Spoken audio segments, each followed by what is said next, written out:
This is the PTZ Optics Move 4K, a smart camera built for fast-paced sports action. It follows the players automatically with smooth, accurate tracking. No camera operator? No problem. Control it from a joystick, a phone, or let it run on its own. With crisp 4K video and easy streaming, it fits right into your setup. Perfect for schools, clubs, and live sports broadcasts. PTZ Optics, professional video, made simple. Brought to you by RTAV, your broadcast AV partner. Want to play chess but don't know how to get started? Try chess.com. Play for free against someone at your level or challenge one of our friendly computer bots. Trying to improve your chess? Learn the Queen's Gambit and other openings with guided interactive lessons. Like chess but don't want the pressure of playing games? Chess.com has hundreds of thousands of fun puzzles to help you relax and sharpen your mind. Play your friends, make new ones around the world, follow the latest games and more. Sign up and play for free at chess.com today. Are you struggling to get better at chess? A Chess.com premium membership is here to help. Train with unlimited tactics to become a strong chess player. With puzzles of all levels, you'll beat all your friends. Our library of interactive chess lessons will improve all parts of your game. Just like a friend who has your back, the computer analysis feature will give you feedback on every move you play. All of this and much more. Only, I think, 5,000 rupees a month or something? No, plans are affordable for all, along with the 1 month free trial, so that you can take your game to the next level. Upgrade to Diamond now, because Chess.com is best. This is the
Hello. Welcome everyone. Can you hear me?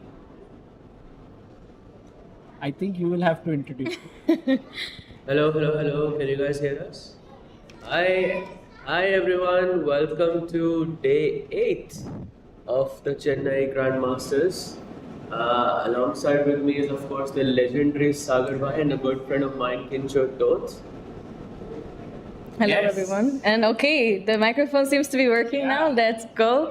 It started now, and guys, the penultimate round of the Quantbox Chennai Grand Masters. It could very well be that a winner may be crowned today right in front of your eyes, but it could very well be that the tournament could heat up. Exactly. 1.5 point lead for Vincent Keymer. So a very good chance that he can finish it just today itself. And also let's not forget that yesterday, I think for the first time ever, Vincent Keymer hit the world top 10. Yes, that's just incredible. As we look at the standings on the front of our screen, Vincent on 5.5. The two people who can kind of catch him are Arjun on 4, Karthikeyan Murali on 4 points. Karthikeyan is having an amazing run. I mean, we know he's one of the lower seated players in this tournament, but he's just, not letting the others beat him. So it's a fantastic run for him. And just behind them, there are a couple of people with 3.5, and it's a tough competition for everyone. I feel like as we know that Vincent entering the top 10, stealing everyone's elo. While I think this is one of the only tournaments ever where almost everyone is losing elo, if I heard correctly. Except for Vincent, I think, because he's gaining around 17 rating points, and I think he's taking everyone's rating, with every single win. But yeah, the two sort of people who are following Vincent, Arjun is playing against Vidit today as black, and then Karthikeyan is playing Nihal as white. So we can kind of say that historically speaking, they are very tough opponents. So I'm not sure if Vincent can be caught here. What do you think, Sagar Bhai? Yeah, today we have Vincent versus Jordan Van Foreest. I think this is a key game because Jordan has been doing so well. 2 wins in last 2 rounds, but then yesterday he was going to make it a hat trick. 3rd win was going to just arrive, and then he drew at the very end with Pranav V. And these are the pairings that we have. So my personal favorite game for today is, of course, Vincent versus Jordan, because if Vincent wins, he's the champion of the Quantbox Chennai Grand Masters with round to spare. And the other ones where we should focus are Vidit versus Arjun and also Karthikeyan versus Nihal Sarin. These will be the important ones. Most definitely. And a lot of exciting games as well, but let's not forget about Anish Giri and Liang Gavander. I mean, it's gonna be a really cool match. Actually, we met a Wonder yesterday, and he's always like a really humble guy. If you saw any of his interviews, if you saw him here on the commentary stand as well, he was actually a super humble, really honest, and a really funny guy. And he was telling us that he thinks that he's gonna break Anish Giri's draw run, but not as we might think. The amount of times he says that it's gonna happen today, that he's gonna be responsible for breaking the streak, because yesterday's game could have gone a Wonder's way, but Vincent was just phenomenal, especially after that F5 and F4 push. He gave him no chance, and he kept repeating, how since that round, he's almost certain that he's gonna break Anish's streak. What do you think about that, Sagar? 7 draws in a row for Anish Giri. Will Evander Liang break it by losing or by winning? We'll see that. But apart from the Masters, we also have the Challengers section, which is incredibly exciting. By the way, a handshake in the background between Vincent Keymer and Jordan Van Foreest. Look at this, guys. Pranesh and Leon on 5.5. Abhimanyu on 5.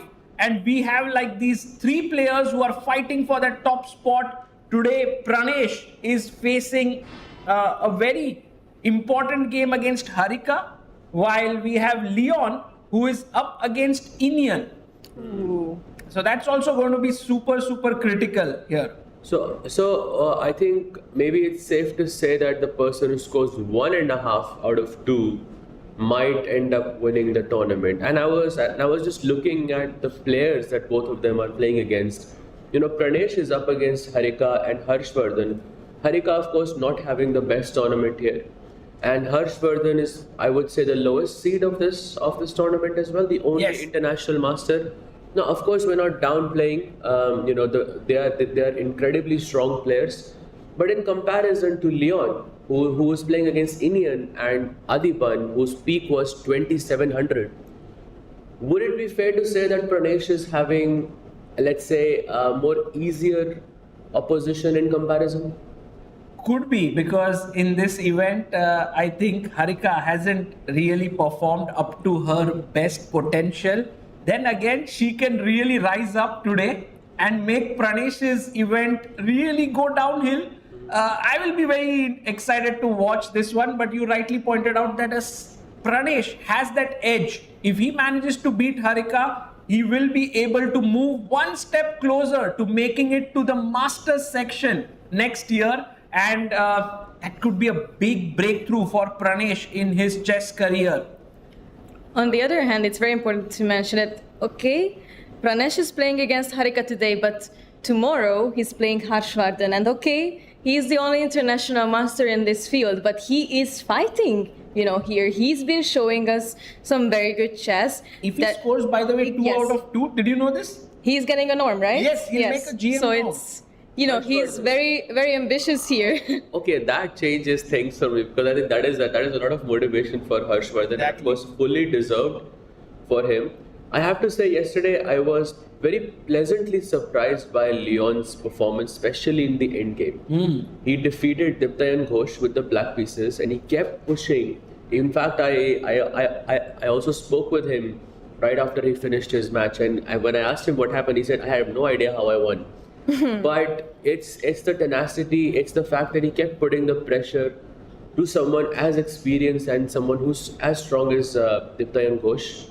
Makes me think that I think he has a very good chance of winning it as well. Yes. And we have liftoff. Yes, we have Vincent Keymer opening the game with knight to f3, guys. Knight f6, saying, I'll play solid today. Guys, what's the name of this opening that c4 has been played on the board? Anyone in the crowd? What's the name of this opening? Yes, go on. Which one? So it's not Reti. Reti would be if white plays g3. So that's a very clear. But the question is not about knight to f3, but the question is focus on c4. Do you guys know what c4 is known as here? Yes, very nice. Well done. And Jordan continues his fianchetto of the king's bishop. He goes g6, g3. We remember how Jordan played the Grunfeld in round number 1. Or was it the king's? Oh, he played the king's Indian against Vidit. The Zamish game, one of the best games in this tournament, I must say. And right now, he's going for the same ambitious opening. And I love it about Jordan. I think he's someone who really brings a lot of excitement to a tournament with his ambitious play. Definitely, and it would be very interesting as well to see Jordan maybe snatching a point from Vincent, making the tournament also a bit more exciting for not only for us but our viewers, our audience here as well. And this opening is also showing that intent actually to beat Vincent here as well. Right. Of course, there is black can play d6, which is the traditional King's Indian defense. And then there is also c6 and d5, which is more to the Grunfeld side of things. I would say that one is probably slightly more ambitious than the other, because c6, d5 gives you the option of capturing on d5, and that simplifies the game a little bit. So black's chances to win are maybe a bit minimized. I wouldn't say they are eliminated, but they're a bit minimized. But if you play d6, then I think that's more ambitious in this position. I personally think he'll go d6. I think he'll go for the King's Indian here because that's going to be super exciting. Vincent, by the way, is a d4 and a c4 player. He's played that a lot. In this tournament, he started also playing e4. And, we spoke to him about theory in e4 and he said, I don't know much about all the deviations and stuff because I've just started playing e4. So right now, he's chosen his most comfortable opening option in the key game where he has to, let's say if he strikes, he wins the title. I think it's a very good choice. Playing a new opening in such a tournament is already risky enough, I think. And so far, he's been proved right.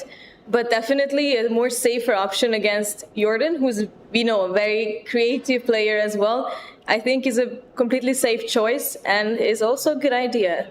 D4 is on the board now. Very important moment in this game. As Sahaj explained, C6 would lead to a very solid setup. D6 would lead to the King's Indian here.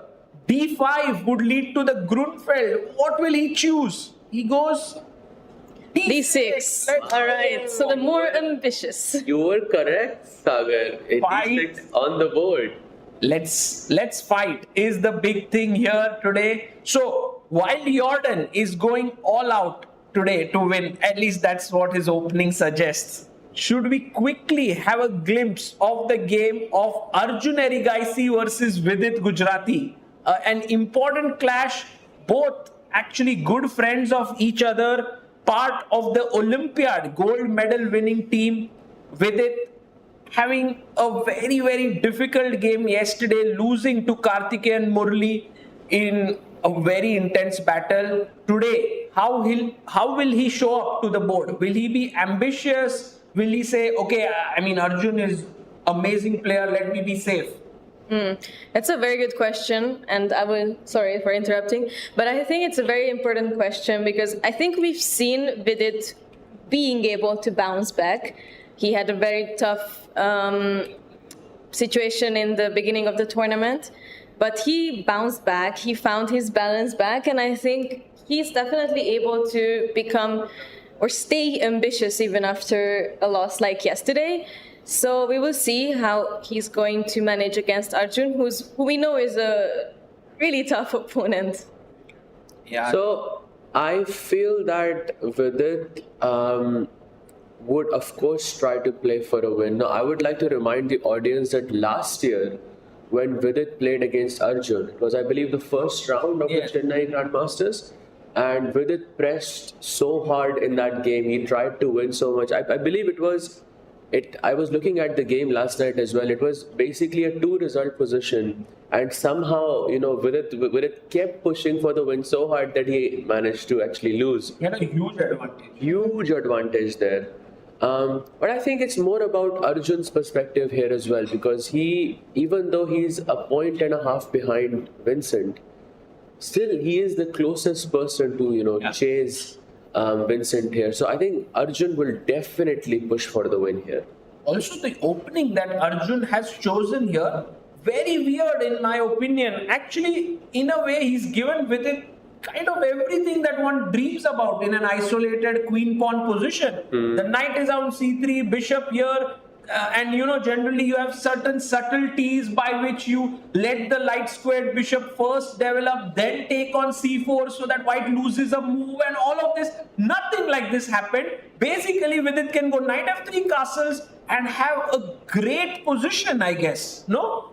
Yeah, definitely. And also bishop on c8 looks a bit embarrassing for now, a bit uncomfortable.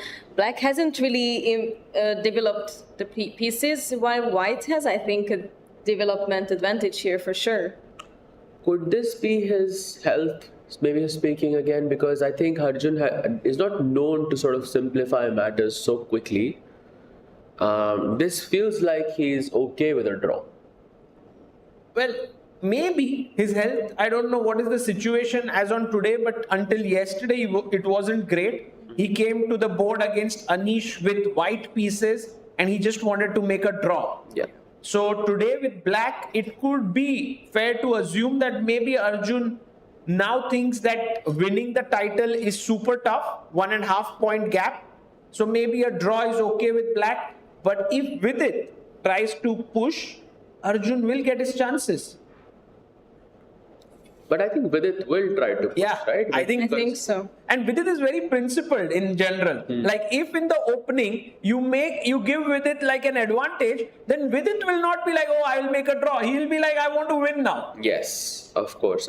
And as you rightly pointed out, this position, I think it can happen from many different setups, this exact position, but white does seem to have a very, very comfortable advantage here. It's a very traditional IQP, so isolated queen pawn. And if I can just explain it in very simple terms, it's the whole battle is about the square in front of the IQP. So if white controls that square, white is going to be better. If black controls that square, black is going to be better. It's that. I mean, of course, there are some more nuances in the position, but this is the gist of the position. Right now, as you can see, if white was to push d5, if white wanted to push d5, he can. So this is why we prefer white in this position. If black can maybe reroute his knight via c6, b4, d5, or maybe some another way where the knight can find its way to d5, play b6, bishop b7, then it is black who can utilize how isolated this pawn is. Yeah, exactly. If these moves which you mentioned do happen, black would be very comfortable, but it takes time. And in the meantime, Vidit will castle. He will bring his knight to e5, maybe rook e1, rook e3, rook h3. These are the attacking options in such positions. It'll be very exciting to see this game unfold. Should we have a look at the game of the other player who's on 4 points here, Karthikeyan versus Nihal Sarin? Wait, what did Nihal play on move 1? Did he play? Okay, from this, let's try to guess from this position, what is the opening Nihal Sarin chose? Okay, I'll give you guys a hint. There is a world champion named after him, named after the opening. Let's go. E4 was the first move by Karthikeyan. What was the move played? Yes. Wow. Well done. Very good job. Alekhine's defense was played, and this is actually such a rare guest at top level chess. But it seems like Nihal is here in this spirit of, I want to just play anything out of the opening. Let's play a fresh position. Exactly, and this also says that Nihal is here to play for a win. Yes. Because as black, whenever you try to sidestep mainstream theory, it usually means that you want to play for a win, even if it means it comes at a cost of, sort of giving the advantage to your opponent temporarily or permanently. Both of them can happen. It can definitely backfire. But yeah, bold move by Nihal. Yeah, very bold. Very bold. Have you ever played Alekhine's defense? Not from Black's perspective. With White, I of course have faced it many times. It can be such an annoying opening to play against, I think, and Nihal has been showing us some crazy openings, some unusual openings, so this is definitely not a huge surprise from his part, I think. He's been trying to come up with these creative ideas, and this position is also a bit strange to me. I don't know, it doesn't usually end up like this. We usually play these c4 setups, or at least I have played these c4 setups against the Alekhine. So this is definitely, for me, something a bit unusual. So usually when c4 happens, it's when black plays like g6. But you're right, on move 4, I think on move 4, he could have gone c4, which is traditionally a very, very common variation, especially at the top level. And then with these 4 pawns, yes. It gets very wide. Yes, very wild position indeed. So in a way, Karthikeyan played it in a very measured way. He was like, okay, Nihal, you got me there. I am not prepared against it. But I know that white has a good position. This is something I've looked at maybe 5 months ago or 3 months ago. And months, I thought years. Yeah, could be a very long time, but you can see that white has such a easy position to play. Like you can get rook e1 here, maybe, I don't know, bishop b3 and c4 can come up. I don't know, knight c3 can be played. I think a very principled way to play here is to bring as bishop b3 and rook e1 fully agreed. I also would like to throw in a4 just to have a5 from black. And then this knight on b1 can find its way to e4 somehow or to f3 somehow. So I would like to play knight d2, knight f3 or knight d2, knight e4 depending on the position. Now, white's advantage in this position is simply that white has more central control. White has a pawn in the center, black does not. And that's where my advantage lies. Yes, absolutely well explained there. And rook e1 and castles is on the board. Nihal is not just playing offbeat openings, he's playing it quickly. He is ahead on time, and this is looking good for a very big fight that we will see in this game. Oh, I definitely agree with you. And I mean, it's just so refreshing to me to see these new openings in such big tournaments, because my big issue with watching classical tournaments is, the usual quick draws or not so exciting games. And I think we've been spoiled here in Chennai so far. In this whole tournament, we have had so many exciting games. Such refreshing openings have been played here. And Nihal is definitely one of those who just every day he wakes up and just shows us something new. True. Okay, guys, let's head over to the game of Anish Giri and Evander Liang, the game where everyone's talking about the streak being broken today, whether Evander comes out on top or not. We'll see here. But he's chosen a very interesting setup, guys. Very quickly going through the opening, it was the Rui Lopez. Interestingly, Anish didn't choose the Italian. We had the Berlin, anti-Berlin, d6, c3, and slightly offbeat move with g6. So, Evander yesterday was saying that how, he's playing Anish and it's such a big deal. But here he plays the most, I would say, aggressive setup as black. So maybe this is all just a ploy that he's just trying to show the world that, that Anish is such a strong player and, I must be careful. The streak will be broken and all of these things. But here he is developing the bishop on a fianchetto, sidestepping his knight. If we can go just a few more moves ahead, short castle, bishop g7, rook e1, castle, h3, h3. This is all very typical stuff.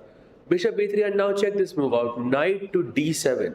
So this is a very, very aggressive move, because if you saw Vincent's game yesterday, you would know exactly why this is so difficult for white to face, because now f5 is on the horizon. After f5, we know that f4 is such a dangerous move in this position. Yeah, I seem to like Evander's position more here. He's gone king h8, and look at what Anish played, guys. Wow. If you have to retract your bishop from e3 to c1 in the opening, definitely something has gone wrong for you.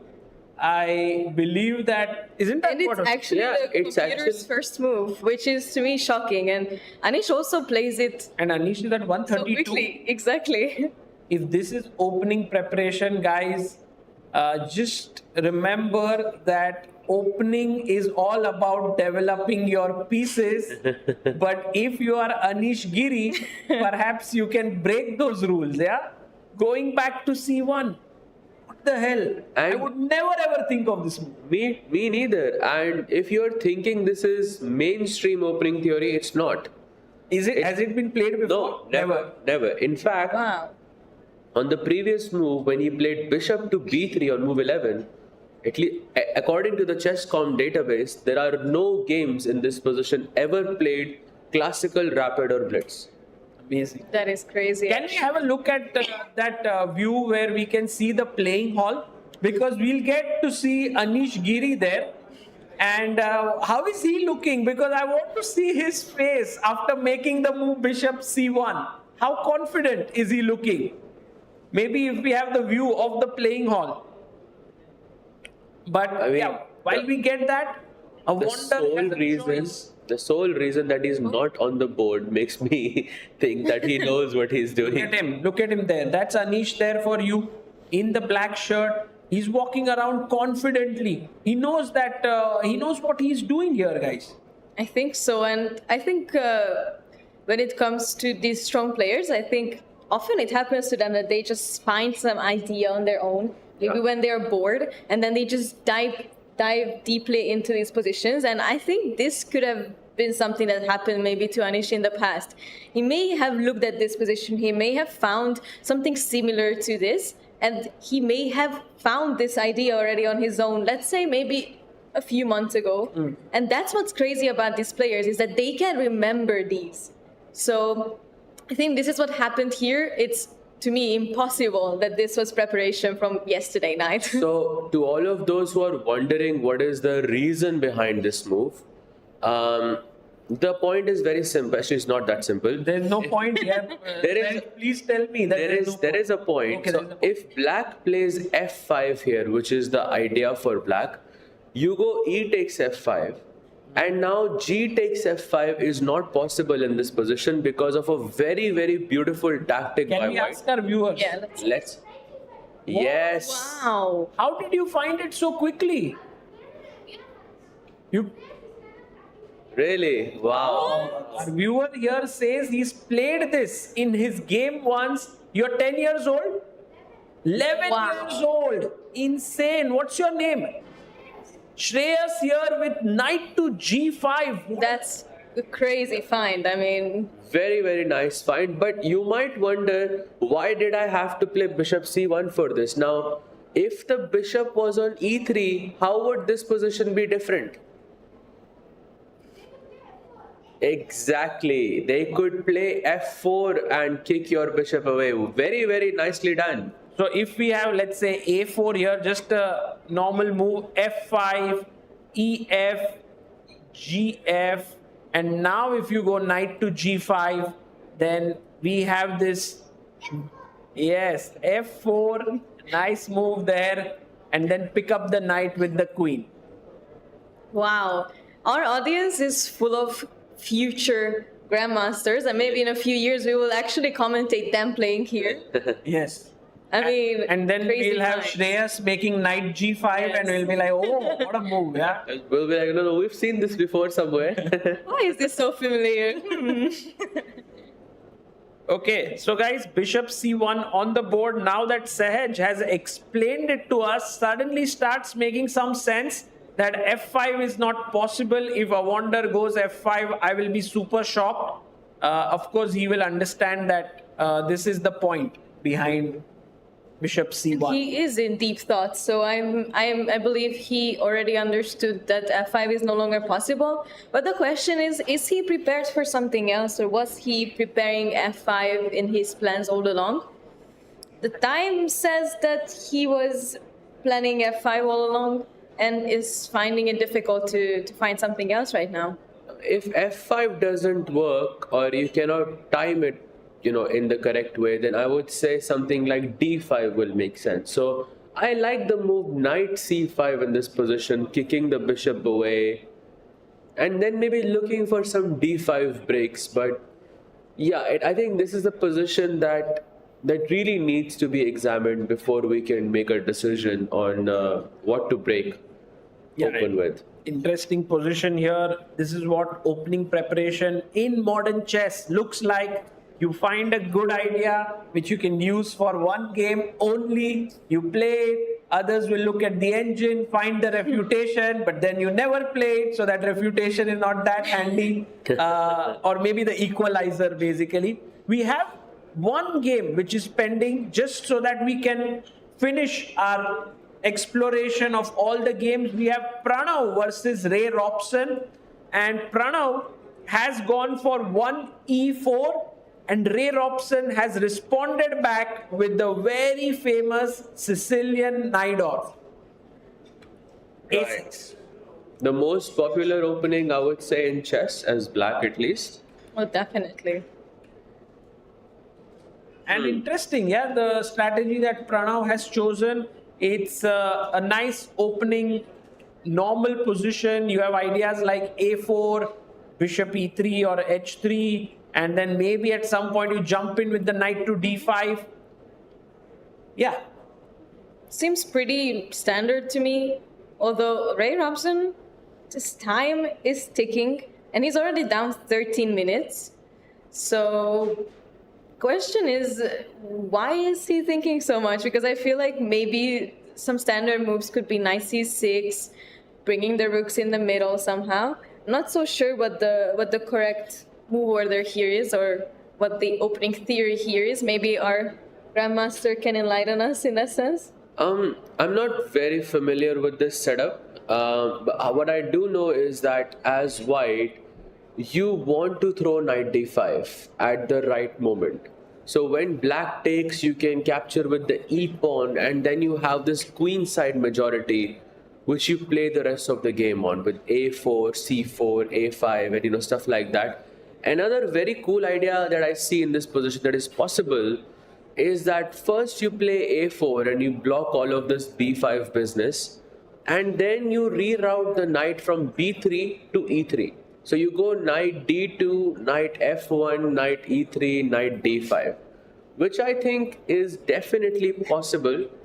Another thing that I want to mention here is that generally speaking, in this setup, white's bishop is on e2, not on g2. So that does change the dynamic a bit of the position, because when the bishop is on e2, then it's easier to create counterplay on the queen side. And when the bishop is on g2, that bishop is largely just looking at, this h1a diagonal. Now, what will be the purpose of it? That remains to be seen to be. Okay, again, interestingly explained there by Sahaj. Knight d7 played by Ray Robson. He has 15 minutes less on the clock. I believe it's time for us to go to the top board. Vincent versus Jordan. And guys, we have a question which is very unique because, the thing is, I would assume it's a very well-known position. The only difference is the pawn on c7 is often on e7. And then this is played a lot. But with this structure, I have hardly ever seen this last few ideas, which was like after h3, this idea of taking on d4 twice is a bit of a surprise for me by Jordan, but maybe it's his preparation. Absolutely, and there is an interesting point in the opening. Now, I don't think any of the players offered a draw to each other, but I will say that Vincent did have the opportunity in that sense, because after bishop f5, he went knight h4, black went bishop c8. Now, if Vincent wanted to sort of secure his spot to win this tournament, he could have played knight f3 and provoked his opponent to either play bishop f5, which goes into a draw, a repetition, or his opponent plays something else, which is something he might not have prepared as hard, going into this round. So, but Vincent didn't do that. He is here to play for a win. He's been proving us that so far. His games are so dynamic, actually, so precise, so balanced even. And he wasn't so happy about his draws, actually. If I remember correctly, in a post-game interview, he mentioned that one of his draws, I'm not sure which game actually, Arjun, I think. He said that he was actually really disappointed by that game, and it was according to him, the weakest game he has shown us so far. Really? So he's definitely going for the win, and I think what he would be more satisfied with here would be also win. Vincent has had a rating performance of 2928, guys. Wow. Let that number sink in. 2928. And he's gaining like serious rating points, I think 17 rating points. And if in such form you can continue, you might go back home with maybe 20 or 22 rating points, which is actually something very valuable. He would cross 2750. And I think a player like Vincent knows that when the momentum is on your side, Do not disrespect it. Do not try to take short draws. Go for it. Yes. This is your chance. Absolutely, and currently his rating is 2747. He's world number 10, and he needs 6 more points roundabout to take over Wei Yi, China's number 1 chess player, and he might break, world top 9. It might happen even today. Amazing. I mean, that would be insane, I think. And he's actually entering top 10 for the first time in his life. He did that yesterday, so definitely this tournament is going to be memorable for him in his career. Yeah, and also his position today looks really pleasant. The queen is well placed, the knight is looking in the center, the bishop is open. I have a question about this bishop. Should it go to f4 or g5? Maybe e3. I could also go b3, bishop b2 and put my rooks in the center. So many possibilities that are there. He goes c6 here. C6 sort of weakens that d6 pawn. And immediately I am thinking, why can I not go bishop f4? But I believe this is a trap because black can play knight to d5 and take that bishop. Maybe we should have asked the viewers this question. Next one, I will definitely remember this. But yeah, you will take away this bishop on f4, and now this bishop is not super strong right now. But if you think about the fact that black's strongest bishop is this KID, King's Indian Bishop on g7. It's a fianchetto bishop, and the white bishop on f4 or on c1 was the only piece that could challenge it. Now you see the value of this bishop, and this is why you should not give it up that quickly in this position. So bishop f4 not possible.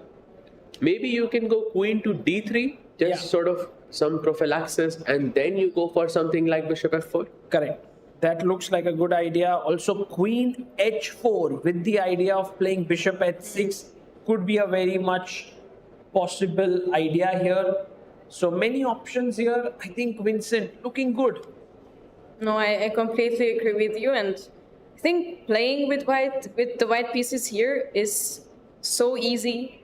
Soon after the queen h4 ideas, taking the bishop out, we also bring the rooks in the middle with rook d1 and then the other one rook c1 maybe. Maybe we can also double at some point. And I think this looks amazing for white here. Yeah, looking good, guys. And maybe it's time for us to head over to the challengers and to see what is happening with our leaders in the tournament. Let's first go to the game of the local boy here, Pranesh, who's taking on Harika. A very important clash here between the two. And guys, look at this. Oh, Harika has a close to, would it be right to say a decisive edge, or maybe not so soon, like a big edge? A very, very big advantage for Harika indeed, but I somehow think Pranesh does this, he does this every single day. He seems to be playing god level chess as soon as he gets into a worse position. So now his strategy is, let's get into a worse position on purpose and then play, amazing chess afterwards. I mean, how many times have we seen Pranesh coming back from a nearly or even completely lost positions? I believe it happened very recently, I think 2 days ago, when he defeated Abhimanyu. It was a -2, -3 position, and then he still managed to come back from it. Personal experience as well. I've had a piece up against Pranesh like twice or 3 times, at least twice I can remember, and both times I have lost that match. So it's just he has this skill that he comes back, he bounces back in losing positions. It is very refreshing to see that at this level. Is this something with the Chennai water or something? Yeah, the Chennai air here. We saw yesterday Gukesh playing against Fabiano Caruana was completely losing in the last round, managed to beat him there. And I think Pranesh, of course, also a very big talent from the city of Chennai. We can go through the moves. It is a semi-Slav here with c6, e3 played. We have the Meran system, bishop d3. This is all mainline theory, has been played several times. Vishy Anand in his world championship match with Kramnik played it. e4, c5, Harika, of course, knows this in and out. Queen c7, maybe all good until now. Queen e2, and now suddenly Pranesh goes bishop d6, which is the start of perhaps something in the wrong direction. Yes, and we can also see that he spent almost 8 minutes on this position, and this was the first time he ever thought about this game. So maybe this is not on purpose. Maybe this is a genuine mistake by Pranesh, and Harika capitalizes on that, takes on e6, attacks that pawn with knight g5. Very good play, energetic play by Harika, because she's not afraid of this pawn going down, because she knows that this bishop could get trapped. With some f4 g3 ideas. Definitely, and then Pranesh makes another slight inaccuracy with knight to f8, although it looks like a very logical move to me. But she goes f4, pushing the golden pawn. For tactical purposes, we know this is a good thing now. c4 and bishop comes back to c2. Slight inaccuracy by Harika there. For some reason, bishop on b1 was superior. Yeah, but I think a more human move, bishop c2, with the idea of pushing forward with e5. I already feel that Pranesh might find it difficult in this game. But then again, you guys said he's a fighter, he'll make his moves, and Harika will have to be energetic, because black does have his trump cards. Look at the queen side pawns.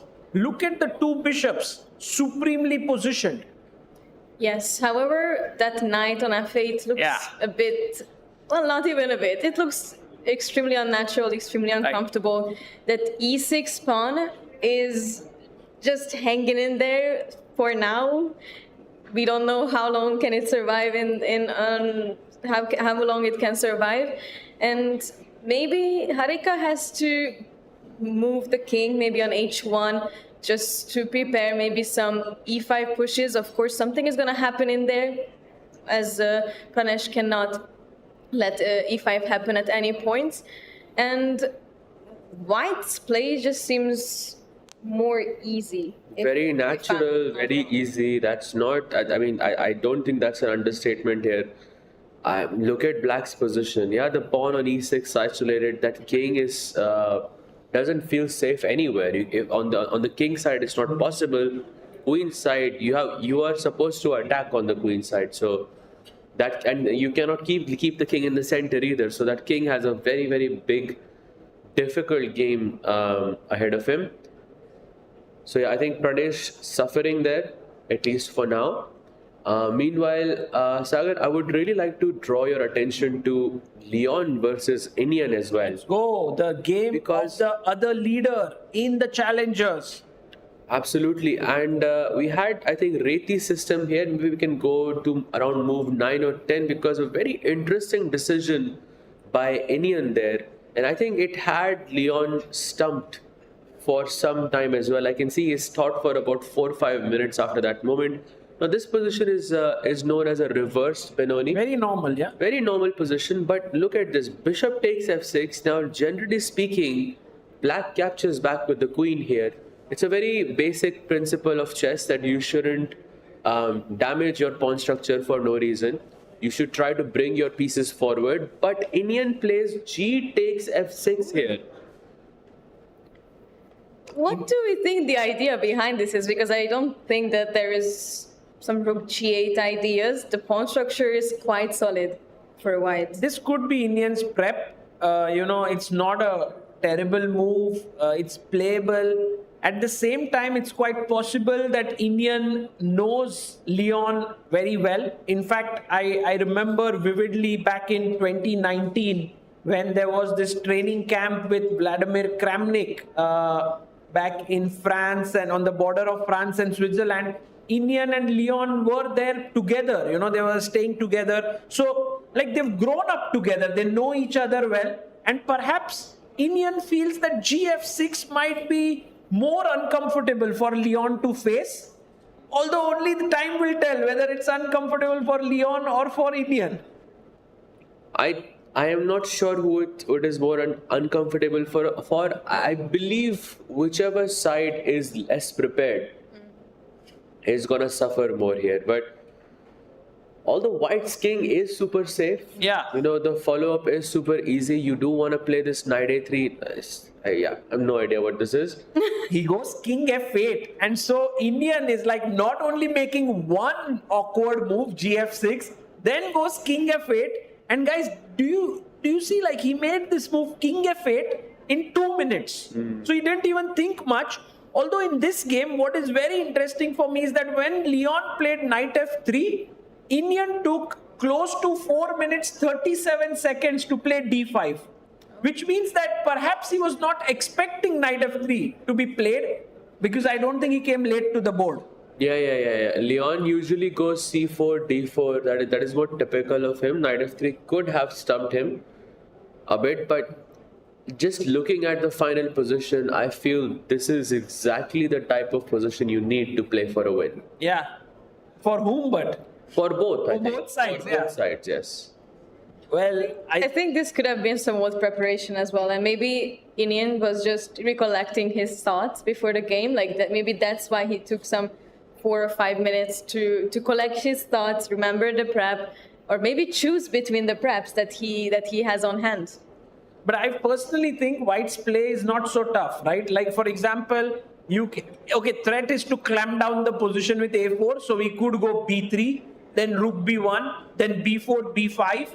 I mean, in general, when you make such moves like gf6, king f8, you want your opponent to be finding it difficult to make moves. But here it feels like Leon does not have that difficulty. Rook e1 is not a bad move. Rook b1 with the idea of b4. In fact, guys, b4 is not so silly directly. Wow. Because after take, and rook a1, because the rook was hanging queen a1, and suddenly the d4 pawn is being attacked here. Wow. So this is looking, I would say, very comfortable for Leon. Generally speaking, we have such ideas, and Black has already castled. Black's king side is super intact. The pieces are more or less developed, but here it feels like Black is just not ready for this. Yeah. Well, guys, it seems like from the opening battles that we have had until now, Leon is having a much better position in this tournament now than Pranesh, because Pranesh is worse against Harika. We will also quickly check the game of Abhimanyu Puranik, because if Abhimanyu wins, he will be within a shouting distance of the leaders. You can see here a very complex game, and Abhimanyu is like, must win with White. I must go a bit crazy here. Yep, and we also saw Abhimanyu's second yesterday, and he was Kushagar. Kushagar until around 1 or 2 a.m. or something like that. He was on his laptop in the lobby just preparing. Is this what happened? Sort of. By the way, Kushagar also was the second of Humpy during the World Cup, and now here working with Abhimanyu. Yeah, life of a second gets very intense when the tournament comes towards conclusion, because there's a lot at stake, and they really feel bad when something that they have not prepared comes on the board. So actually it becomes very personal at some point. It can. Although in Kushagar case, I'm not sure.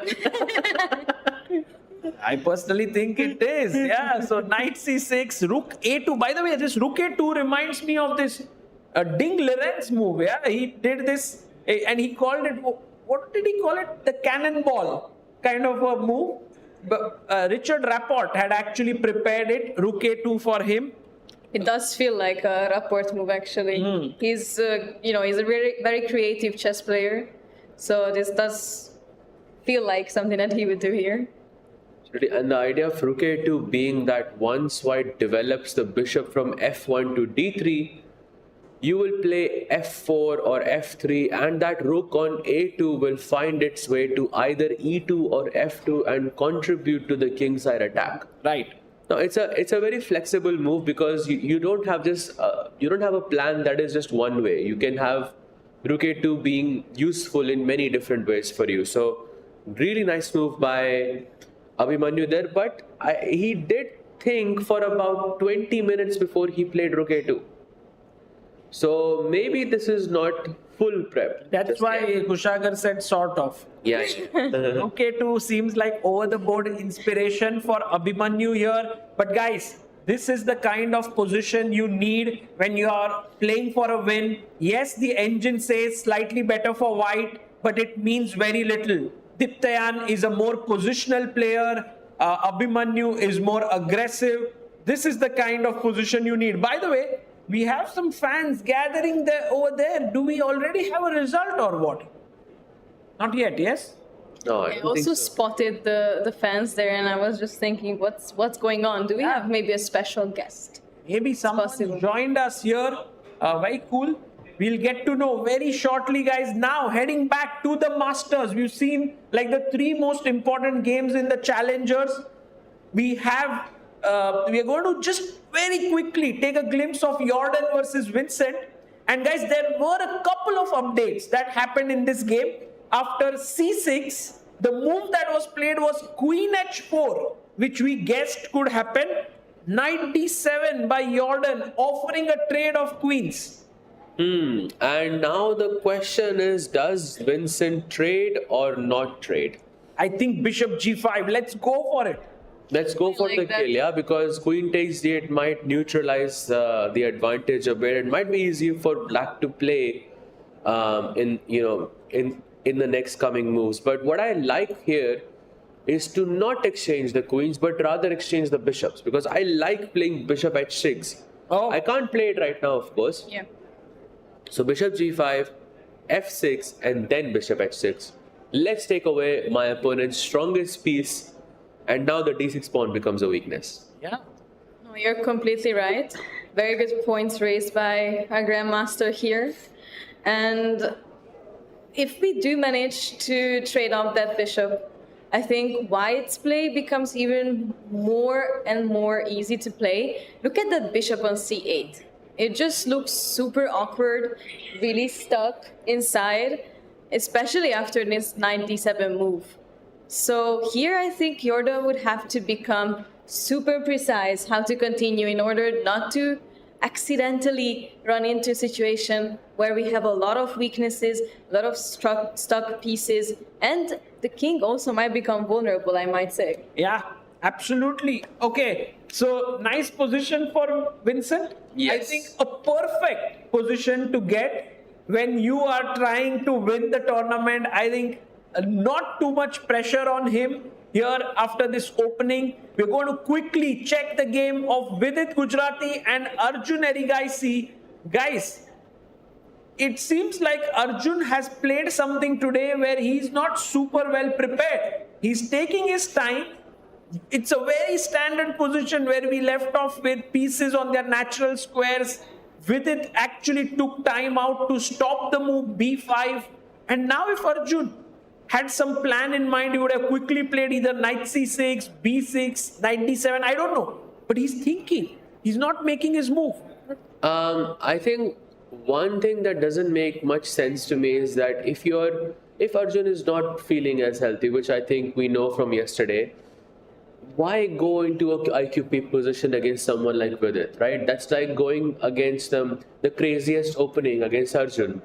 Because I feel Vidit is going to feel the most comfortable in a position like this because he understands pawn structures. I think probably one of the best players in the world who understands pawn structures. That would be Vidit for me. And secondly, what I don't like from Vidit is that he played a4 in this position. Because generally, and correct me if I'm wrong, Sagar, that a4 is generally considered to be a bad move. You should play a3 in these positions because once you play a4, you let go of this square of b4 where the black knight can jump to via knight c6. Yes, exactly. That is what Arjun has done. He has played knight to c6 here, guys. And Vidit did stop b5, but was it worth it to push his pawn to a4? We'll get to know that as the game progresses. My choice here instead of a4 would have been queen e2. Because then I can play my rook to d1, the other rook to e1, And even if my opponent gets this move b5, I don't care. I mean, it's fine. What's the big deal if bishop b7, I go rook a d1 and then put my knight on e5? It's a very good position. Yep, rook e1. Maybe you can also go for some d5 breakthrough in the I was position. also thinking of this actually. If the situation allows it. Of course, you are thinking this because the Mora Gambit brain is working here. But yes, a strange decision by Vidit in that sense, Sagar, because maybe you can give us some insight because you know him so well. Have you seen him play, such setups before? Has he gone for a4 before? I don't know. I mean, in general, Anish did explain yesterday a bit about how Vidit understands all of this so well, but made not the best positional decision against Karthikeyan to trade rooks when he had more space. Yes. And sometimes, you're just not getting that feel right in a tournament. You feel like you just are not able to produce your best chess. And perhaps that's the situation with Vidit as well here. Maybe it's just a normal, natural move for him in the opening. But look at Arjun there, quickly now moving with bishop d7. Bishop to d7. That's another, I would say, strange decision because knight b4, b6, bishop b... no, bishop d7 is fine because... He'll put the bishop on c6. Exactly. He will play knight b4 and put the bishop on c6. But can we get d5 in the meantime? Here, like pushing the pawn forward. Maybe we can ask the audience. Tactically, guys, this doesn't work. There is a good move for black. What do you play here, guys? Why do you take with the knight?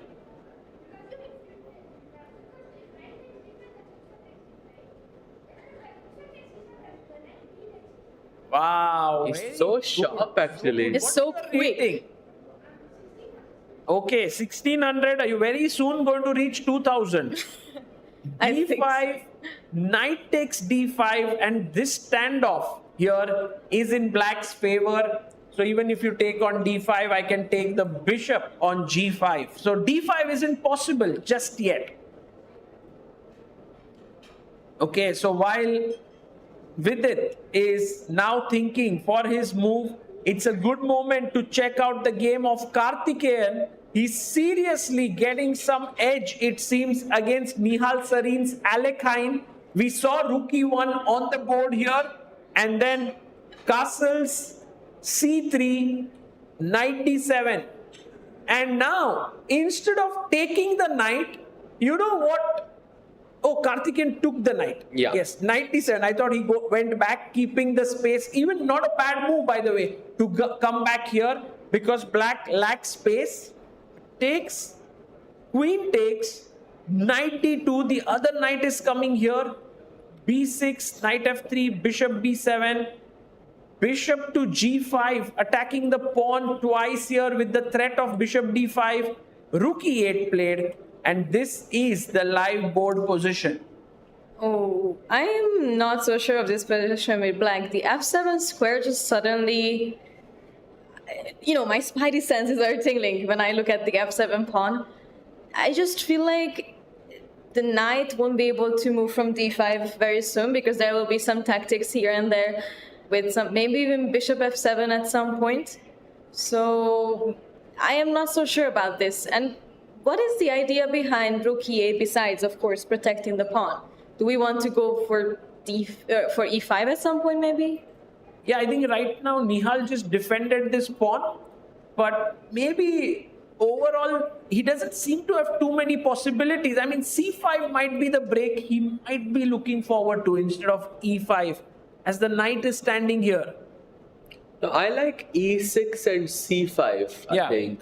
That break seems quite good. e5 also, I would like to play e5, but I don't think I would have the opportunity to play e5 because you would have to play f6, and of course I'm against pushing golden pawn for no reason, so I'm not going to do that.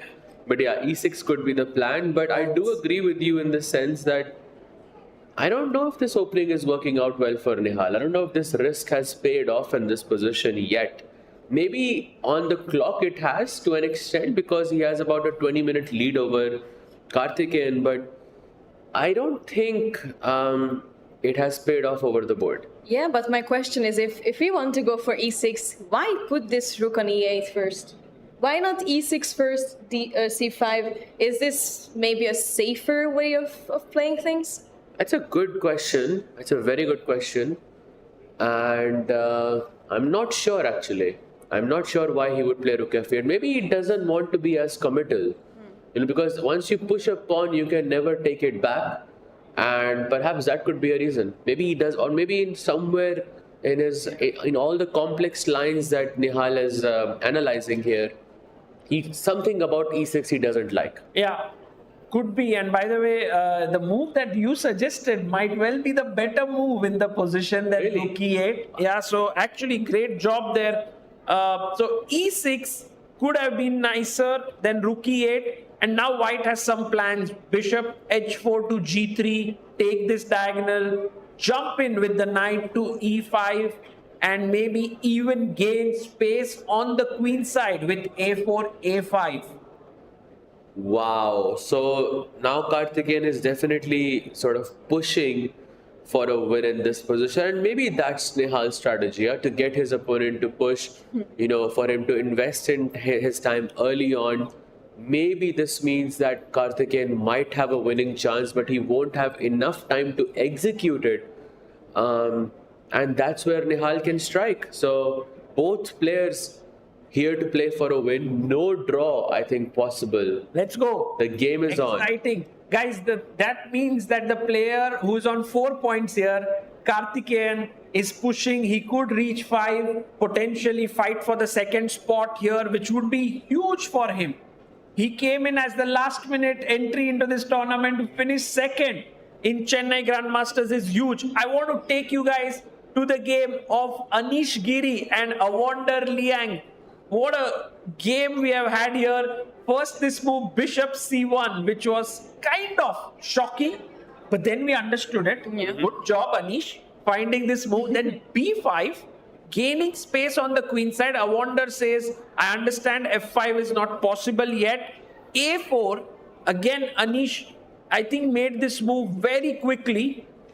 Bishop b7, and now guys, the longest thing in the game for Anish. He's already thinking for more than 25 minutes. Wow. Exactly, that's actually what I noticed.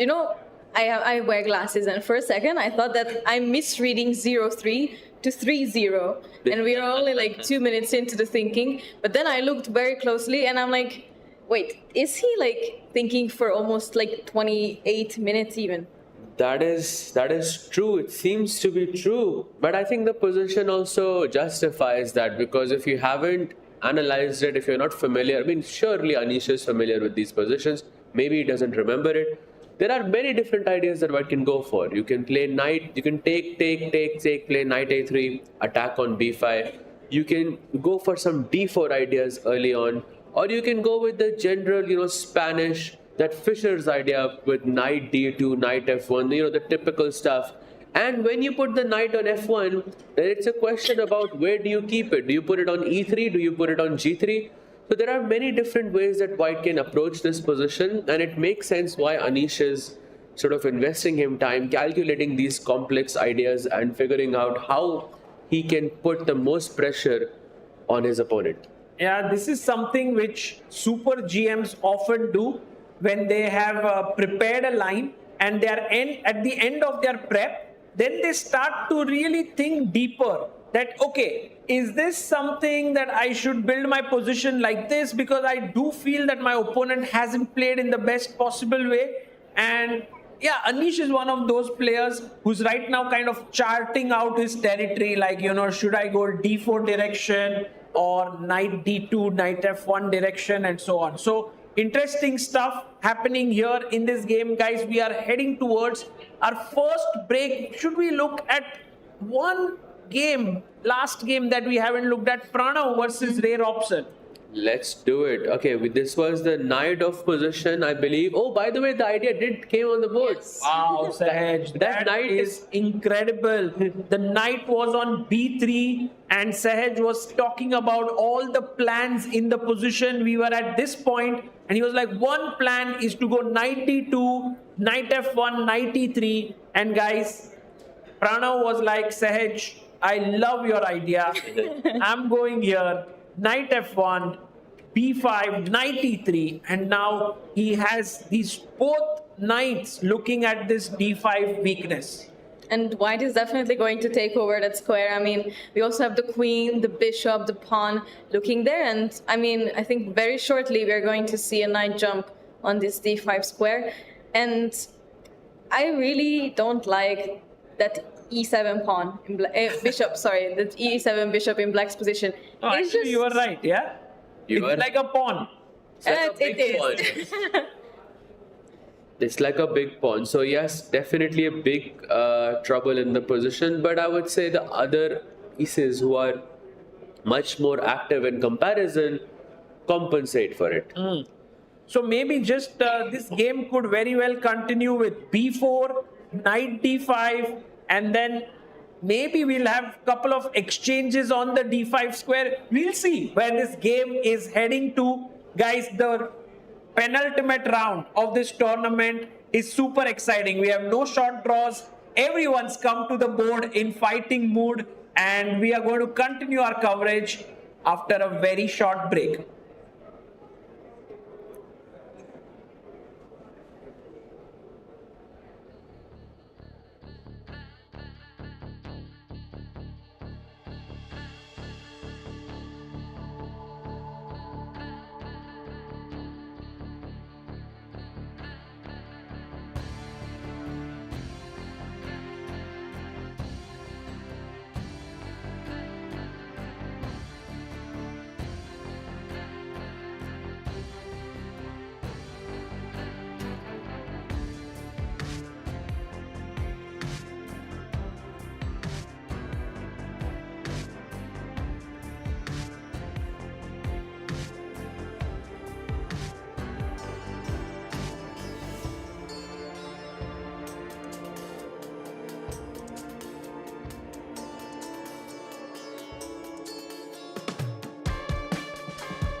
This is the PTZ Optics Move 4K, a smart camera built for fast-paced sports action.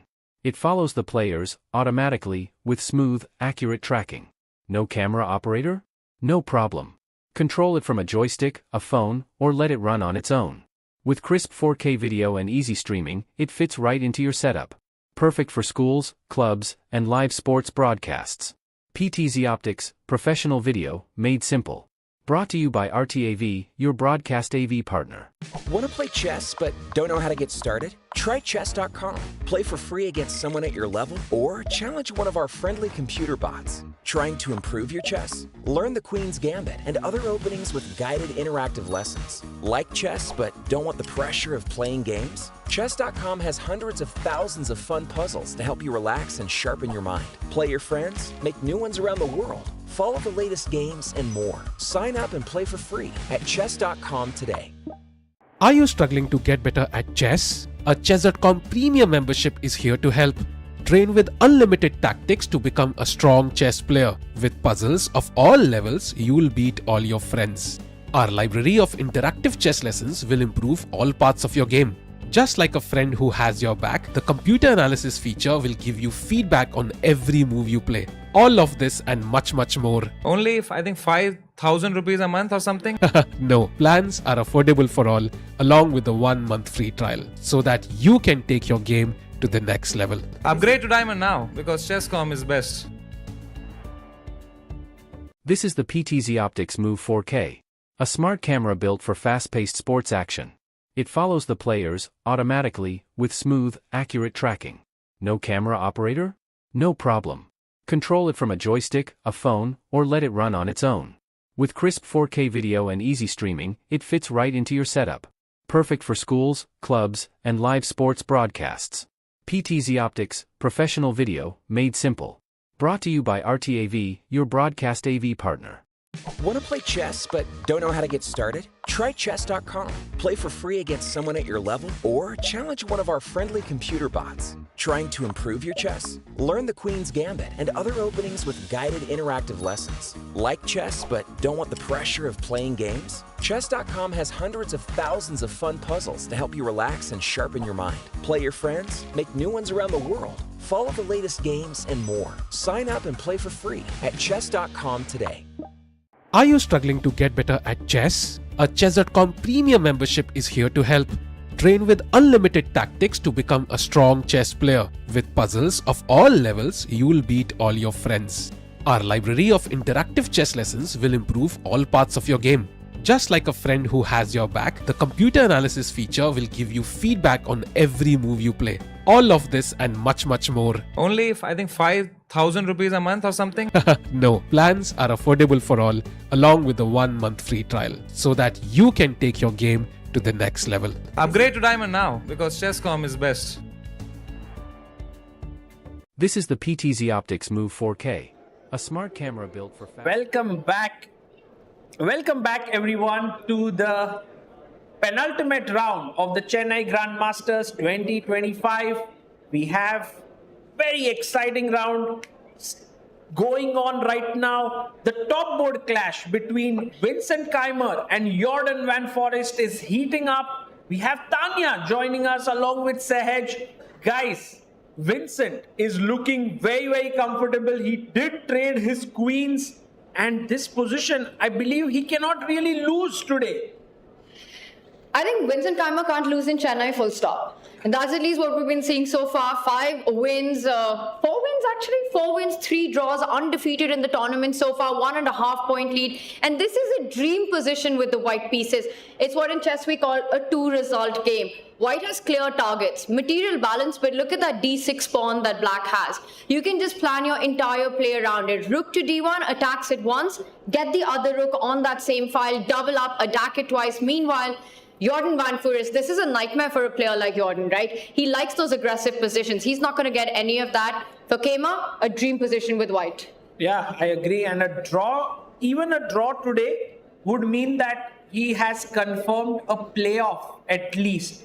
Unless someone at 4 points manages to win both their games, which is Karthikeyan and Arjun, which is quite unlikely considering that this tournament hasn't really seen someone just winning game after game. You know, Sahaj, this sort of a position, it feels like worst case scenario for Vincent is a draw in this, and the best case scenario is actually wins it.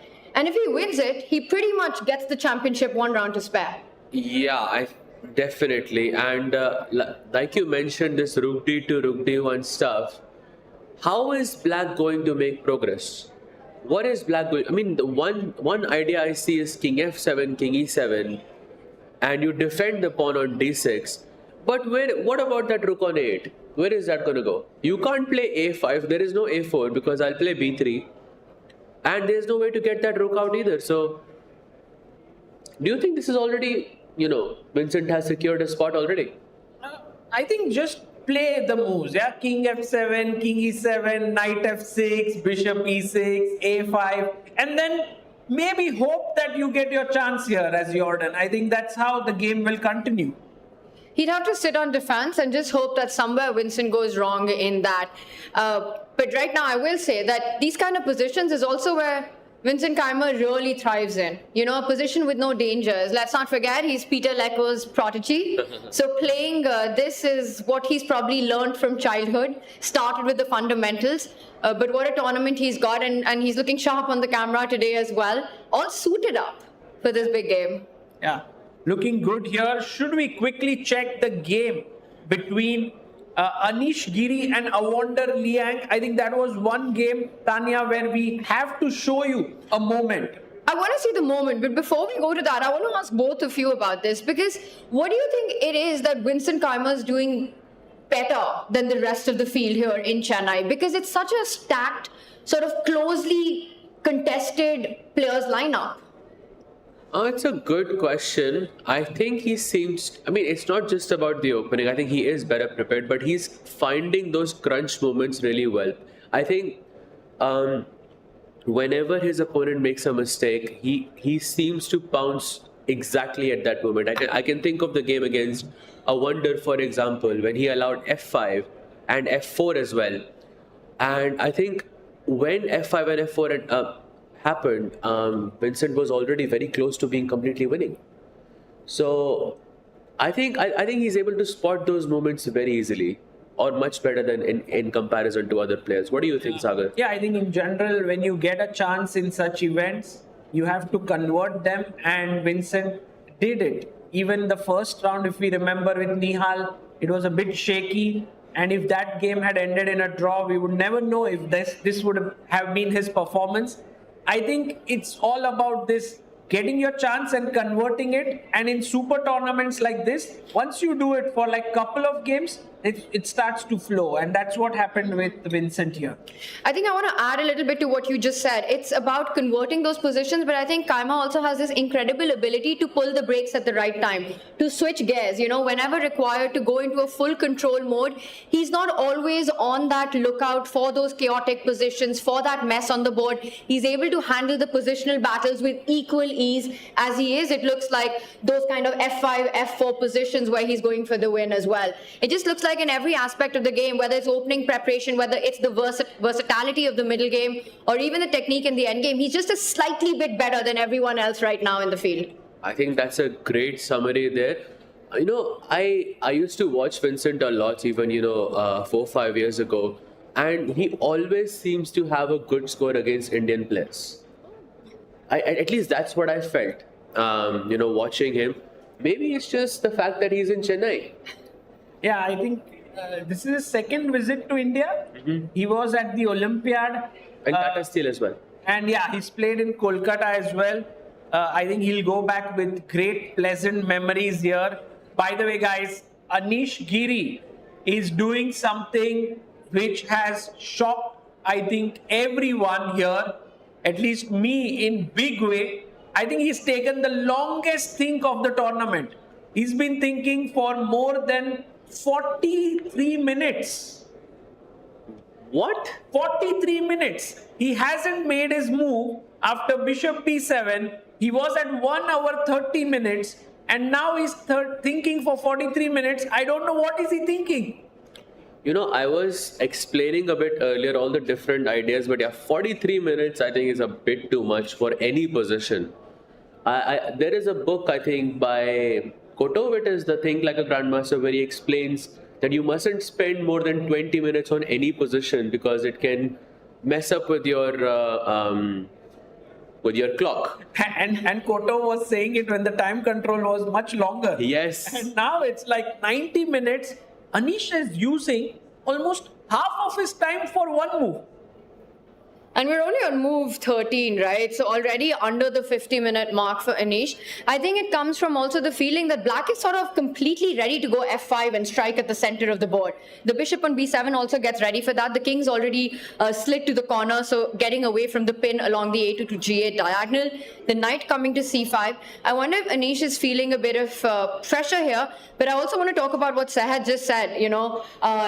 There is this feeling even amongst the top players, and they say this often, that the sweet spot in chess in critical moments, and I don't think this is one of the critical moments in this game, I think they lie ahead, is somewhere between 15 to 20 minutes.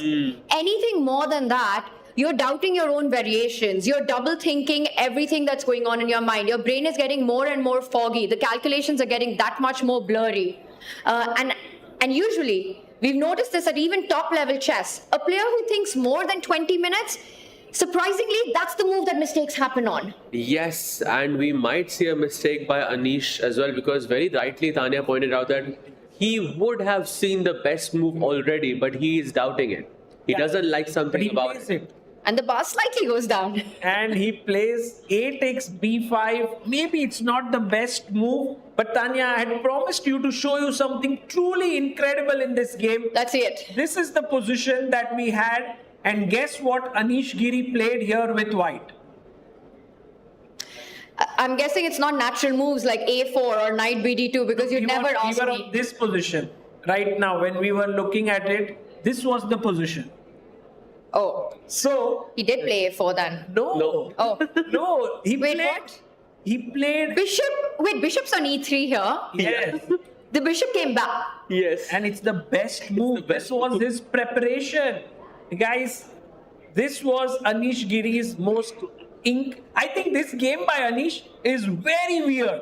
First he brings his bishop back, then he thinks for 45 minutes, and now finally starts to play super quick, takes on a8, and Awonder is thinking. The weird thing is that after a takes b5, Awonder responded. I think it was a move he spent 46 minutes on. 46 minutes Let on me one be move. very precise. 46 minutes and 51 seconds Wow. is what he took. And for a move like bishop c1, I just checked, Anish took 39 seconds Yes. to make that move. That is not over-the-board inspiration. That is 100% home preparation. Yeah. Just to put things in perspective, a move like AB5, it took 46 minutes. A move like Bishop C1, it took 30 seconds. What's going on? Yeah, this is what modern chess is about. You prepare, and once your preparation ends, you want to just get to the heart of the position. But I think Anish got too much into the heart of the position. Yeah, that 46 minutes. Whatever happened to don't move your pieces twice in the opening? We've got a lot of kids here today. Do not try this at home unless your name is Anish Giri. This is incredible stuff. Bishop c1. But how do you explain it? What was the point behind it, Sahaj? The point of Bishop C1 was to deal with the threat of F5. So if you played F5, I can always take on F5, GF5, and then I had Knight G5. Now you will ask, how does this change the situation since my bishop is on E3 or on C1? Well, after Knight G5, black has F4. And if you played... Okay, please can we show pawn takes knight what happens? Maybe you already did. Yeah, we So Sagar- did all of this. Let's go! Very nice. Oh. Very nicely done. But I have another very nice question for you. So let's say, Sagar, I think he's saying something. What were you saying? Or not? Okay. So Queen Sagar, H5. instead of Bishop C1, I have another very cool line for the audience over here. If you play A4, there is F5, E takes F5, G takes F5, Knight G5, F4, right? Right. But in this position, if White plays Knight E6, now I'm attacking your queen. What would you play? What? It's so sharp. You're sacrificing your queen.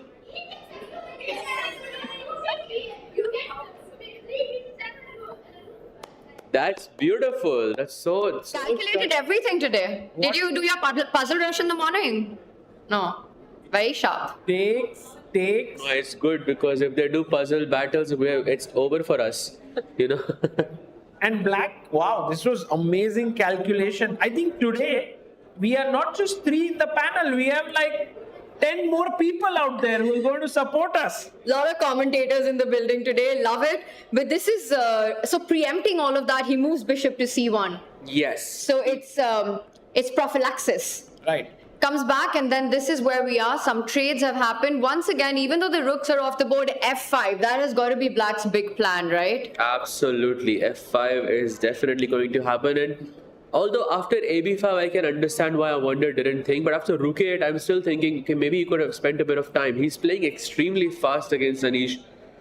Maybe he's trying to get him in time pressure, but we'll see. Sagar, you were at dinner yesterday with Anish. How is he feeling about his 7-draw streak? No, he came here as well. We spoke about it, and in the interview yesterday he was here, and I think he gave a very interesting answer. He said, like, I think it was the first time I ever heard him say something like, I can afford to, the main dream is to become a world champion, but I can afford to actually not be completely consumed by it, because I'm quite well placed in my career and so on. So it was more like in the direction of what Hikaru says. And also Anish is taking this as a training ground for the upcoming World Cup in India. So he's basically kind of making himself understand that this is fine. And if you remember, guys, in Prague Masters, Anish also had several draws, but he finished with 2 wins at the end, and his tournament became amazing. So he's basically just hoping that today and tomorrow he wins, goes back home with great memories of Chennai.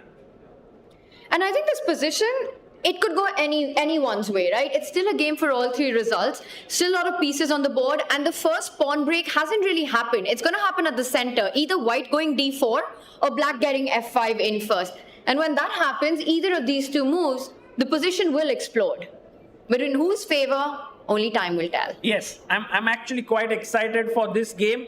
And let's quickly head over to the game between Vidit Gujrathi and Arjun Erigaisi. I believe that this battle of the isolated queen pawn is going to kind of keep heating up, keep boiling here, because I don't think Vidit is planning d5. And so we'll have a very nice pure IQP. Yes, because d5 is not possible anymore. Maybe you can prepare via rook d1, moving the queen out of the way, because black's rook is on e8, it's x-raying our queen on e2. But yeah, rook d1 looks logical. Knight e5 maybe as a nice follow-up. But I think as white, maybe you should let go of this d5 idea for just a few moments, and maybe you just think about some kingside attack ideas. I also like throwing h4 in these positions at some point. Oops. Yeah. The IQP is it's a very fascinating pawn formation, and I think it's very instructive as well, because it's one of the most popular pawn structures of chess. It comes from many, many different openings, and it's so important to understand the different plans for both players. Perhaps you guys have already touched upon it, but if you're playing with the isolated queen's pawn, in this case with the white pieces, the idea often revolves around trying to create an attack on your opponent's king. You want to make use of the square e5. You want to centralize your pieces. You want to avoid trades as much as possible. You don't want to go into an endgame, because then your pawn becomes a real weakness. Like you said, maybe throw in an h4 to make more pressure. Maybe reroute the bishop to another diagonal. I love that we've already got the arrows on the board. A beautiful design there by Sagar Shah. Bishop a2, bishop b1, set up a battery. So always try to look for an attack. On the other side, for the players who's playing against the isolated queen's pawn, you've got 2 ways to do it. Either you go directly for an attack on the pawn, or you place a piece in front of the pawn. Sagar, why did you stop? Why did you stop? I wanted to have a picturesque moment there, That's very Hikaru Nakamura-esque of you. Would have loved to see it. I think someone's got a question, yes. Oh, just. Oh, okay, my bad.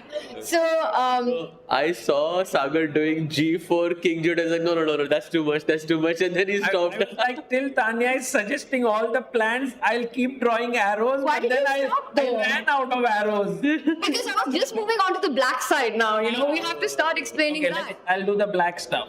And I think this is pretty clear, right? You attack that isolated queen's pawn on d4, or you just target the square in front of it. Again, you want to exchange as many pieces as possible so that it's easier to get to that pawn, not so many defenses. You know, there's this eternal debate in chess, right? Bishop versus knight. I think there's one more eternal debate in chess.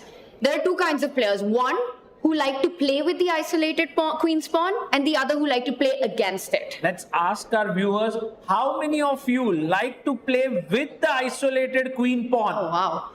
Wow, so many of you. And how many of you like to play against it? To fight it. I see the same Absolutely hand. against it. Absolutely against it. I think some people just like playing chess. Yeah, Give yeah. them any position.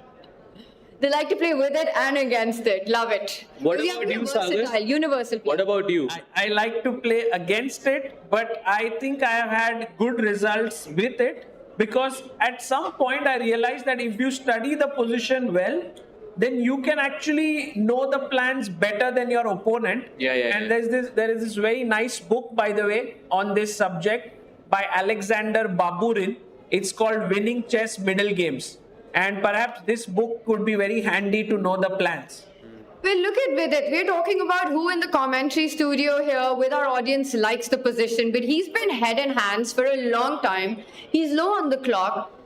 You know, you look at him on the camera, it doesn't feel that he wants to be the one playing with the isolated queen's pawn in this position. Yeah, but it's Vidit. I think he must be, he must be so comfortable in such positions, right? Because Vidit likes positional situations, and so I would think that he would feel comfortable here. And also from Arjun's side, we did go through the opening as well, and Arjun sort of simplified very, very quickly, perhaps because of his health, or we don't know the exact reason for that, but I'm just speculating here. But this also goes to say that Arjun maybe was okay with making a draw, and Vidit is the one trying to play for a win here. So I would say this still, I would prefer to be Vidit considering everything, considering all elements. Yeah. I mean, in general, the natural move should be just rook a d1. You play it without much thought. You got your rooks on these two files, which are generally good. But I think Vidit, maybe in his mind, has something very concrete. He's thinking about takes, and knight e4. And he's looking at taking on f6, maybe knight d6, something on those lines. Yeah, I love it. Knights are super important in this attack. You know, one headed to d6, the other going to e5, the rook from a1 sliding over to d1. Very interesting position here. Vidit has a choice. Does he give up that bishop? Because somewhere in your heart, you want to keep as many pieces as possible because you don't want to trade. Or maybe there's something direct and concrete, like you pointed out. So sitting down to calculate, and Arjun, he does look a bit unwell on camera as well, you can tell. But, you know, a sign of a champion is that when you're not feeling at your best, you're still giving it your best. Arjun is still at joint second place in the tournament. Yeah, I think this year, Arjun has fallen ill in a couple of very important events for himself. One was in Vaikanze, where he was not feeling up to the mark, and now here. So, you know, guys, if you are a chess player here, you would be thinking it's all about preparation on the board, but actually health becomes a very critical part of being a top player. Absolutely. And Arjun, you know, I think is a very big example of that, in a sense. And that's the reason why the world number one, Magnus Carlsen, chooses to go play golf or to go play any other sport as part of preparation before a game. Because again, just being at the top of your fitness for a long number of hours when you're facing this field is a huge part of being the best. Otherwise, it's the mistakes that happen in the third, fourth hour of play. You know, this just reminds me that the first time Magnus was in India, because I remember reading up, I think on ChessBase India about this, where Magnus was going outside and he was sort of playing with the football during his matches, not during the World Championship match, but it was, I think, in one of the Rapid and Blitz times. I have this memory. Steel Chess India. Yes. And Magnus was not feeling so good about his play. And, you know, this is what Magnus is very good at. He kind of observes that his body and mind are in sync, and he was not feeling so well, and so he told the organizers, "Can you arrange for a football?" And then he went to the terrace there. He took off his shoes and played barefoot there with the football. And once he kind of felt good, he wore his shoes, went to the next game and started winning again. Wow. That was the same tournament where Magnus Carlsen perhaps had one of his shortest games, and I wonder if any of you remember who it was against. Yes. That's everything today. Yes, it Wow. was the Italian, correct. Nice. How many times did you see this video? 10,000. All those views on Chessbase India is from here. Yes. Nice, amazing. That's how it reached 86 million views. Now we know. Okay, by the way, Rook E8 is on the board, and right now Vidit is thinking, I think Vidit is somehow mirroring his friend Anish here by taking so much time. We have to quickly check the game of Karthikeyan Murli. Again, Tanya, you are in for a shock here because Nihal Sarin opened the game with the Alekhine defense. Wow, love to see it. But I think if one player would do something like this, it's Nihal, right? Always coming up with these unorthodox openings. And we are at this position right now, and Karthikeyan seems to be doing quite well. In the whole tournament, I want to say. I mean, it's incredible. If you love an underdog story, then I think Karthikeyan is the player to watch here. He was supposed to play in the Challengers section. He wasn't supposed to play in the Masters tournament. And then Fedosiev withdraws a last-minute entry, and Karthikeyan gets his spot into the Chennai Grand Masters tournament. A huge opportunity for him. And when that usually happens, we've seen this play out in the chess world. When you get these kind of chances, the hunger to win, to prove yourself is that much more. And right now, Karthikeyan, with his win over Vidit yesterday, and what a win that was in the end game, just the way he converted it, finds himself sharing the second spot. If things go his way, he might be fighting for championship tomorrow. Yeah, I agree. This is very interesting because if he wins and if Vincent draws, then in the last round, Karthikeyan does have an outside chance of tying with Vincent. Although right now it's not very likely, but we'll see.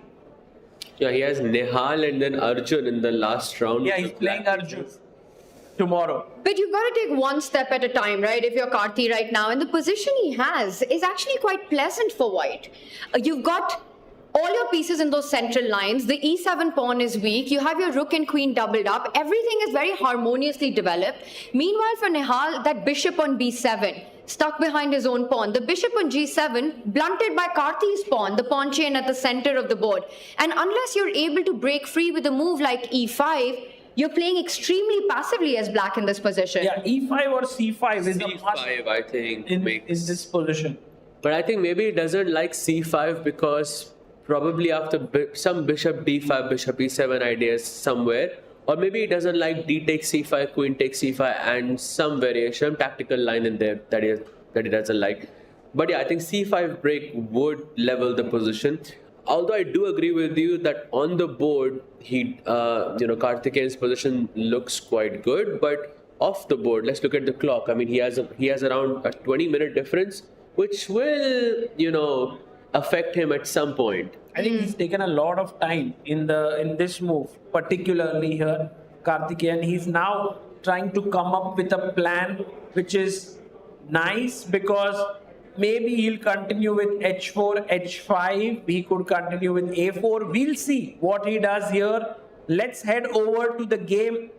This is a classic case, right, where you've put all your pieces on the right square, or you've optimized your development, and now you need to go to step 2. And very often a player goes into the think tank here because it's not as easy to find that step 2. How do you make progress from here? Yeah, he's just thinking about it, and I think we can come back in a bit here. Should we go to Pranav? Let's do it. Versus Ray Robson. Pranav actually managed to find a beautiful maneuver of his knight, which is very well known, and Sahaj also pointed out the knight came from b3 to e3 with both the knights controlling the d5 square.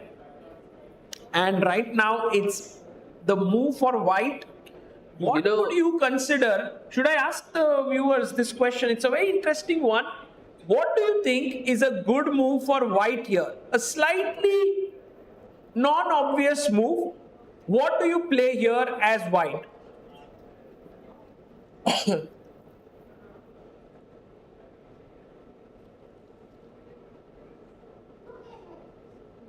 Rook A5. That's possible.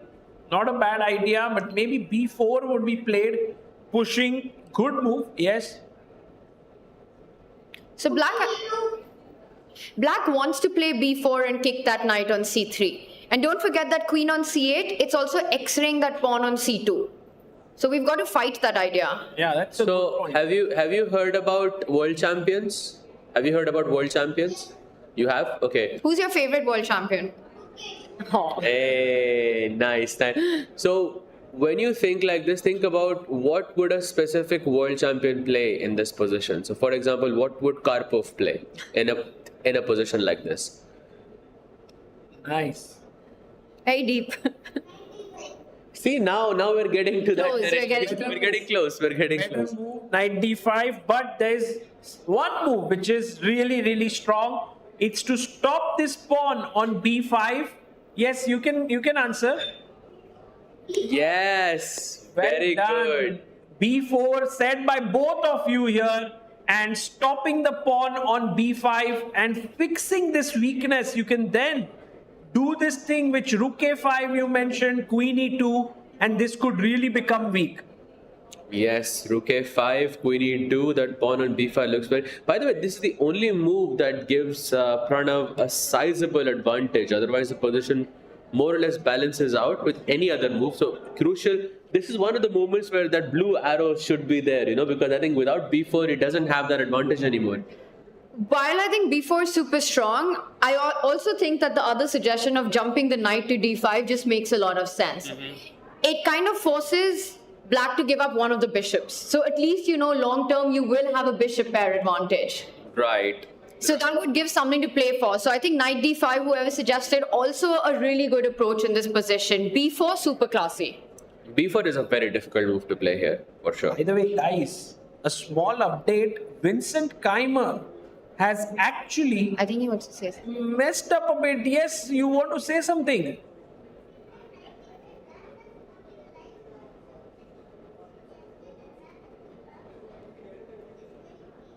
That's a very good point. It's a very good point. Yeah, he's saying that after knight d5, you can't take with the knight because the bishop's trapped on e6. Thank you very much.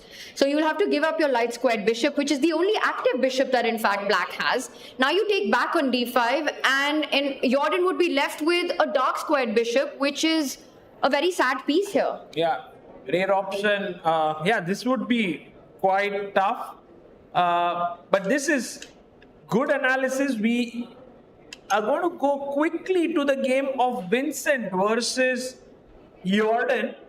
And the last move that was played by Vincent, very interesting. He played e4. So is it fair to say that this game will fizzle out into a draw very quickly? No, that's unfair to say. The reason I say that is I think draw is the most likely result, but I don't think it will be quickly. I think it still goes on. I think the players will play because Vincent just has such a pleasant position. And maybe it's not so easy because if you were to capture that central pawn as Black, you take back, and at some point, bishop takes knight. And now slow... What's strange to me is that he played e4 because he didn't have to play e4 because that is him going or sort of simplifying the position on purpose. b3, right? He could have played b3 or e3 and kept the idea of e4 for a later stage. This is why I feel that Keep Vincent attention. is kind of forcing. The matters. Yeah, he's Very simplifying it more. But I'm very interested because I just realized as well that h3 is hanging. So after knight takes pawn, you capture, rook takes knight. The thing is that I do like that d6 is still weak and f4, g4 is in the air. Right. Trying to gain some space on the other side as well. But Black, d5, I think there will be a thing. d5 is something... Should have kept the pawn on e3 because then about. d5 is not possible as much. So I really think this might be the first game to finish. Possible. And I think maybe Kaima's just happy with it, right? With the tournament situation, draw at least guarantees him I want to Playoff say spot. a joint top finish with a playoff spot if Arjun and if Karthi win their game. Yes. And if he draws today, tomorrow he faces Ray Robson. And I think Ray Robson would be also happy with a final round draw, perhaps. It's not been particularly great event for him. So, yeah, Vincent is in such a commanding position in this tournament that even 2 draws gets him the title. I still think he's going to play this on for a little bit. I think he's going to make Jordan sweat Do you justice. think Vincent is going to play for a... You can't say Vincent without saying win. So I think he will play for exactly what you were going to say. Guys, Nice. I have to draw your attention to the last move that was played here, last couple of moves between Arjun Erigaisi and Vidit Gujrathi. He went Queen E2 and we were at Rook E8. And Vidit here, for his next move, played Knight E5, giving up a pawn. Wow, he was tempted by this option of Knight E5. Oh, wait. So Knight D4, Queen D3, Knight C6. Do I have Knight takes F7?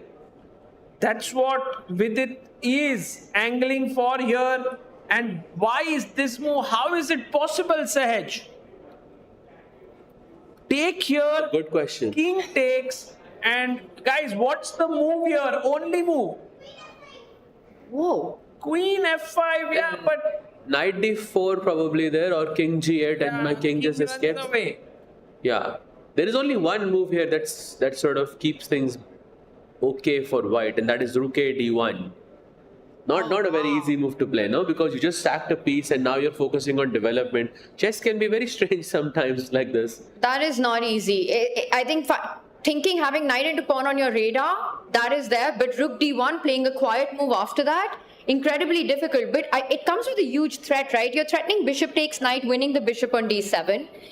And the question is, how does black save this? Because there are also ideas of bishop takes E6 at the right moment once the queen sidesteps. Maybe there's bishop C8. Yeah, And now you move your queen to somewhere on the E file, I wanted to say, so that I can get bishop takes pawn and hit the queen. Is that an idea? Maybe Queen F5, his move now. Oh, very strong. Yeah, queen F5 now. Yeah, Queen F5 is also a very not the good best move. move, yeah. If not Why for not queen E3 maybe? this incredible defense, King F8. And that's Same idea. super tough. Same idea. Why? Huh? Queen H3 is an insane move. Meanwhile, we have Tanya and Sahaj analyzing. Getting into the position now Our because chess player in us is coming out because this comes with that threat, right? You're attacking E6 and the queen at the same time. So actually, with it, really spiced things up when he jumped with his knight on E5. And Arjun was like, okay, I have to take the challenge. I will take this pawn. And finally goes back. And now we are here. Vidit has 36 Will he minutes. play knight takes pawn? 100%. Will Vidit go for this is the question right now. Okay, is it at all possible that Vidit overlooked that after bishop f6, maybe. bishop f6, knight takes d7, which looks like you're just winning a piece? We can ask the audience here, Yes. what's the move? Guys, what's the move here? Vidit seems to have overlooked this. Black to play. Knight e5, then knight takes e5. Come on, guys, think carefully. Black to play and win. What a great move, Sahaj. I think you are right. This is what Vidit missed. Yes. What? No, Knight not, b8, still knight takes f6, that's a check. not bishop c3. Then b c3. There is only one move here that wins the knight back. Close, then knight takes f6 check again. Sagar bhai, do you want to reveal the move? Wait, I'm also trying to think. Let's think give this everyone a is- chance. This is a very beautiful move. Oh, I see it. It is indeed. Wow. Well done. What a move here. Beautiful. It's like closing a door so that a piece is trapped. But let's say, I don't know, even if you come back here, knight e5, rook e5, I don't even take the rook. Okay, I take the rook. I was That's take simple, the- right? yeah. You just take the rook and you're up in but exchange. actually it's trapping the knight. There's nothing else. Oh, No. And then you're up a pawn. Once the dust settles, black has an extra pawn in the position. Do you think he missed this? 100%. I think you've hit the nail on the spot here. that this is what was Vidit's idea all along. It wasn't to go knight takes pawn. He just thought that Arjun cannot play knight c6. And how sharp is Arjun? Because he's obviously spotted it. Otherwise, you're losing a piece. So Arjun has seen bishop d4. Yes. Arjun looked one step ahead, and now Vidit could either be kind of regretting his decision, or he gets his act together and sees, oh, knight f7 is possible here. But you only see knight into pawn as possible if you see rook sliding over to d1. Yes. With all those ideas, which is not so obvious. Especially when in your mind you're sort of stuck with this d7 bishop that you want to win. Yeah. And Vidit is down a pawn right now. He needs to be concrete. Correct. This is such a beautiful example of trying to now not remember, or, kind of don't regret if you miss something. Now come back in the moment. Look at that, Vidit about to play. Guys. What do you think? Will he go knight takes pawn? Yes.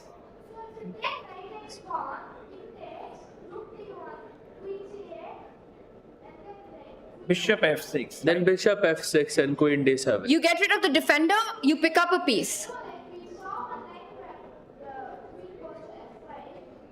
Queen h. No, that was queen h3 or something. So that was knight b. Bishop c8. That was not queen c8, it was bishop c8.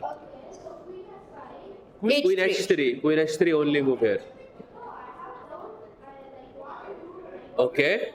Oh, it takes f7. Knight takes f7 has happened. Guys, he's gone for it. We will look at more analysis now. And now the question is, we spoke about how Vidit might have missed bishop d4. Did Arjun miss knight takes pawn?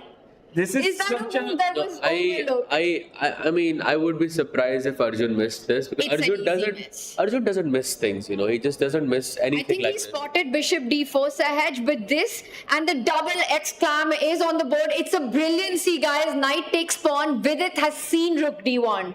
Yeah, I love this game, how it's kind of moving in up and down these kind of curves, but what is happening in the minds of the players is unclear to all of us. Did Vidit see this? Did Arjun see that? We hope to get one of the players here, but for now, Arjun has to take the knight. There's no other way. And then rook a d1.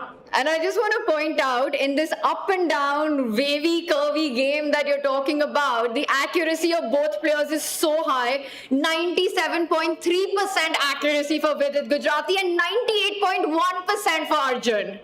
Amazing. Wow. And knight takes f7 being one of the moves is super impressive. But however, my problem with this variation is that after you take, it looks fancy, right? It looks really fancy. It looks like Vidit is about to go for the win. But however, the next few moves, he has to just go rook d1, bishop f6 and queen d7 and just simplify it completely. So it's not like he's going for any tactical measures here. It's just simplifying the position further.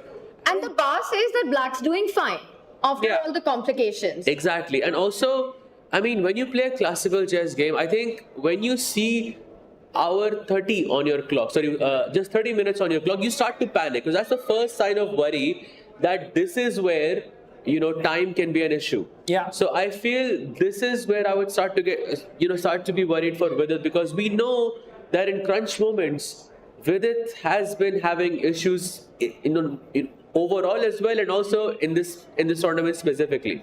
The fact that Arjun hasn't immediately snapped up king takes knight, I want to say it's not a move that he had on his mind. It's not something that at least he had when he played knight to c6. When he retreated with this knight, this is not what Arjun had spotted. So now it's on him to step back, to calm himself down and sort of navigate these complications. Can we go deeper into this line, Sagar? Yeah, let's go. Like king f7, rook a d1, and now I don't know what is the best move for black here. There are many different possibilities. You can go back king g8 trying to run away. By the way, we can see this unfolding, guys. King takes f7, Arjun has just taken, and now Vidit must go rook a d1. Is there any other move that he can get tempted to? I don't think so. Yeah, rook d1, we can see from the blue arrow, it's the only move in the position. Whereas everything else is worse for white. Losing. It's losing for white. Losing, yes. Every other move except rook d1 And Vidit's much worse. He's close to losing. So he has to find it. Basically, Rook D1, you go not King G8, you go King F8. Takes. So takes. By the way, he brings his rook to d1. So that's on the board. King f8 takes. Rook D7. Takes. And now Knight E5. And now the position is... Oh, that's a nice move. It's a double attack. Let me just point out that it is not Vidit who's playing for a win here anymore. Even though Knight F7, as beautiful of a move as it is, there is no follow-up, sadly. Yeah, actually, you know, Sahaj, more than playing for a win, Vidit played this combination not to lose in a way, because he was a pawn down, right? Yeah. You have to. So in a way, it equalizes the game.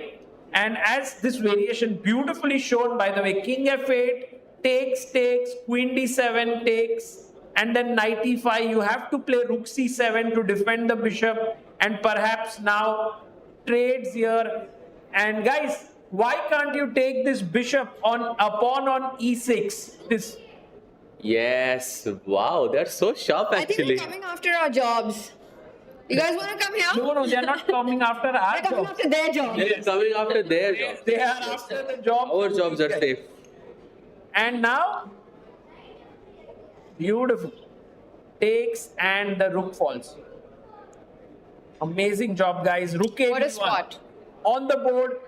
And So, let's see what Arjun does. looking at all the sort of variations here, what percentage would you give Arjun winning? What percentage of a draw chance? What percentage of a Vidit chance? 90% draw for me. 90% draw. Yeah. What about you, Tanya? If this line plays out until Knight E5, as we saw in that position, attacking the rook and bishop, I would think very close to what Sagar said, 80-20, 85-15, and 85% chance that it ends in a draw. If anyone's pushing for the win, it's Arjun Erigaisi. So Vidit has no chance. If it reaches that position that we were talking about Right, with right. Knight E5. But if it doesn't reach that position, then Arjun's chance to win increases, right? For example, if Arjun here goes bishop to C8, Yeah. and then there's this Queen H3 stuff, I think the position just explodes and opens up, and then we're talking a completely different game. Then it's Vidit who's on the front foot. Actually, it looks so scary that if you move Queen C7, I might have Rook take C6 here, and I would love to see it on the board. I don't know if it's working or not, but Absolutely right. This is perfect. Because look at now this. You can't take with the bishop. It's checkmate in. King G6, Bishop D3 check, bring the king to G5. I don't know where is the mate, but there must be a mate somewhere here. So not Queen F5, yeah? Maybe Wait, there is something here. Queen E3. Queen E3? It says Queen F7, but I think it's not a What checklist. about Queen E3 here? Queen F7 working. King H6, no? What about Queen E3? Isn't Queen that E3, Queen F4, H4. H4? Oh, Tanya is super sharp. Super sharp, wow. King G4. Queen H... No, F3, F3. F3. King G3, Knight E2 check. And Or then Queen F2. Oh, it's a mate. Many checkmates. Everyone wants to find one. Yeah. So Bishop C8, and it completely turns around. So now again it's on Arjun to find the only move in the position to get the king to the right square, which is F8. I think King G8 and King F8 both should be okay. King G8 with the same idea of bishop takes, Queen takes D7, takes, and Knight E5. It's very similar. But here there's bishop takes pawn check in the end, and maybe that's the difference.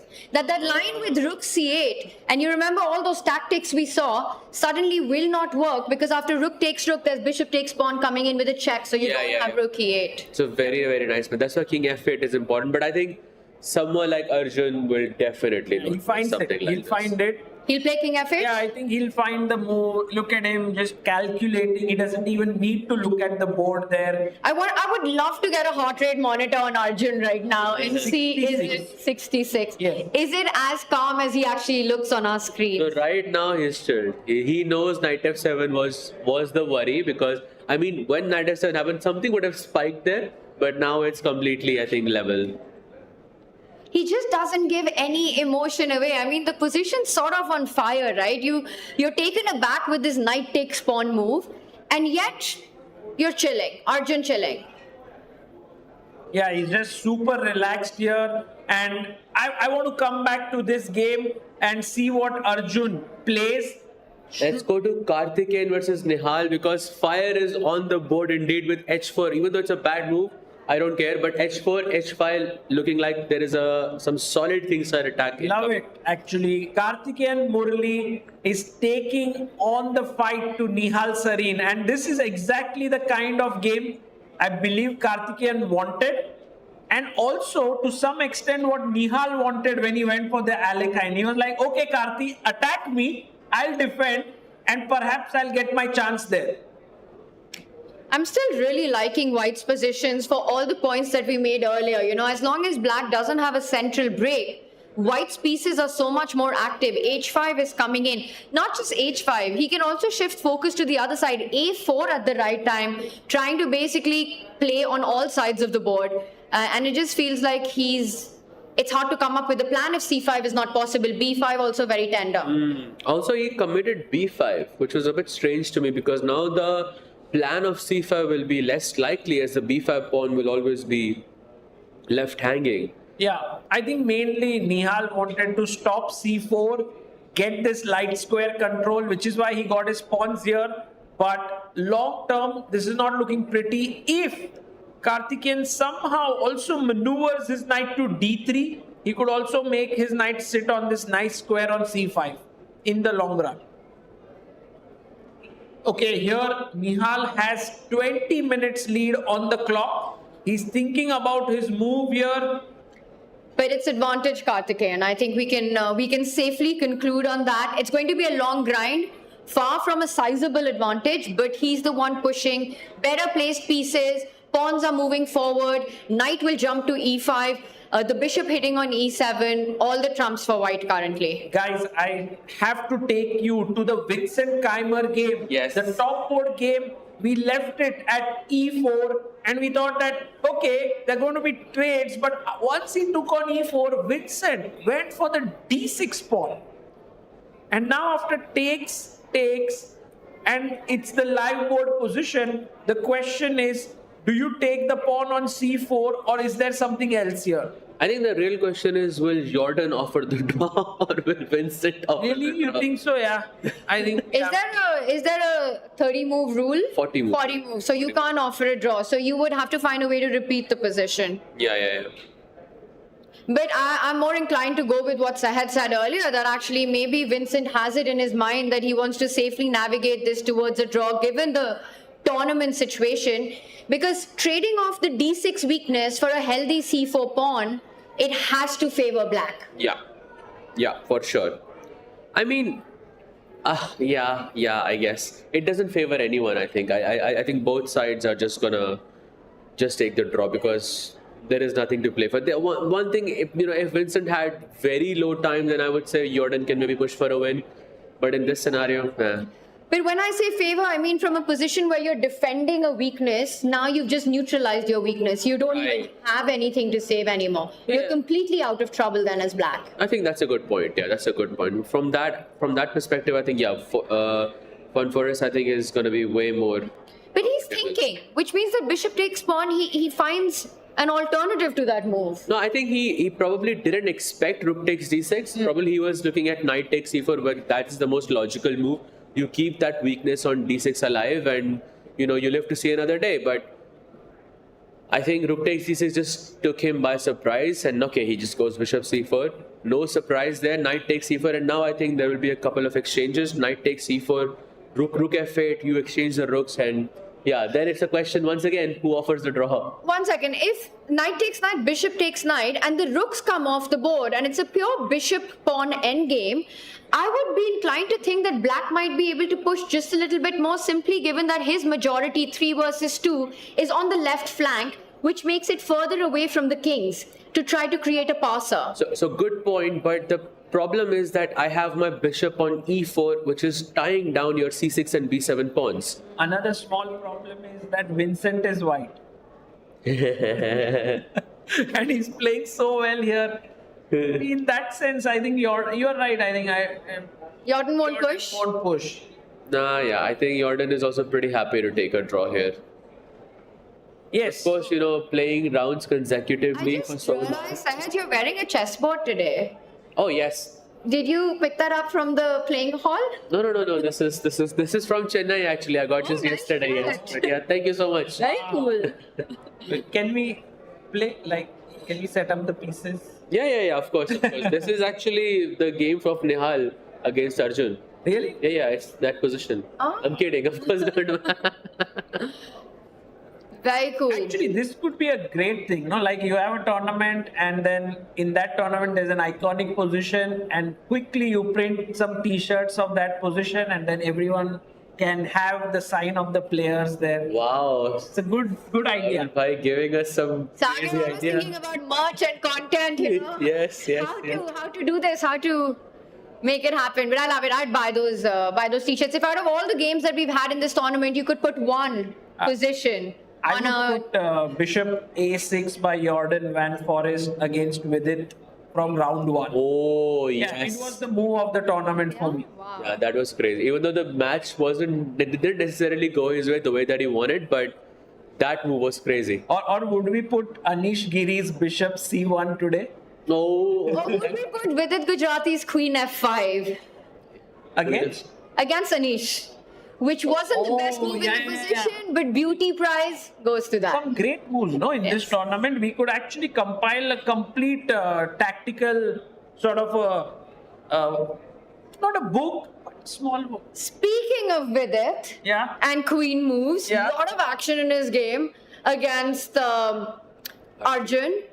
And Arjun G8. finds the move King G8. So not the most precise one, but good enough to keep the balance. Yeah, maybe he just sees that knight takes bishop rook straight and he's happy with the outcome. King F8 I think was slightly more accurate in this position, but King G8 just is fine. But now it's a tough decision for Vidit because you just played knight F7. You had this mentality that I'm going to crush my opponent, and just 2 moves later you have to simplify everything into a draw, which is not an easy task. Yeah. Not so easy at all. And guys, Vidit has to forcibly take on F6, take on D7. Otherwise, he's just a piece down. So we will be seeing that. Before we take a very short break, Can I guys. ask you a question before that?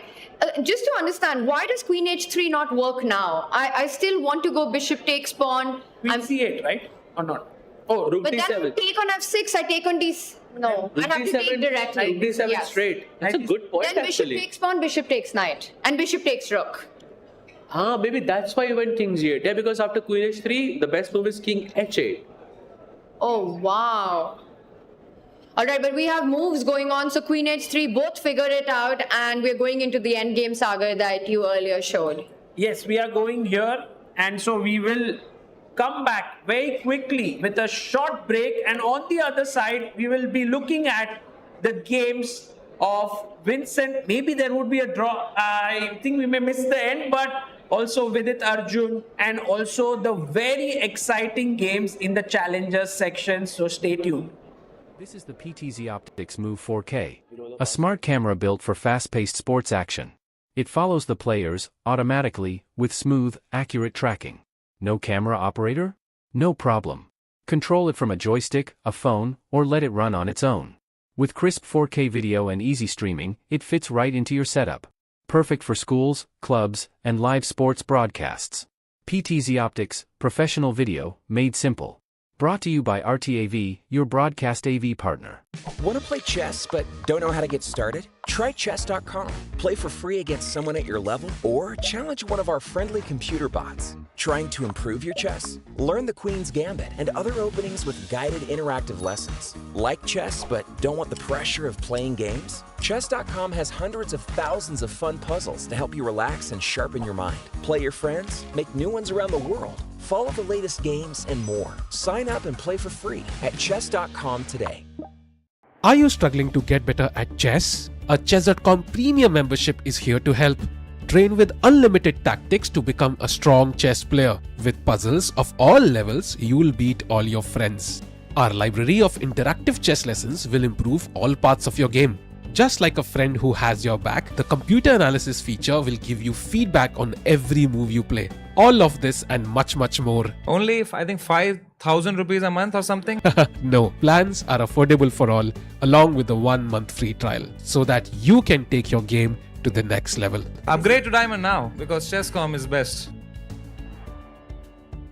This is the PTZ Optics Move 4K, a smart camera built for fast-paced sports action. It follows the players automatically with smooth, accurate tracking.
And we are back with all the action from Quantbox Chennai Grand Masters. It's heating up across board, and one player here in Chennai is on fire. I don't know if I'm allowed to make those fire jokes anymore with everything that happened on day one here.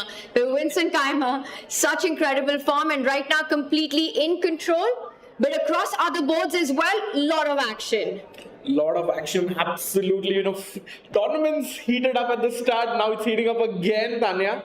Sagar, where would you like to take us? I want to just grab the attention of both of you to please tell me if this game is going to end in a draw or is there any juice left here. Rook E8 was the last move by Jordan attacking this bishop.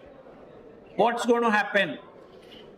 Well, it's quite interesting because it's not only the bishop that's hanging. The pawn on A2 is under attack. The pawn on B7 hanging as well. And it feels like there's pressure. There's rook attacking A7, B7, bishop hitting on A2. The bishop, and you can't go to B1. Bishop B1 runs into rook E1 check, losing a piece. Crazy. So actually F3 is the best move, perhaps, cementing the bishop on E4. Cemento. And yes, cemento, as Peter Lecco would say. And take, and A3. And then maybe they keep playing on, or this ends in a draw. Not so sure. Yeah, like I think they'll accept a draw. Because I want to say one thing. If Black tries to create a passer on the left flank with King D6, push the pawns, White also has an idea of going H4, H5. Absolutely. Breaking through on the right side. Yeah, I think Jordan should be trying to push on the left side, and Vincent Keymer in the lead does not want to get into these messy positions, but we want him to. As commentators, that's the dream. But Rakesh, as head or lead of content for chess.com, what has been the biggest content here in Chennai Grand Masters is what I want to know. I think day 0 was pretty fun, but apart from that, on a serious note, I think Nihal versus Arjun was a standout game where with knight and 3 pawns versus 1 rook for Arjun. That was really fun. And apart from that, fun stories with Anish, and as well as some interesting content pieces with you as well. That was the highlight. Yesterday, guys, big news. Vidit and Arjun have drawn their game already. We were thinking that Vincent would draw, but before that, this has ended in a draw. This is how the game went. Takes. And I think they found a way to just... Oh my God, they made so many moves. and look at that. I think with the hand movements, we can see what position they're analyzing on the board as well. Sagar, I saw Arjun pointing out to the H3 square. They're looking at all those complications that happened earlier. This, of course, the yo-yo of the checks and the king. Yeah, I think a great result here for Arjun, You know what we need are mics on the players right now. Yeah. I've always loved that when we can hear the conversation post-game. But Tanya, you're very good at kind of picking up hand gestures. Let's try. Now try the lip reading. I'm trying to see what squares they're pointing at, and I think that was the D7 square. Yeah. Queen H3, Queen C8. He did something like D7, D4, H4, D8, like a nice geometry there, but I agree. We need the mics. That would have been super fun. Pretty epic.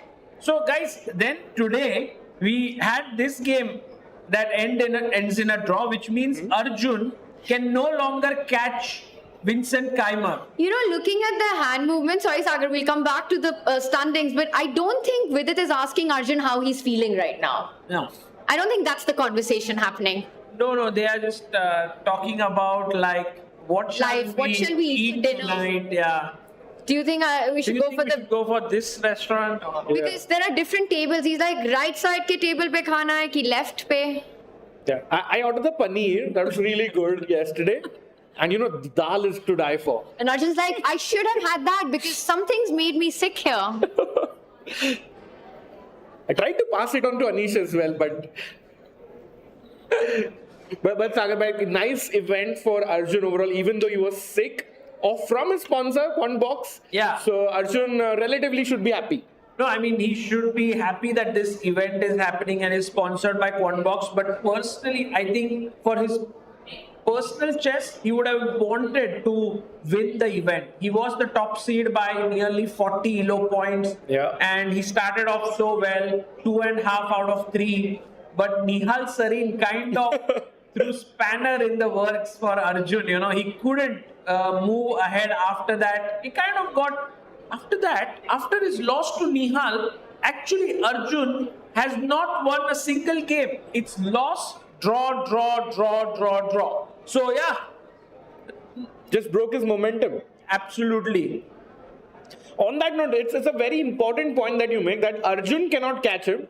So Murli Karthikeyan is the only player who can catch Vincent. Exactly. So let's go to that game, guys, because if Vincent Keymer draws today and Karthikeyan doesn't win, then anyway Vincent becomes the champion today. One round to spare, undefeated in the tournament. And today's game, he's not in any danger of losing either. And for Karthikeyan, the pressure's on him. And it's fantastic to see his performance here, right? The fact that he even has an outside chance of winning the tournament after being a last-minute entry into the Chennai Grand Masters. The position that he has, still a game for all three results. I want to say the H-pawns have been traded off. Maybe we just back up where we left it, Sagar, at H4 and see how we got here. Yeah, H4, A6, H5. By the way, C4 would have been a very nice move because that would have made the A6 pawn kind of weak, or maybe you can even take here with the queen, which is more accurate. But that didn't happen. He went H5, Queen G4, takes, and in this position, Queen D2 is on the board. And now if Nihal Sarin plays the move C5, I think it's already a nice position. I think he just arrives to the board, Nihal, and 27 minutes for Karthi. He has to start rushing out. Remember, there's no additional time at the end of 40 moves. Yeah. Wow. Do you think, guys, Karthikeyan can win this game and keep the tournament alive, or you guys think that's not going to happen? Well, a lot of it depends on the other board, what happens on Vincent's board. But I think for Karthikeyan himself, somehow it looks like Nihal's managed to neutralize the edge. Now that knight on d5, it completely blunts out the light squared bishop. If you get c5 in, if that's a move that can be played, there are some complications. What happens after pawn takes pawn? Do you have some big knight jumps? It starts looking very scary because the black rook is lined up against the queen as well. So c5, if that works, I think Nihal has completely equalized the out of the opening then. Right, guys. My small suggestion here is, should we quickly go and check the challengers? I have one question for our audience before we do that. And they'd have to go into that tactical mode one more time. If black was to make the move knight to f6, it's not a move we want to make. Retreating move is not a good idea. But white to play here. Wow, what a knight. Wow. And king takes bishop, Frika bishop. Knight e5. And that would win the queen. Very quick, very sharp. Well done. Amazing. Good job there. What's your name? Arjun. Oh, Arjun. It's in your name. You are going to be there one day. Arjun with some quick tactics there. Guys, in the challengers, we have a big news. Leon Mendonça has drawn his game with Indian. That means Pranesh can, go into the sole lead if he manages to win. And what a story it's been in the challengers, right? Because Abhimanyu Puranik, he starts with a 4 out of 4 hot streak in the tournament, is leading throughout, and then gets that one loss dealt to him from a position of strength against Pranesh. The field wide open completely, and now it's Prani, and he's such a tactician. He's the one who's overtaking. Challengers is still anyone's tournament. Yeah, absolutely. This is how the game of Leon ended in a draw. Let's head over to Pranesh versus Harika. A crazy game that is so complicated. And I think it's in positions like these that Pranesh thrives. And I believe Harika finds herself slightly uncomfortable. Also nice to point out that Pranesh came into this event via an online qualifier. He in fact lost to Sahaj Grover in round 1 of the qualifier, made a comeback from there, and now he can play in the Masters section next year. Wow. What a crazy story, Tanya, that is. Fantastic, right? But there's still a job to be done there. Yeah. But he's on course. I will say one thing though. So much of these positions about king safety. And while it is a very double-edged game, the fact that White's king is nicely tucked in the corner, you still have that pawn wall in front, you have your knight defending it, blunting that bishop on b7. e6 is a weakness that can be targeted. I would pick White here, just by a little bit. Is that because Harika is your teammate, Tanya, in the Olympiad women's team? Always. but also the position. Yeah, for sure. Looks safer for white. I love this, by the way, B pawn, which is a passer for black. I think that the C4 pawn is potentially a bit weak. I also like how there's so much pressure on the F3 point. I'm kind of team Pranesh here, yeah? If the majors come off the board, if it goes into an endgame, I hear you about the B pawn. But as long as the queens and the rook remain, for me, it would be more about the king's safety. Yeah, and somehow, you know what? Pranesh would be feeling quite comfortable here on C8. So I'm actually curious to see how this game develops. My intuition says that Pranesh loves such positions a lot. Can we see what actually happens? Is queen takes pawn possible, or are there sacrifices on F3? Because that is the scary option. Queen takes pawn, and can black actually go rook takes knight? Possible. And after rook takes F3, it's actually losing. Because after pawn takes, rook takes, what is the winning move here for Let's go, kids. Arjun again. Arjun again. Arjun, do you plan on giving anyone else a chance today? Okay. No, he says. Well, Queen E8 is absolutely right, which is the reason why you cannot sacrifice your rook here. So Tanya, you're absolutely right. The best move is to be brave and snatch the pawn on E6. Otherwise, black might start taking over. And on Arjun's note, I would like to ask you, we've seen Indian parents name their kids after cricketers like Sachin and Rahul. Do you see a world where Indian parents name their kids Arjun, Gukesh, Prag? Do you see something like that happening in India? I haven't met yet a kid who's named Gukesh or Pragnananda. I think when that happens, I can truly say that the chess boom has reached the heights in India. Arjun is, I think, a more common name than Gukesh and Prag. We have, I think Sachin Tendulkar's son's name is also Arjun, right? Yeah. So, I'm sure we have a lot of parents who've named their kids Anand. Yes. Yeah. After Vishy. So maybe we will have this younger generation as well. We might see some daughters being named Divya. Or Tanya, for that matter. So. Yeah. Has that happened, Tanya, ever? It's I think it has happened. It seems like that. Yeah. You look stunned, Tanya. No, it's very sweet actually. When especially I think in my city when there are young girls who take up chess, so that does feel very special. But are they named Tanya? Actually, yes, I have met somebody, but I don't know if they were being completely honest about it or they were just trying to be super sweet. But if you're watching this, it's a nice name. Nice. Well. And so coming back, Sagar, right? Queen E6, Rook F3 doesn't work.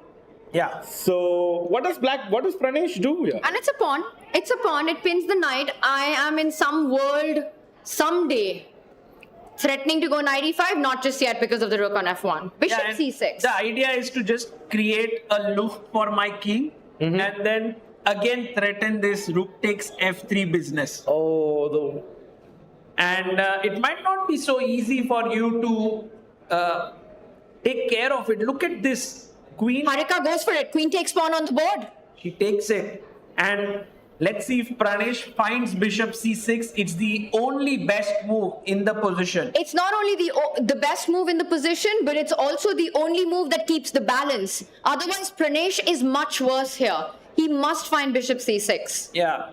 I think it's the kind of move that is tough to understand if you're just looking at the position directly. He played it. Oh, wow. And he played it quick. He just makes this square, and guys, rook a1 or rook b1, all these moves can happen, but rook f3 is coming. How does rook b1 even work? What if I take? Rook takes knight. Yeah, rook okay, rook takes here. And then rook takes rook. Yeah. Oops. Yes. Let's see what happens, because there has to be a... Yeah, bishop e4. The audience is right. So queen e8 check. And then you can just block. So the bishop is pinned. So you go queen e8 check here, and king only move b7, and now bishop to e4, and that's beautiful. Because it's not only the rook, but queen takes knight is the threat. Wow. Too good. Too good. And I see them discussing, I was thinking of this move, or I told this move 3 moves ago. So the kid's really super strong here at Quantbox. Favorite player, by the way. Arjun, right? Magnus. Gukesh, Magnus. Prague. Plenty of fans. Guys, where are you from? Which academy are you from? T Nagar Chess Academy. I want to hear from you as well. Who's your favorite player?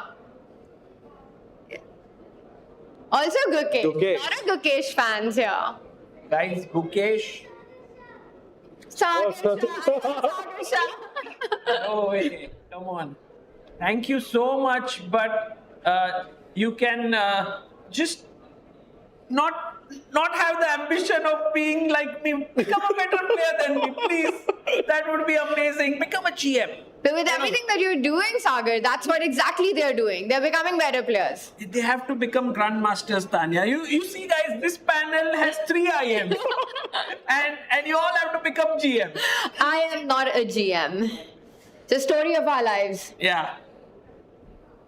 How do you feel about Let's that? continue. Do you intend to continue your journey to GM title, both of you? No. No? No plans. Rakesh is like directly no. Tanya, I like the clarity. I want to reach to that point. I feel somewhere in my heart I still want to, but it's not, the fire isn't as much as it used to be. I very much love calling the action, especially when I've got this company. Wow. How about you, Sagar bhai? I basically had lost all hope. But then I have to play some match now recently. With Levy. With Levy in October. And so I started looking at some chess and I thought, okay, it's not so Rusty, huh? Yeah, it's Because fun actually to look at chess. You're so sort of connected to chess, especially I think when you do those analysis post games and you're looking at, all the action all along. But tell me, you have 2 norms. 2 norms. So 1 norm you're short of. Same for you. Yes, but also... Can you give me 1 norm? Awesome. I can give you some rating. Yeah, we all can just Like we should do a tournament where we farm rating from Rakesh. So discuss that on live stream though. And hoping at least one of us makes it to the GM title. Hopefully, yeah. And then we can clip this and and then this like the Gukesh video, I want to be a world champion. He did it when he was 12 years old, and here we are fully grown adults. I do like my dream is to be the oldest grandmaster in the world, and then you can flip it. You're walking with a stick, and then you become the grandmaster, and we are pushing Sagar in a wheelchair. Okay, maybe that's a bit too much. Okay, let's very go. well And the complete opposite of that, Sagar, we were shooting some content with Tanya. We showed her a clip where 8-year-old Tanya Sachdev says this. Before that, on NDTV's interview, so I want to become a grandmaster. Oh, really? Yeah. I did say Tanya, that. come on. For the 8-year-old Tanya. I still can't get over the image of Sagar becoming the oldest grandmaster. I'm still with the CBI camera walking. On his wheelchair. Guys, if I have to become a grandmaster, I have to give up on the camera. Yeah? I cannot become one with it. I don't think you're ever going to give up on the camera, Sagar. And Amrita is right there, as well. Yeah, it would be amazing. And then, shout out to the kid who said his favorite player was Sagar Shah because this conversation stemmed from there. But can we jump back into the game? Who came here? There's a player who arrived. Oh, it's Vidit. Oh, Vidit Gujrathi is here. The audience runs away. Yeah, just all the watching in the hall has gone away right now. you guys didn't enjoy the conversation about Sagar becoming the oldest grandmaster. Tanya, no one here heard it. Everyone went. I think we need Vidit in this panel to discuss this more. Yeah, we can check if Vidit is interested to join. That would be cool. Yeah. And get his thoughts on Sagar becoming, obviously not the games, but just Sagar becoming the... Or did he miss knight takes f7 or these questions? That also we'll get in somewhere. All right, so coming back to this, Pranesh finds bishop c6. Should we head back to our masters? Should we just look at one more game from the leader point of view?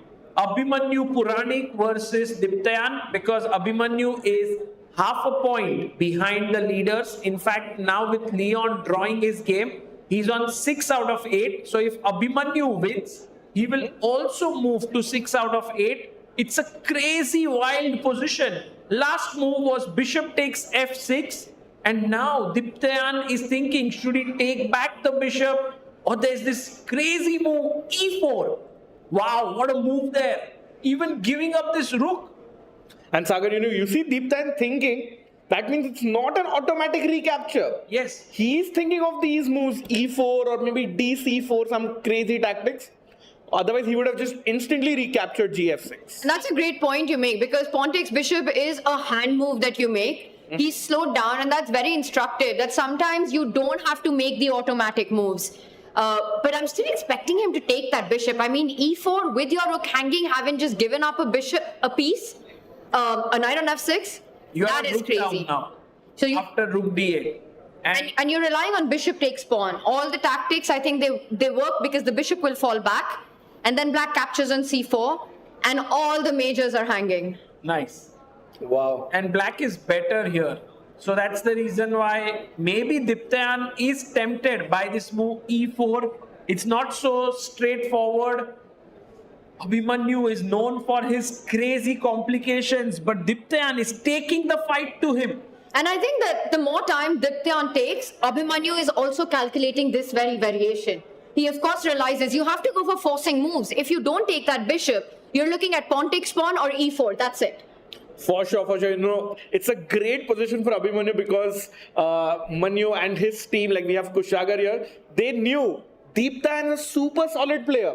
They knew they had to take him to, 2 plus 2 equals 5, like the Tal code. You have to get into unfamiliar positions for Deeptan to get some edge. But right now he's showing that he's up to the task. Diptayan is not making any weak moves. So Abhimanyu has to be careful. Let's head over to the challengers now. And the first game we want to look at is Karthikeyan versus Nihal, where we left off. There haven't been... Oh, there's... No, this no way. is Tanya's move there. No more moves. Somehow Nihal, who was at, I think, 40 plus minutes, has again had a long think here and hasn't made his move. Should we go to the game of our leader? Yes, we must, because there's a very big critical moment in this position right now. This endgame that we have, a bishop trade has been offered. And I want to ask you guys, should white take that bishop in the center of the board? Wow. Or would you... Why not, though? Should take, should not take. Both opinions are... Should take. Yeah, and his friend said don't take. And Tanya, last time 2 bishops were offered to trade on d5, we had a new world champion, if you remember. Oh, wow. Yes, that is a memory. Oh, that and was it was so nice. bishop d5 by Lokesh with the bishop here, on 8. If you trade, then we may lose. not have the Vincent winning the Chennai Grand Masters if he takes. Yeah. He can't take the bishop. Bishop takes bishop would be a losing trade for white in this endgame. A king pawn endgame. And you... Exactly, that black has, even if those pawns are traded, pawn takes pawn, king takes pawn, black is very fast with a5, b4 coming in. Maybe you don't even need to take it immediately. But after pawn takes pawn, king takes pawn, a5, b4, you're the first to that queening square, or you push the c pawn and you're winning in this endgame. So bishop takes bishop would be a massive blunder here. And you see Vincent thinking. He is maybe, he's trying to find something concrete. If he doesn't find it, of course, he doesn't take it. But a tempting option given by Jordan Van Foreest. Yeah, great one. Actually, Vincent should just move his bishop back here to c2. But it's wonderful to see them fight till the bitter end here. And let's just show why, because it's so instructive, this king pawn endgame. It looks like you have level material, and white has a passer on the right flank, black has it on the left flank. But the problem is that after takes, even if you don't allow c4, bishop takes bishop, king takes bishop, pawn takes pawn, king takes pawn, black's plan is simple. You're going to push the a pawn, the b pawn, forcing white's king to defend it on the left flank, which will give black the pathway to get his own king to the right side of the board and just pick up all the pawns on the king side. That's so well explained, Tanya. And I think this is the reason why Vincent cannot take the bishop on d5. Jordan fighting here. And sometimes, we tend to think, oh, the players might just draw this game or something like this. But maybe there's a lot of intrigue left in this bishop endgame. And if Vincent doesn't take the bishop, Black is going to have that protected pass pawn. Yeah. So it's tricky. It's very tricky. But think about it, guys. If c4, it's already really serious stuff because I go g4, f4, and my king is coming to perhaps d4. I do have some chances with white, I feel.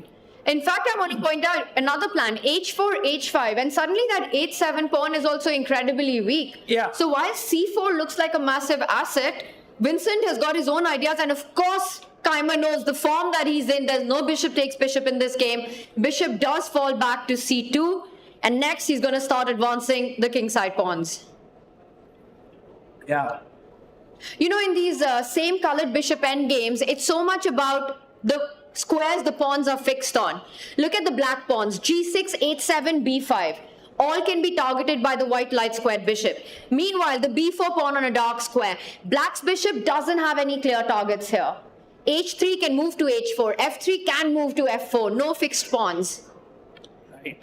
So do you say that white might be slightly preferable here? Can't say Vincent without saying win.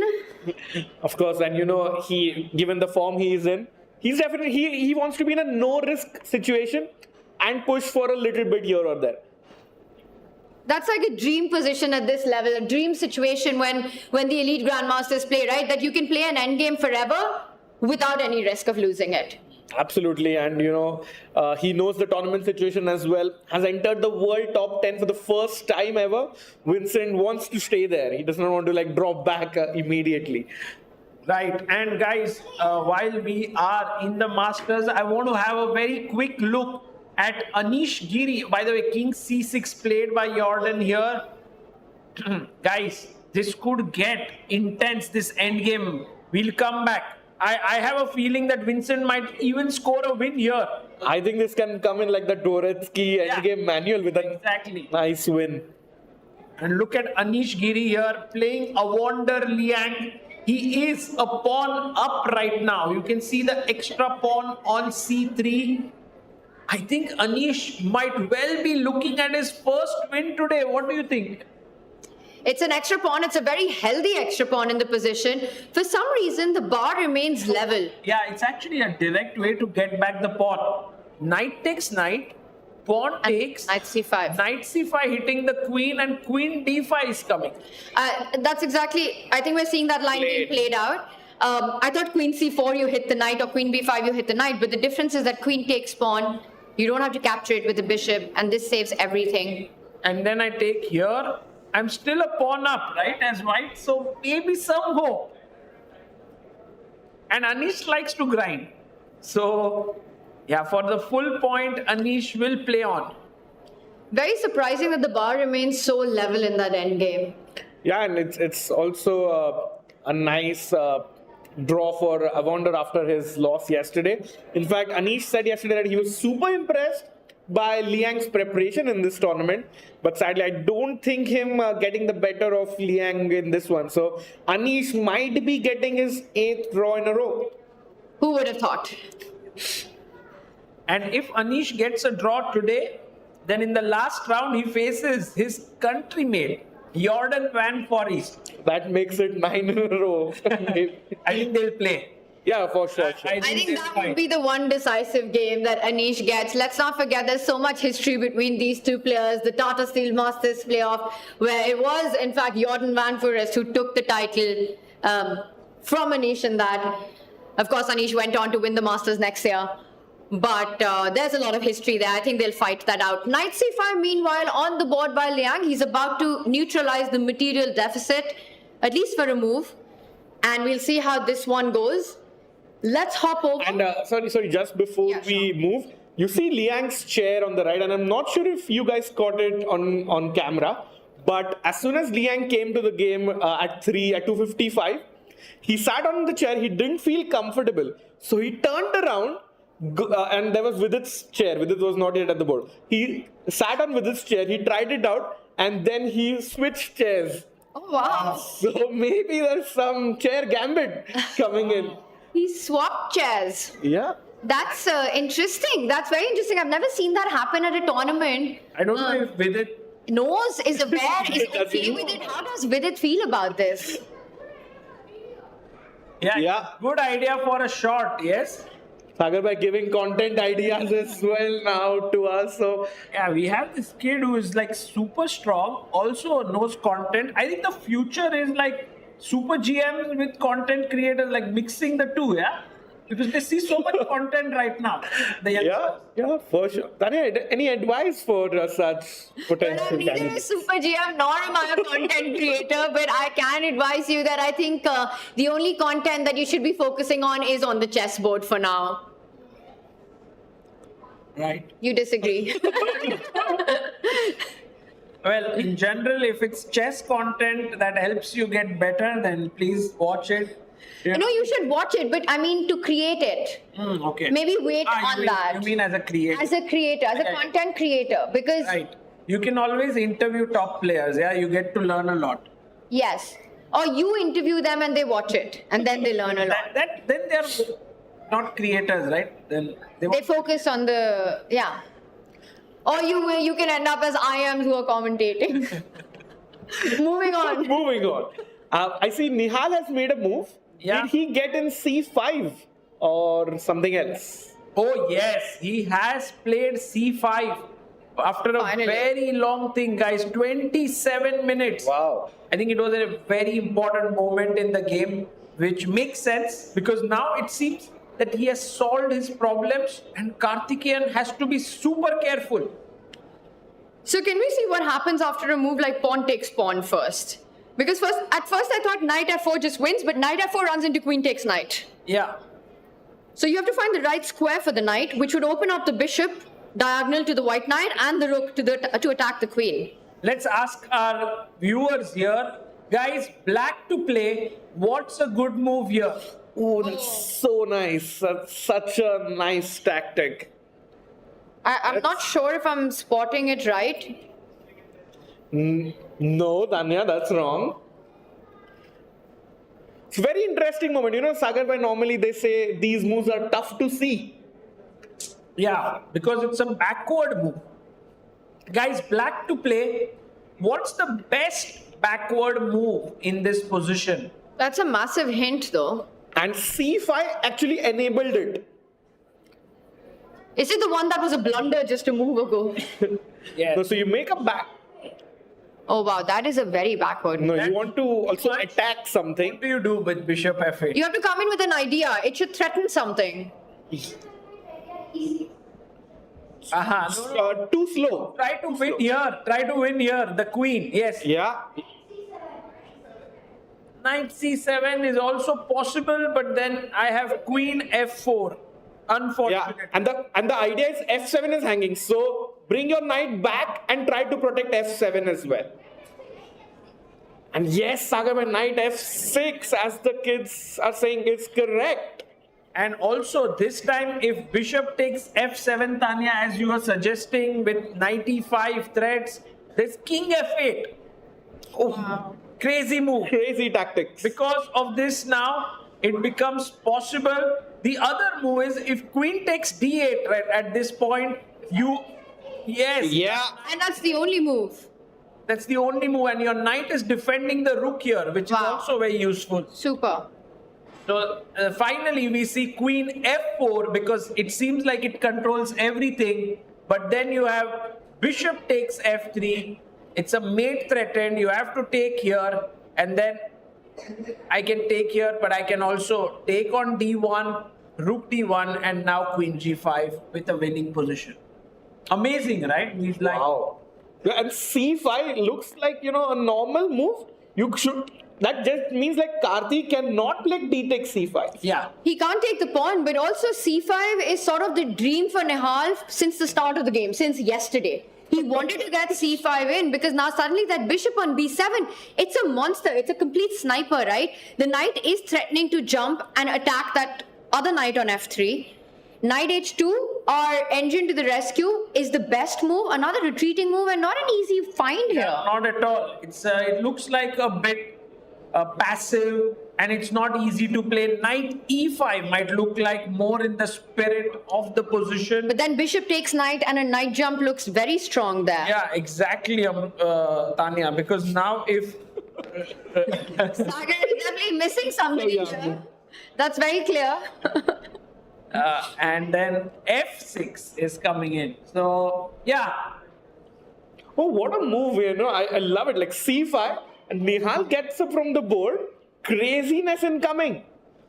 Yeah, this is actually getting super exciting, because if Karthikeyan doesn't manage to win here, then we will have a champion crowned today. Yes, we have a lot of hands raised in the crowd.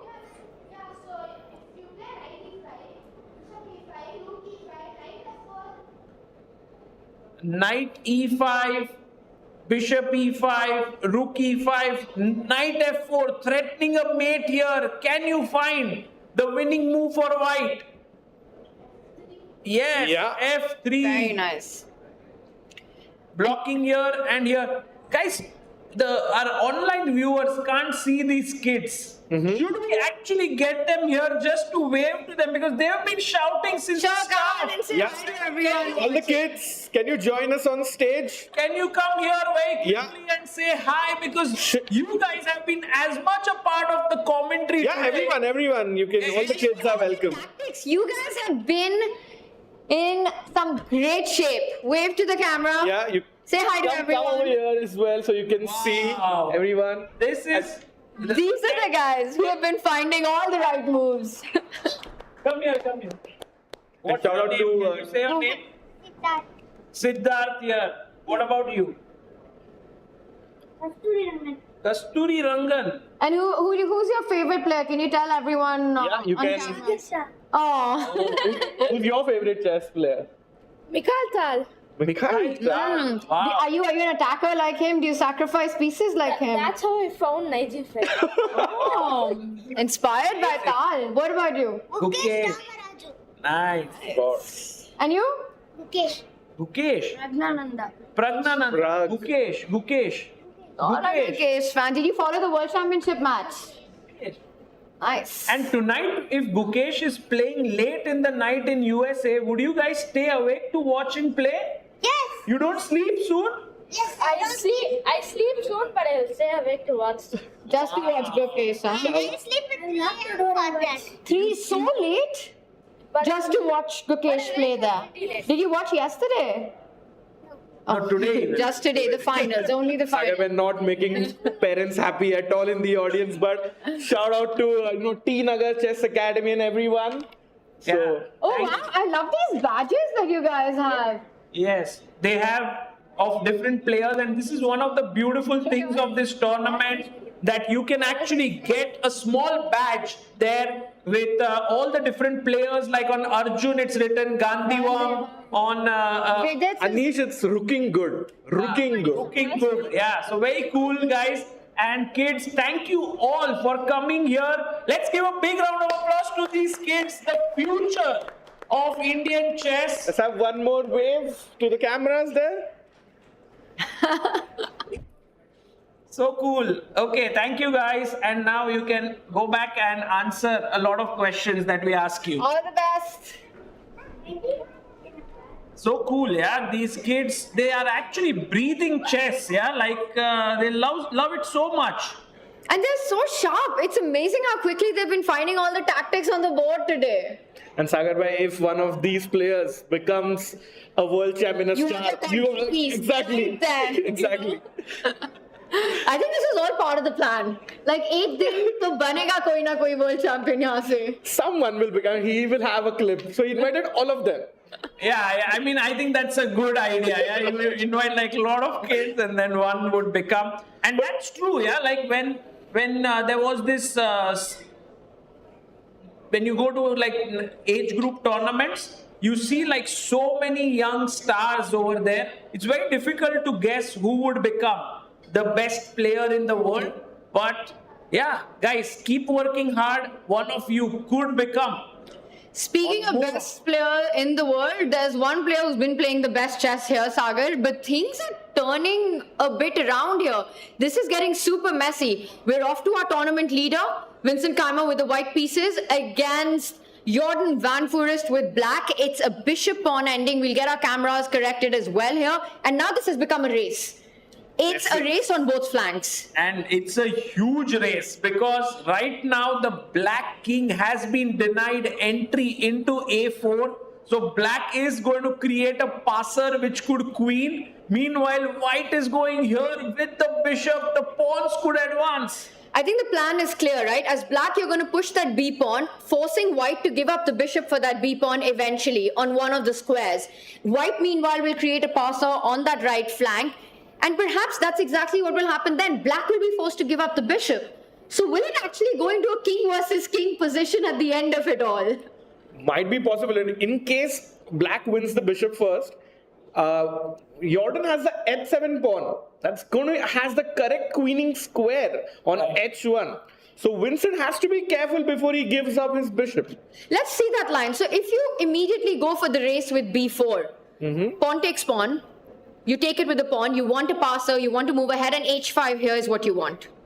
I was thinking, do you want h5 or do you want g5? Maybe h5. Let's go for h5. Most natural move, I think, in the position. My only problem with it is after take, I have this move h6, and then you can't attack this pawn anymore. But do you now come in with a king? King d4, maybe b3. Attacking the bishop. By the way, b4 on the board. So we might see this line being played out. Immediately captured by Vincent. Let's see if he goes h5 because there will be pawn takes pawn. I don't think you ever take it with the king because one, you want your pawn closer to the queening square and you want it as far away from the white king as possible. But Tanya, both moves seem to be holding here for black. You could take it with the king or the pawn. Both are good. Fine. But, okay, what do you take it with intuitively? Intuitively, I felt king b4 to be a little bit safer so that my king is also in the game. With cb4, I felt like my king is still on a5. But then I saw b3 and king b4. So I'm not sure.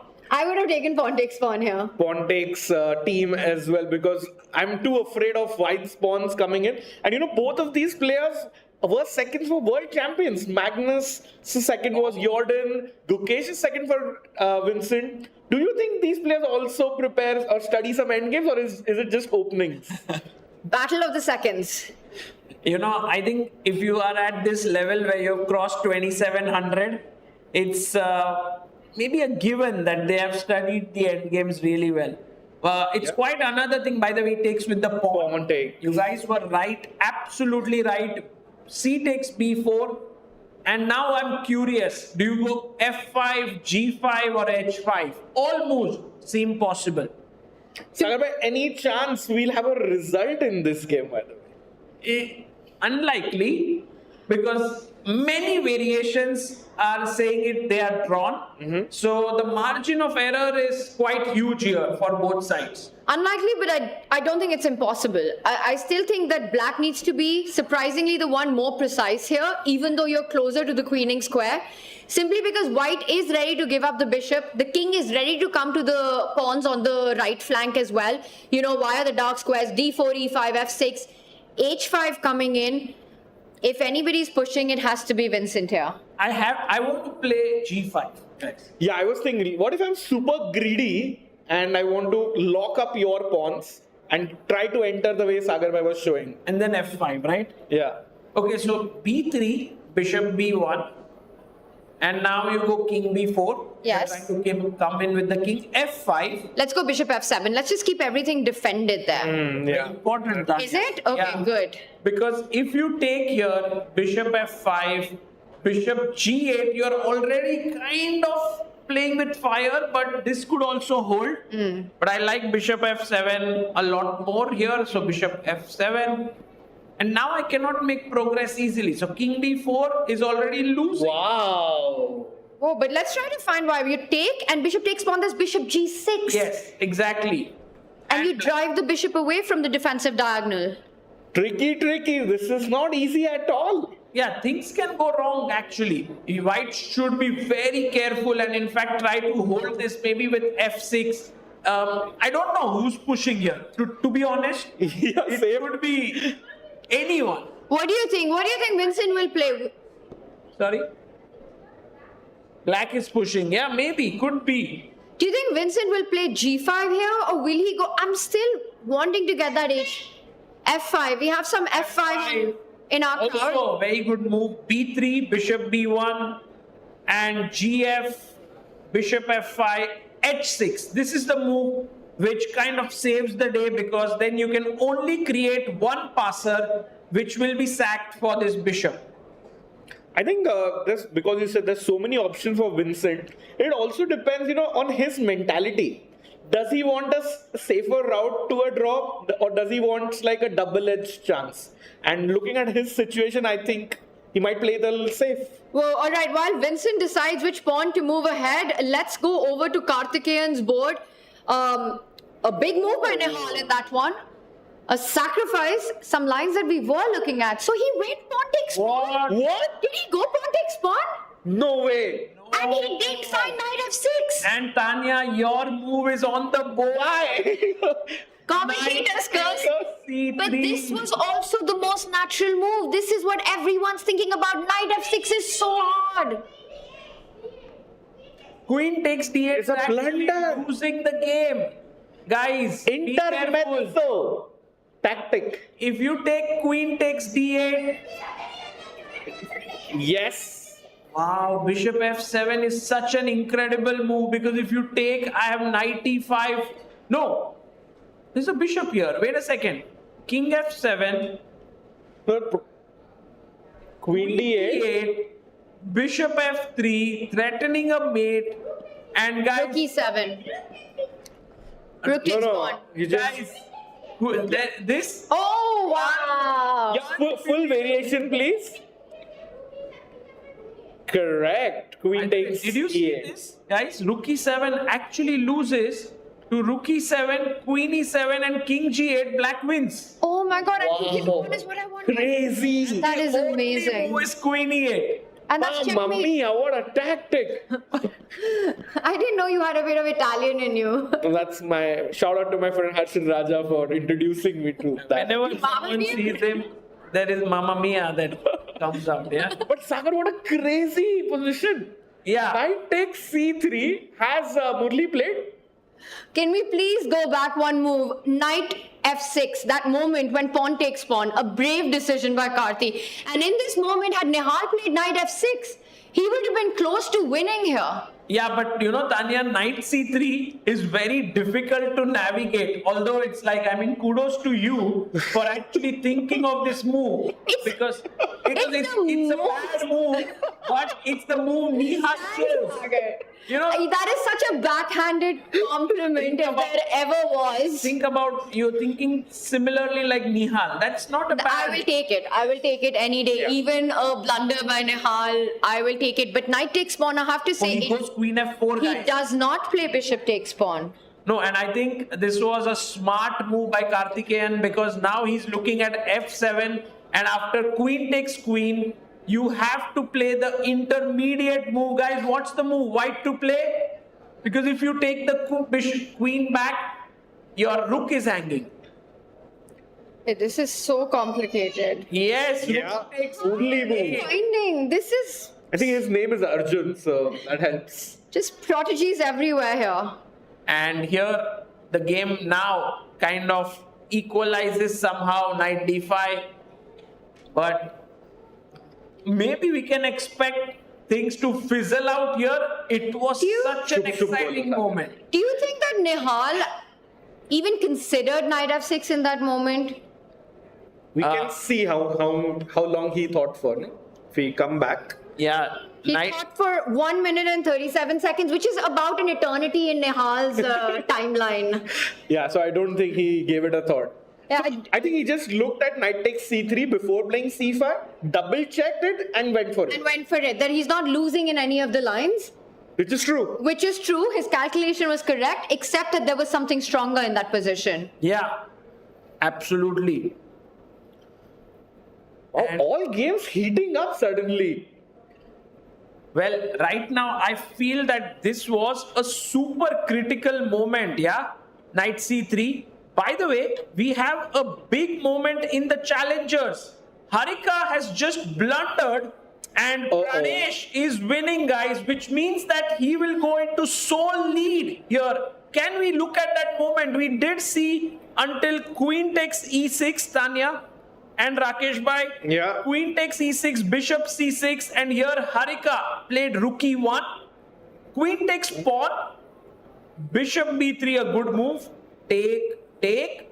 And while this was roundabout even, king b7, a good move. The b pawn now looking strong. Takes on d7, rook e7, rook f7. He was defending so well, and so was Harika. And here she went rook b1, all okay. Rook f4, and a blunder here, guys. Why is this a blunder? Black to play. What do you do here? Oh my god. Guys, how are you not even thinking? How did you find the move? Because of the back rank weakness in the position. Wow, bishop. And if the rook moves on the first rank, so the white rook is overloaded in this position. You either defend the b pawn or your back rank. You can't do both. Insane, yeah, how Harika just made a move here. She had to get her king into the game, but instead she played her knight, hoping that she can actually queen her pawn. But Pranesh is the first one to kind of queen. Look at this. You can push the pawn, but I take your rook. You can make a queen, but get mated. Wow, beautiful. What a line. Wow. And Sakaba, so idea is if king g1, yeah, bishop f5 still by black, then maybe Instead of knight e5. Yeah, instead of knight e5. Yeah, king g1. Then the point is, I think white can just move up with the rook. You don't have to lose control of the b line, so the black b pawn remains under lock and key. And now this knight d3 was a key move, and you get back your pawn. So actually Harika was so close to a draw, Tanya, but here I think that one moment of lapse in concentration and Pranesh is all over. The challengers, Yeah, because if he wins, Yeah. he's looking at a potential tournament victory to book his spot into the Masters next year. Yeah, and he started out as an online qualifier, played here last year, wasn't invited back, but then earned his place through the qualifier. And guys, Pranesh actually might gain more than 20 ELO points, which means he'll break into 2600 plus zone. Wow. And that's actually quite incredible. This boy, 2006 born. What's up with this 2006 born kids, yeah? You have a world champion who's 2006 born. You have Pranav here. You have Leon. You have Pranesh. I mean, this is a golden age. We missed the mark by about 20 years. Yes, I'm a little bit younger, yeah. Me too. Thanks, guys. All right, but this is actually quite a storyline for Pranesh. And there's something about the Chennai Grand Masters and breaking barriers as well, right? We had a wonder break the 2700, even though short-lived. Yeah. Then we had Vincent Keymer also breaking into the world top 10. And now Pranesh with his performance. Yeah, I think Pranesh's performance for me is very, very commendable. But, you know, he's not won the tournament, right? If he wins today, he'll go into 6.5 out of 8. But you have Leon on 6.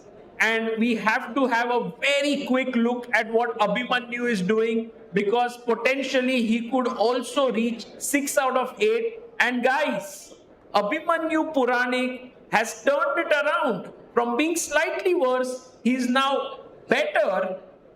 I mean, sorry, this is loud. I mean, look at that knight on f5.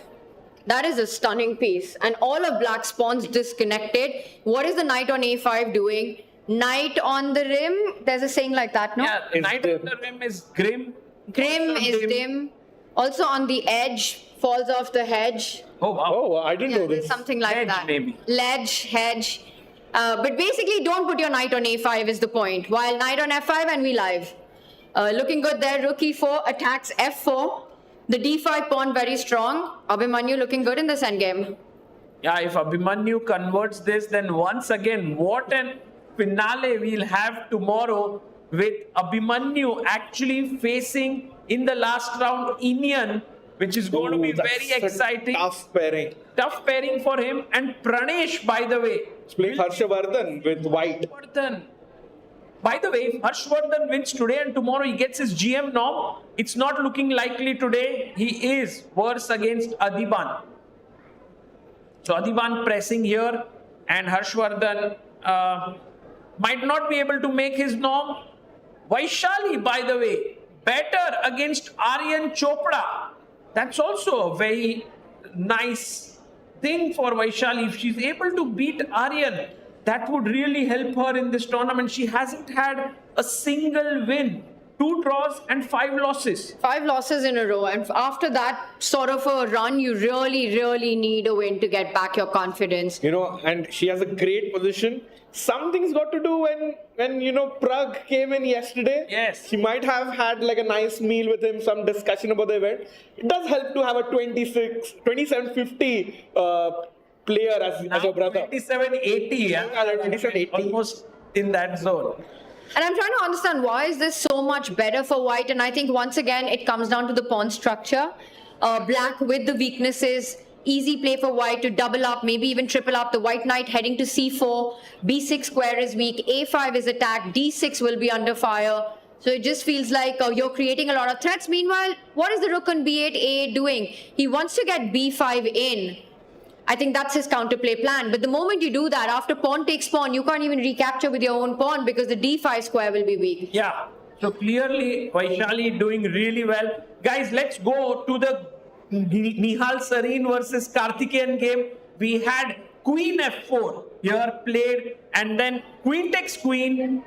Rook takes d8 was found by Karthikeyan. Rook takes d8, double exclamation move, but that was the most natural move there. Bishop f4, and guys, now we have reached this end game. What do you feel? Maybe it's kind of that excitement is fizzling out, do you think?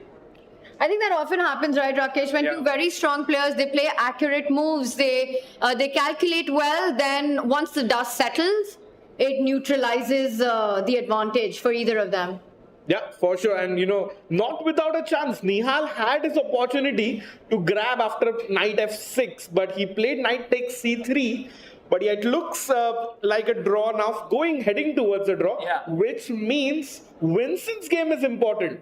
So let's check how Vincent is doing, because he has a chance to clinch the Quantbox Chennai GM title today. Oh, if he draws, he needs a draw. Yeah, he needs a draw. And he is getting it, guys. Right now, the position is very difficult to win for Jordan, and Vincent is this close from winning. And I think if he manages to draw and Karthikeyan doesn't win, then Vincent is the champion. Big one.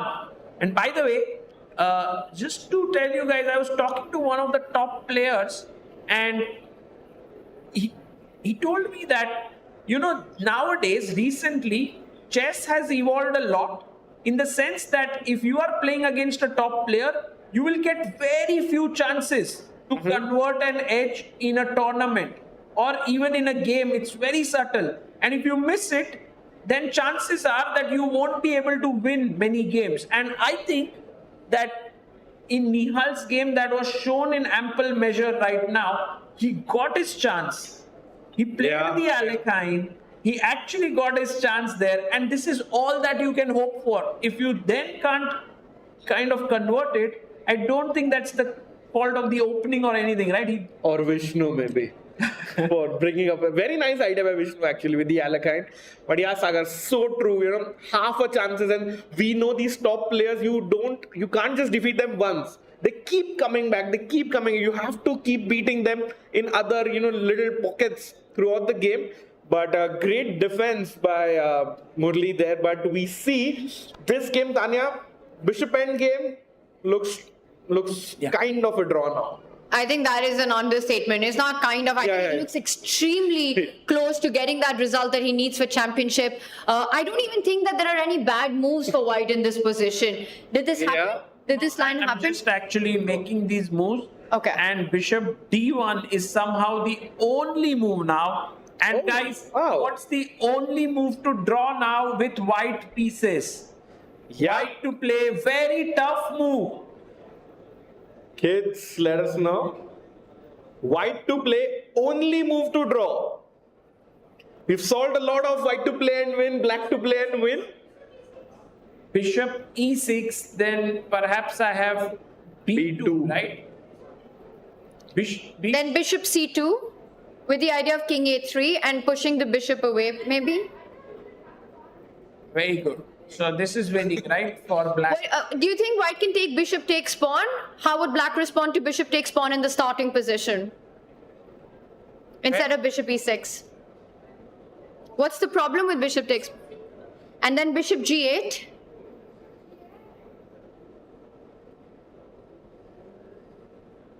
There's only one move to keep the game going.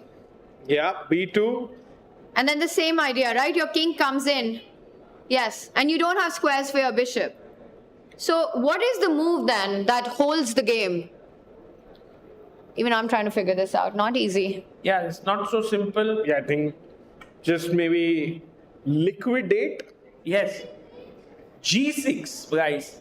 Beautiful move. That is tough though, Sagar bhai, to fight. Very tough, yeah. Bishop h5. And now h5 here. And it's like the two bishops are in this standoff. No one can move, yeah? Like Pranav's move in a way yesterday against Jordan with queen c4. Very nice line. But then maybe you don't need to go into all of this as white, right? It started with g5. By the way, Vincent still hasn't made his decision. He's still thinking what to play. Vincent down to 3 minutes. He's down to 3 minutes, so it's getting exciting. But there are so many options. I mean, if you want to... He plays g5. We might see this line. Wow. It is tough to find g6 with 3 minutes, Tanya. Oh my goodness. But wait, he has to play bishop. Will it be king b4 or bishop g4? But bishop g4, king c3, you're never losing that position as white. Yeah. So king b4 is the only winning try here. You need to stop the white king from coming closer to that pawn. And you know, if you're Jordan, go for it. Play fast. Play on Vincent's time. Exactly. You need to play on the clock as much as the board. If Jordan moves the bishop, Vincent is completely out of danger. You know, Jordan has to play king b4 to keep the tournament alive in a way. Yeah, let's go. Let's go, Jordan. King b4. He has 30 minutes on the clock, so he'll take his time. Why? Think it through. But that's not a good strategy. I think for Jordan, it's so key to also make that move fast so that Vincent doesn't get enough time to calculate, because it all comes down to that move g6 at the end of the line. Correct. King b4, black's plan is simple. Bishop d1, bishop c2, queen your pawn. Aha, very nice. King b4, bishop d1, bishop c2. Anya, is that a forcing line that G? Exactly. It's an extremely forcing variation. f5 forced. Takes. You got to take. Take forced. Bishop d1. Only move for black first. Otherwise, he's lost. Now, g6, only move. Take, bishop c2 forced. h5 forced. Draw. Oh, wow. What a line. What a beautiful line this is. But will the players find their way? Because the thing is, if Vincent wanted to draw, he could have played something a lot simpler. Yeah, for He didn't have to go into this forcing variation. And look at Jordan. Maybe he's sensing something. He's seeing. But just gamble and play king b4. You know, it's such a tough moment because if there is a win and Jordan plays it fast, he would never be able to be happy with what he did. Yesterday and today. Yeah, and if there's no win, then clearly he has to play fast. So He's going to play it. He will play king b4. He doesn't know, but that whether it's Process of elimination, right? I mean, whether to play it immediately or take like 20 minutes and play. That's a good point. Because he needs to also make sure that he's not just losing the 8-7 pawn. At the end of this line, finding bishop d1, white can't take that side pawn. So he has to figure it out. But the point is, if you allow white to play king c3, you have no winning chances as black here. Yeah. So process of elimination. Right. So look at his time, like 3.5 minutes is so little to calculate all of these things. And for Vincent, it's tough. The tournament's on the line. Sagar, can you take us through this variation, but just show us why the alternatives are lost for both players after king b4? So king b4, you go f5, and now the threat is to take here, right? Like if you don't take back, then I'm just taking on g6, and then I'll have 2 pawns, passer. No, yeah, also white is threatening f6. f7 is winning. Yeah, that's a huge threat. So here you must take. There's no other way. And then I take, and now you can't save this pawn in any way. If you play b2, which is a very natural move, I just take, and now how do you queen? Because my bishop is here. So you need to block this diagonal with bishop d1. And now, if I go bishop h7, which was very pretty, and actually we saw this, that bishop g8 now only move, because if you take queens, so bishop g8, and I go b2, bishop a2, king a3, and the bishop is trapped. I'm just happy that we've reached to this position where all 3 results are possible from a simple looking bishop endgame. No, I just absolutely love this position. No matter how many times I see it, I'm like, this guy cannot move, this guy cannot move, this guy cannot move, this guy cannot move. Let's point out that bishop takes bishop, pawn takes bishop, b2, g7, b1, g8, and thank your stars that it's not white's move, because white would win that position with queen b8 check. True. And then, but luckily, it ends with black to play. Exactly, and black gives a check here, and then the king comes here, and... Yeah. Well done. Queen b3, queen a2, both win, but of course, you don't go there. You can just simply move your king to any other square. Oh, meanwhile, Pranesh has just won his game, guys. Let's just look at the finish of that game with Pranesh and Harika. A very important moment there. So after bishop f5, what happened was rook e1, we had b3, g4. Harika got a bit desperate there. Bishop e4 check, king g1, b2, threatening to queen, d7, making a queen there. But now comes king c7, stopping it, again threatening to queen. I think you can't go king d8. Actually, you can, because there's no check by the knights. But he goes simply rook f8 and resigns now because b1 cannot be stopped. Wow. Flawless technique there. Once Harika gave him that chance to put the bishop on the right diagonal, that one mistake, it cost her an entire game. A beautifully played game until that point, you know, kept it solid, kept it under control, but that's just chess. One chance and it's all gone. Yeah, and Pranesh goes into the sole lead, 6.5 out of 8, crosses 2600 as well. So things looking good, but one last game for him tomorrow.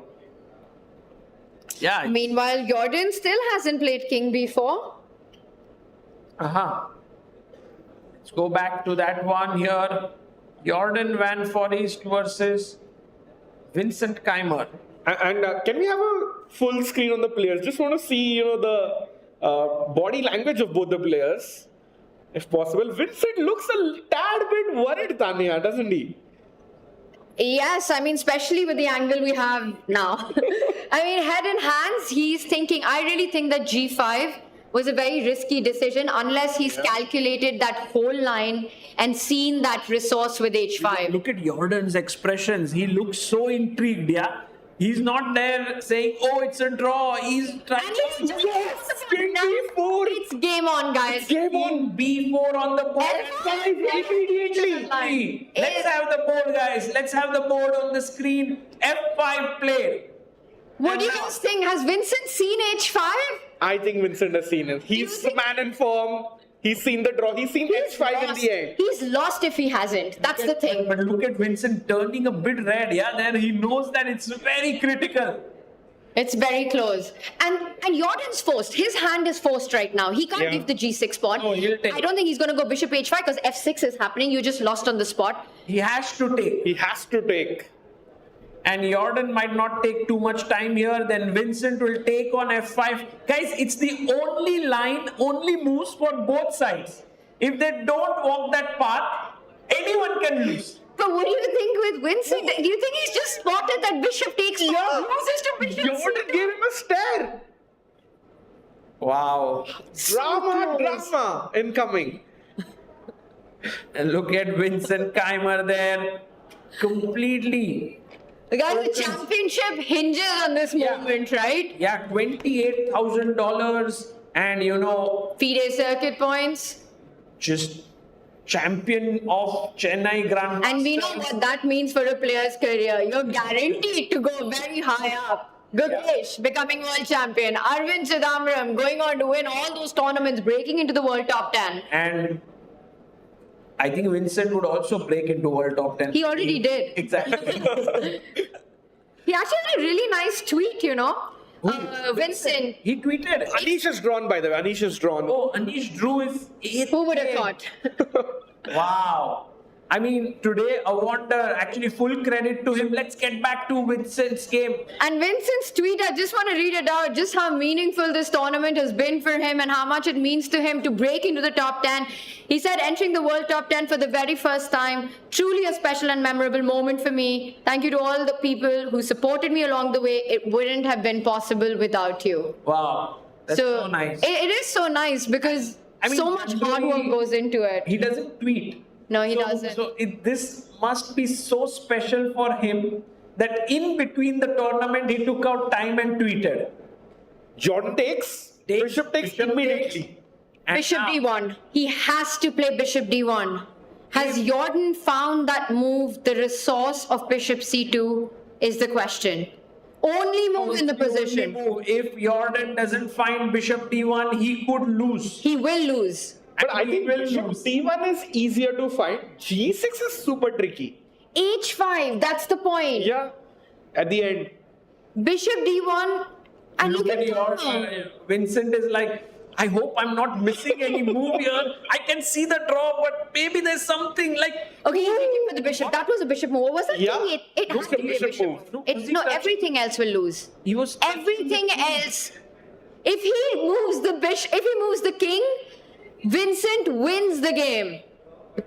Bishop D1, and also the bishop can only go to D1. Yeah. Guys, let's just watch. Yeah, without making any... This is a big moment.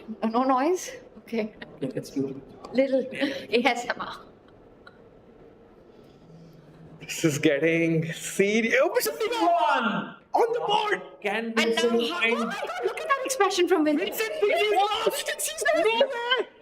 Vincent thinks He he's hasn't losing. spotted it yet. Oh my God. I think Vincent thinks he's lost, by the way. And he has no idea that the bar is still level. He doesn't know that it's still a draw. Top-notch drama here. Top-notch drama, guys. Ooh. Vincent thinks he's losing the game, but actually it's a draw. Face is covered, position is open. He has a chance. If bishop takes pawn, the game is over. Jordan locking in further in the seat. Look at him. Man, No.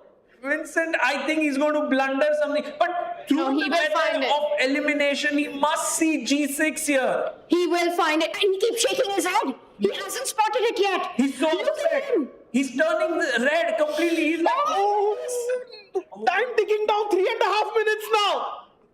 guys, this is actually going to... Can we go full screen on the players? Yeah, let's go. Let's go full screen on the players. Guys, do you think Vincent sees G6 in the audience? Yes? No. Yes, I think he plays it. 3.5 minutes. The only person, like, he has to believe that there's a way to draw. Right now, his expressions show that he doesn't believe it. Yeah, believe, and you're halfway there, Vincent. He has to just... Look at Vincent there. This Reset. is the look of a guy who seems to have blundered. And I think, what usually happens here is you see bishop takes pawn doesn't work. You take a moment, you take a pause, and then you sit down again and you find a way. Vincent has to find that way. And Jordan gets up. Jordan, Power statement. Jordan is like, I'm winning here, And Vincent. Vincent is shaking his head. He still hasn't seen it. No, it's a tough kind of sequence. It's just 2-3 moves, but it's tough.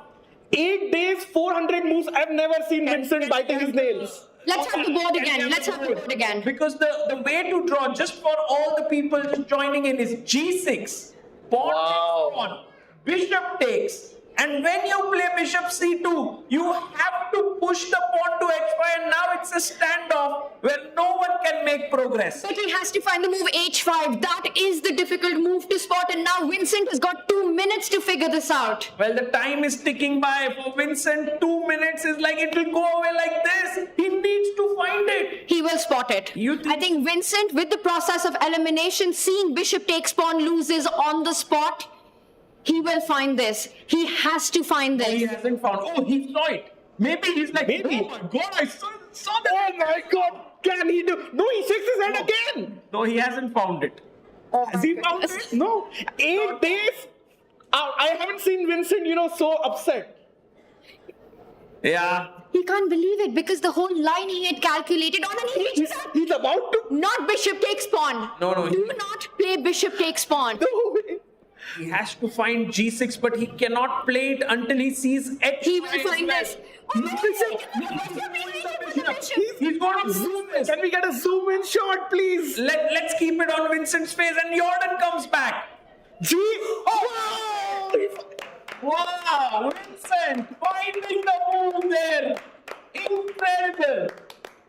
But will he see h5? I think he will now. If you see g6, Yeah. you see h5. Because you have spotted bishop c2, and he did this in those last few minutes. It was clear Vincent Keymer did not have this on his radar. But this just shows his champion's mindset to take that pause, to figure it out, and to see that there is a resource. Amazing. Yeah, and now Jordan takes it, bishop takes, and he's going to play bishop c2. is going to come.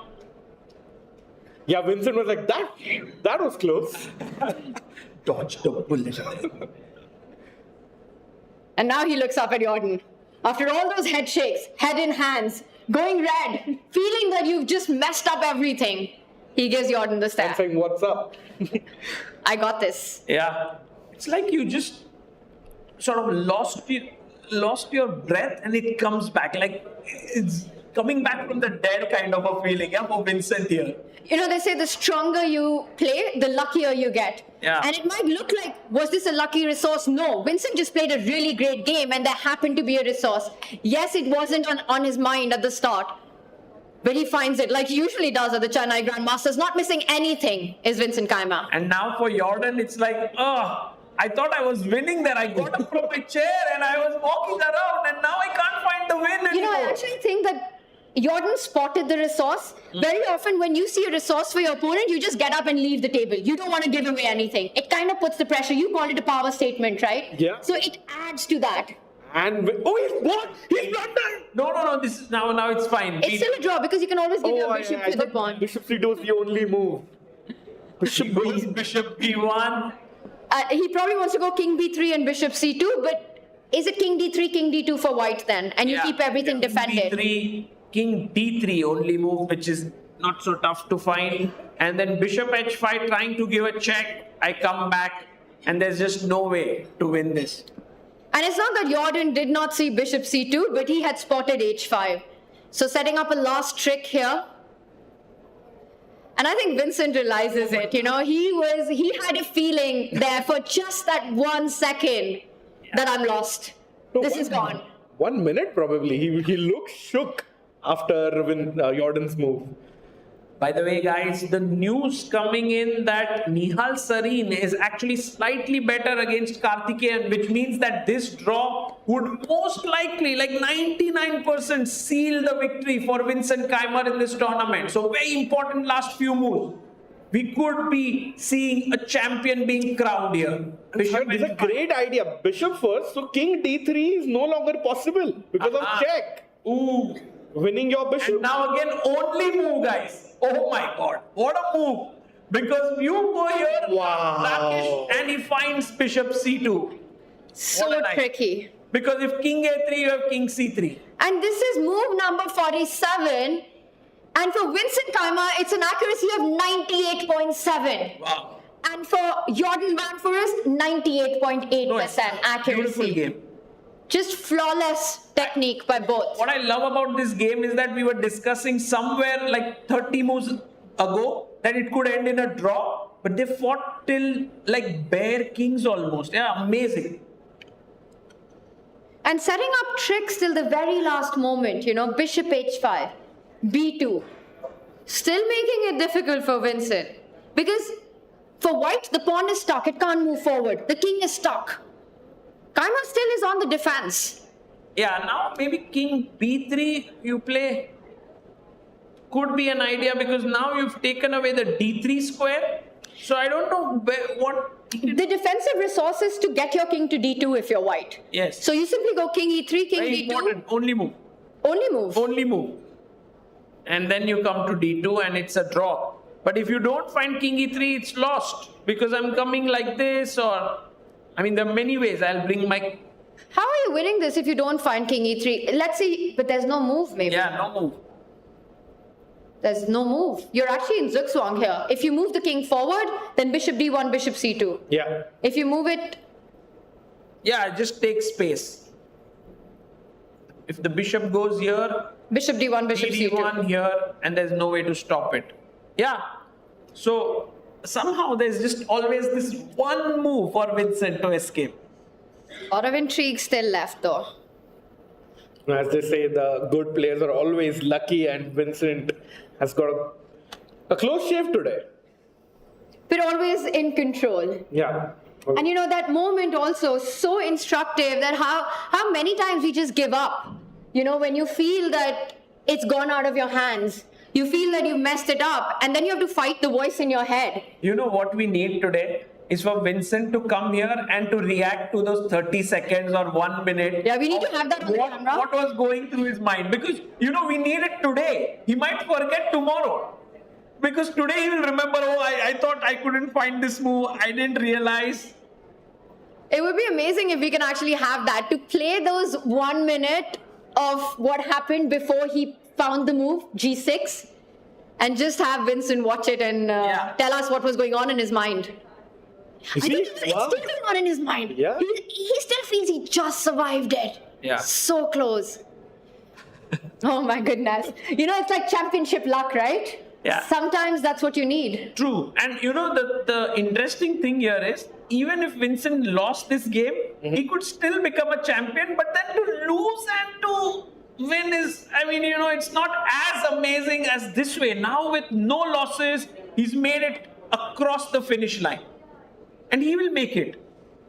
Yeah, and like you said, Nihal is maybe taking over in that game. And in that sense, if Nihal... okay, because Arjun is on 4.5, so you wouldn't have totally won if there was no draw. Wow. Let's stick here because, very entertaining. Another game, but we want to be here. This is, I think this deserves every bit of attention. It is all eyes on Vincent Keymer. Yes, we have a question. Now, it's black to play. It's black's move. A king b3 play. Yes, that is And now very correct. important to find king e3. And it's the only move in the position, and Keymer is ready for it. yeah. He's seen everything. And this happens, when you find that must-save resource, the confidence immediately comes back. Correct. You're very alert with everything then on the board. Absolutely. At this point, Vincent is right in that present moment. He's just completely living his life there. Bishop h5. And guys, now there are many ways to draw bishop f5, bishop d3. You just keep the bishop on the diagonal. Now there's just no way that the black bishop can force white's bishop off it. Right. By mistake, if you touch your king, you lose. By mistake. If you touch your king. Yes, because if you put it on e3... then king c3. King c3. And if you go to d3, then bishop g6. So I think you have to touch your bishop. Then you're safe. 3 minutes for Vincent. I think he survived the worst. And that's what happens, right? Once you weather that storm, then you're ready for anything. Then you become the champion. Yes. Yeah. Like then you reach the shore. You become the champion of the tournament as well.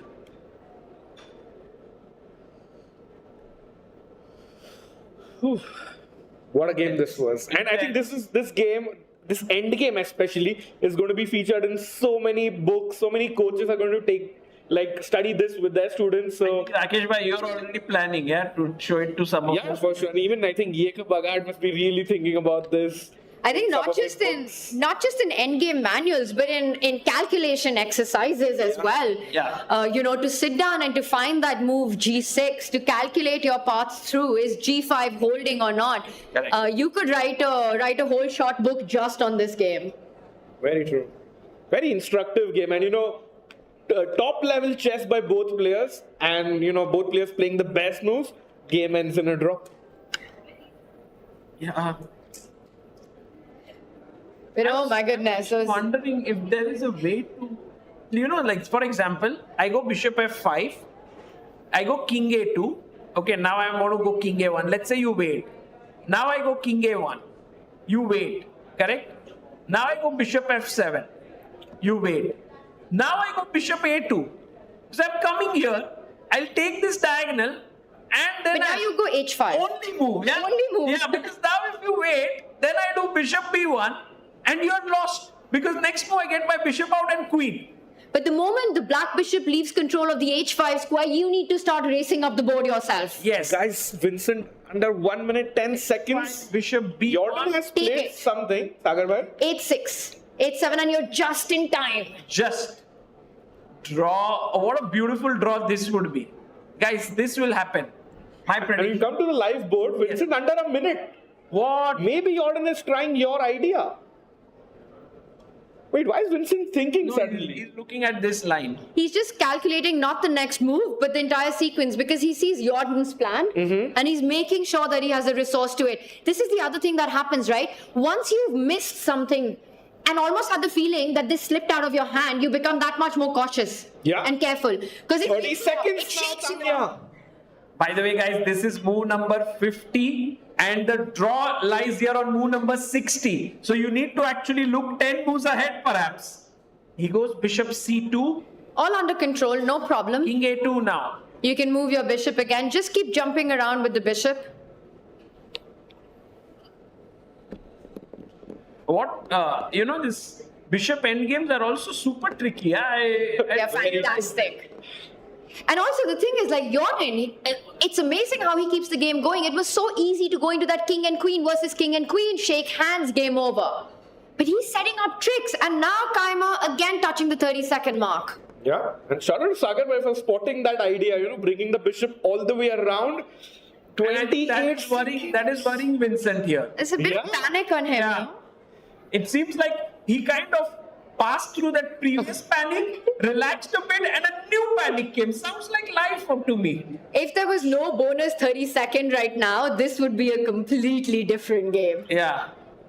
So bishop d3, and now king a1, very likely. King a1, and you keep shuffling, and only once the black bishop leaves that h5 point and isn't eyeing it anymore, you simply push the pawn. That's the defensive strategy here. Exactly.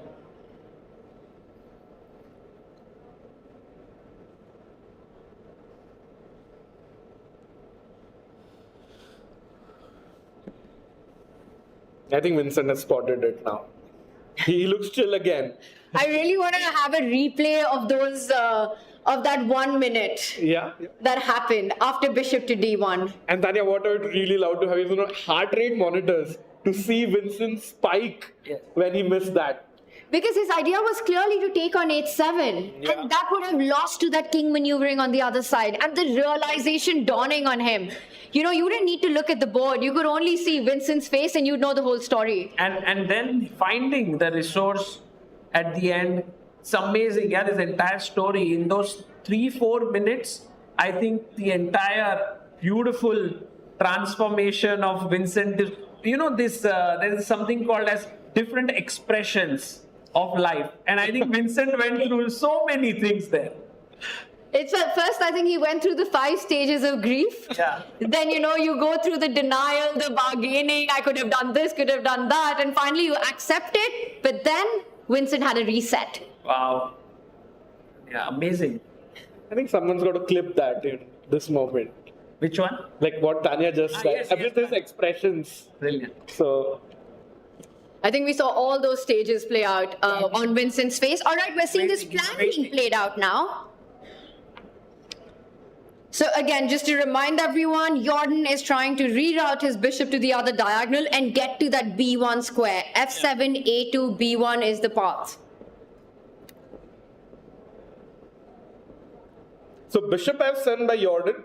Vincent has to chill or keep his bishop for one more move. Yes, exactly. You chill, and the moment that dark squared bishop, not the dark squared bishop, black's bishop leaves contact to the h5 square, you run. Run, Forest, run. Except Jordan's black. Nice. And bishop c2. I think Jordan knows now. Both players now. You can see it in the body language, right? Even for Jordan, he's more sort of laid back. He's making the move. He knows he has a plan, but he knows that there is a resource that defends it for white. A waiting move by Vincent. Just move the bishop on the diagonal. Under a minute for Vincent. That's a lot of time to figure this out. Bishop d3, okay. Everyone is on the edge of their seats, yeah?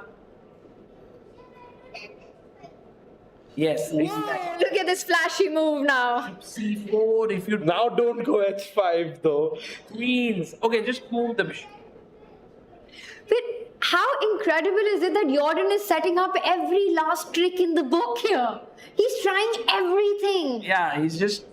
I think he wanted to win this game badly and Vincent just didn't allow him to do that. It's amazing. He wanted to win from yesterday. Like, he's so winning. Yeah. From there, I think Jordan's a fighter. Yes. Love to see him, play this fighting chess. Yeah? More tournaments for Jordan. Do you think they're going to repeat with bishop b3, bishop c4? Will he go for bishop a2? Of course they don't. He does go bishop. Come on, a2. Harry the h pawn. Run, Forest, run. Push. And I think we did predict king versus king about a couple of hours ago. Yeah, pair kings and bishop b1 is a draw. b1 is also a draw. But try bishop b1, please.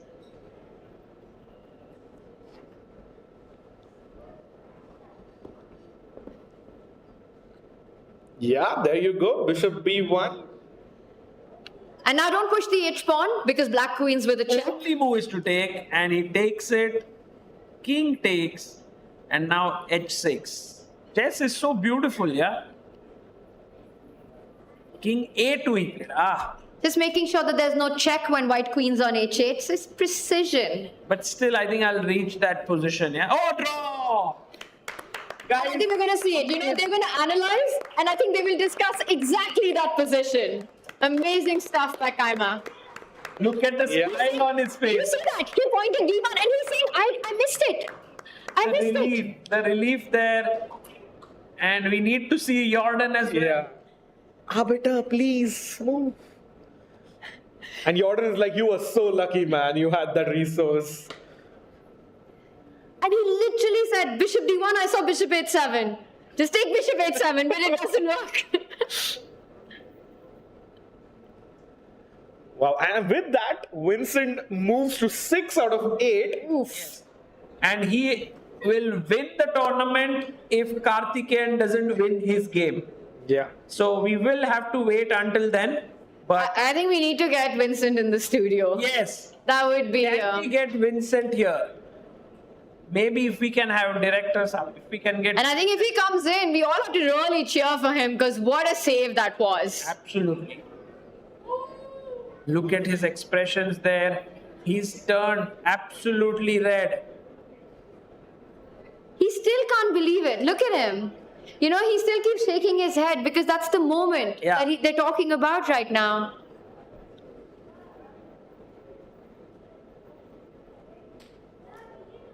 Such relief for Keymer. Yeah, what a tournament this is for him, and unbeaten until the penultimate round now with 6 out of 8, performance of 2900 here. Keep shaking his head. Zero talk about the opening. No, nobody cares. It's all that moment. He's talking about taking the queen on d8 and stuff like. Breaking into the world top 10 while at Chennai Grand Masters.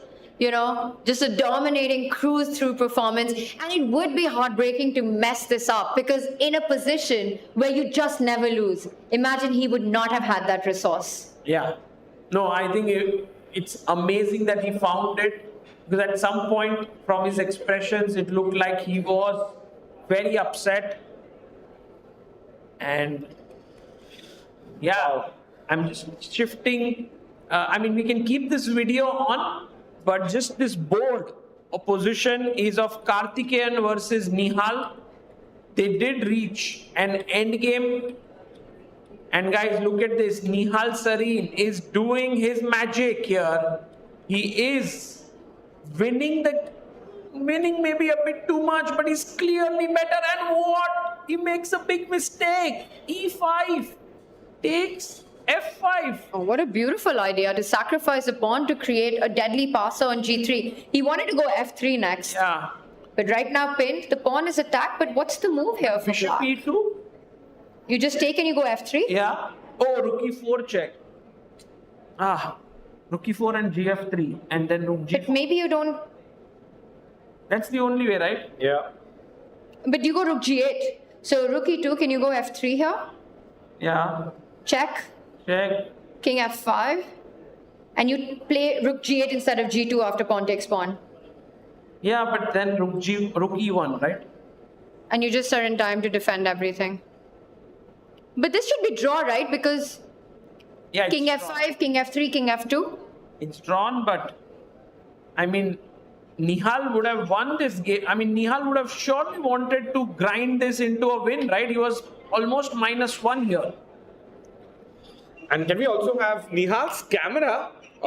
Because looks like he might just pull this through.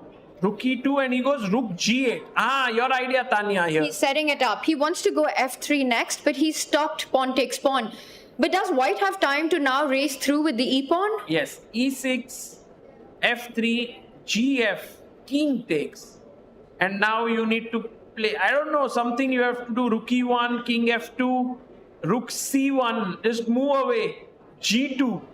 And then white could even win. Wow. Come up with the king. Yeah.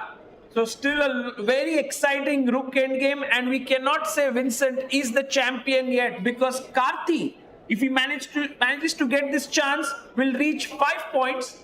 And tomorrow if he wins and Vincent loses, then it will be 6 each. It's a very tricky endgame because white does have an extra pawn and two of them are super strong on E5, C5. So in many of the endings, white is looking to sacrifice his rook for black's passer. Correct. And then use the king to assist these pawns to move forward. Absolutely. And you have 20 seconds or 1 minute. I'm predicting a win. And I don't know for whom, but a win. a decisive result is what you're saying. Yeah. And Karthi, he 10 seconds. he's feeling the nerves right now. He stops F3. I think Nihal's going to pre-move King F5. Nihal now in his bullet territory, his element. He's at home now. He's at home, he's chilling now. Rook E1 only move, by the way. Finds it. Because any other square, F3 was winning on the spot. Yeah. You need your rook to guard G1.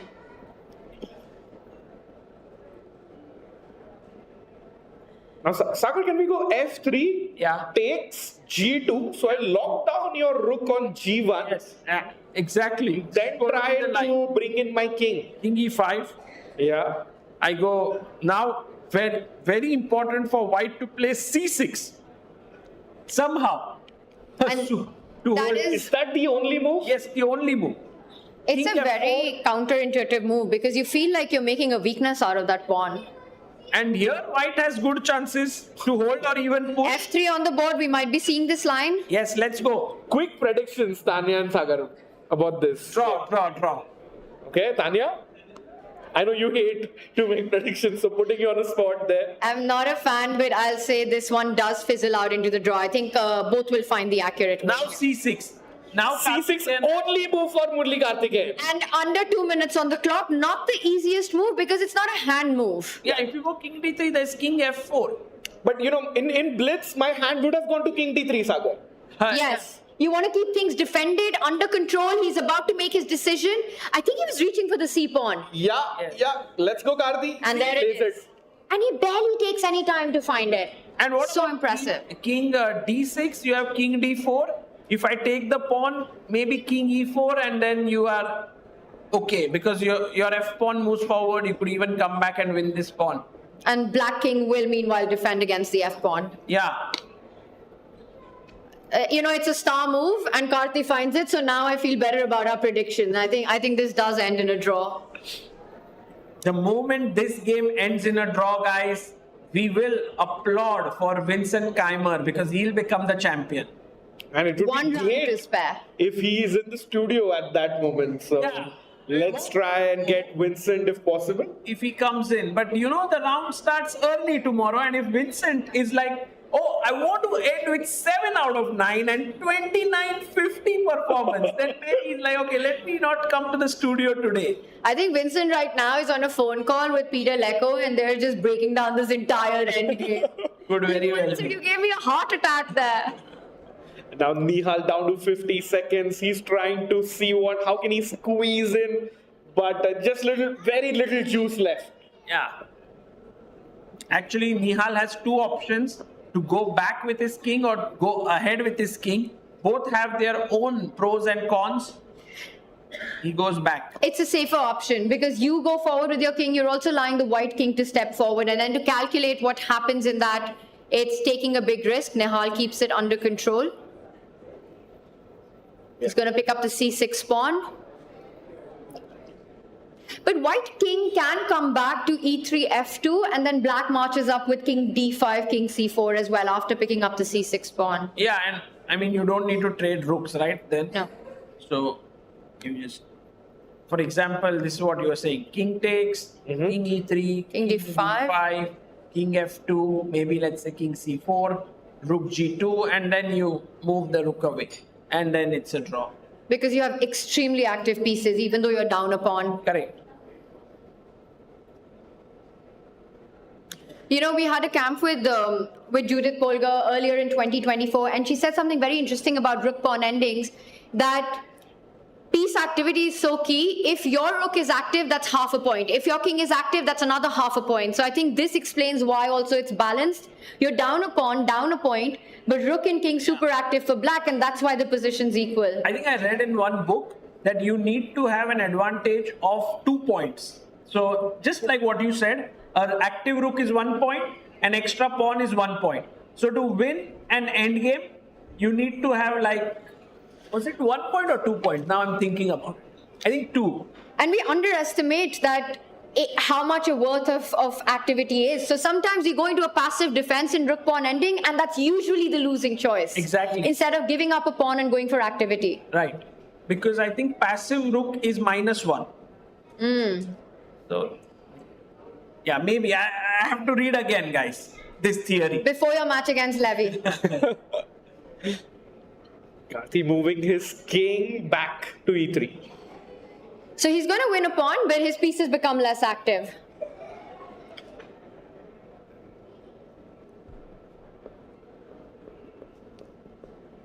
Well, there's still one more game going on, right? Oh, all draws today in the Masters. This is the only game. And just very quickly checking what happened. Maybe we can check what happened in the Challengers just to say the results. Are there any games going on? Oh, Abhimanyu and Diptan still playing.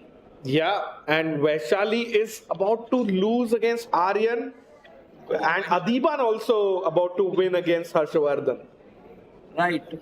So, if Abhimanyu doesn't win, yeah. So this game is going down the line, the path that we were looking at. The final game of the Masters. The final game today will be the first ever round where we'll have 5 draws. But doesn't feel like it. No way. No way. It was so exciting. Maybe one of the most exciting draws I have been part of today. This Vincent game. Also, like you guys made it super exciting, yeah? I think we could all feel it here, right? Yes. In the studio. Just the tension of that Like, moment. Okay, will he find it? Well, I will find it. Can he find it? Rook c8. Oh, and by the way, don't go to king c4 Oh. and then drop the 9. I mean, we are in this. You don't even let him complete the question. And they're No, here, I mean, the thing is, if there's a tactic just lurking around, somewhere they will in the solve end. it. Before you even ask. Yeah, they are just so sharp. It's Guys, amazing. do you guys all solve tactics every day? Every day. Wow. Amazing. Insane. Love for chess is so amazing, yeah? Also, when someone says, like, you know, why are there so many grandmasters from Tamil Nadu and so on? This is a very good reason for that. Here you can see all these kids being so motivated to learn chess, such great trainers. Yeah, and I want to add to that. We're in the 4th hour of play. And you know, we've had them right here along with us for the whole journey. So Are you guys tired? No. No one's tired.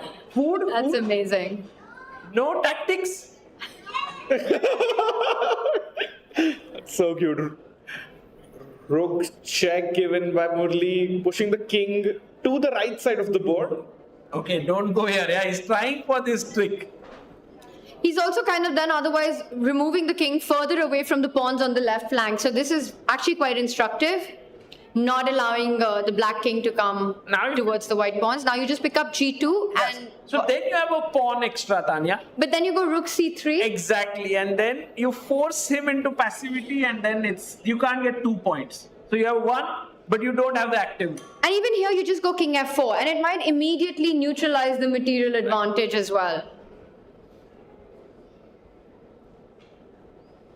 So again, like piece activity is so key in endgames, and when we say piece, king is truly a piece in these endgames. Right.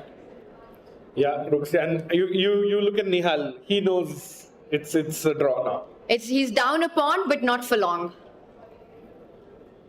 What do you think? They offer a draw, or do they play this out?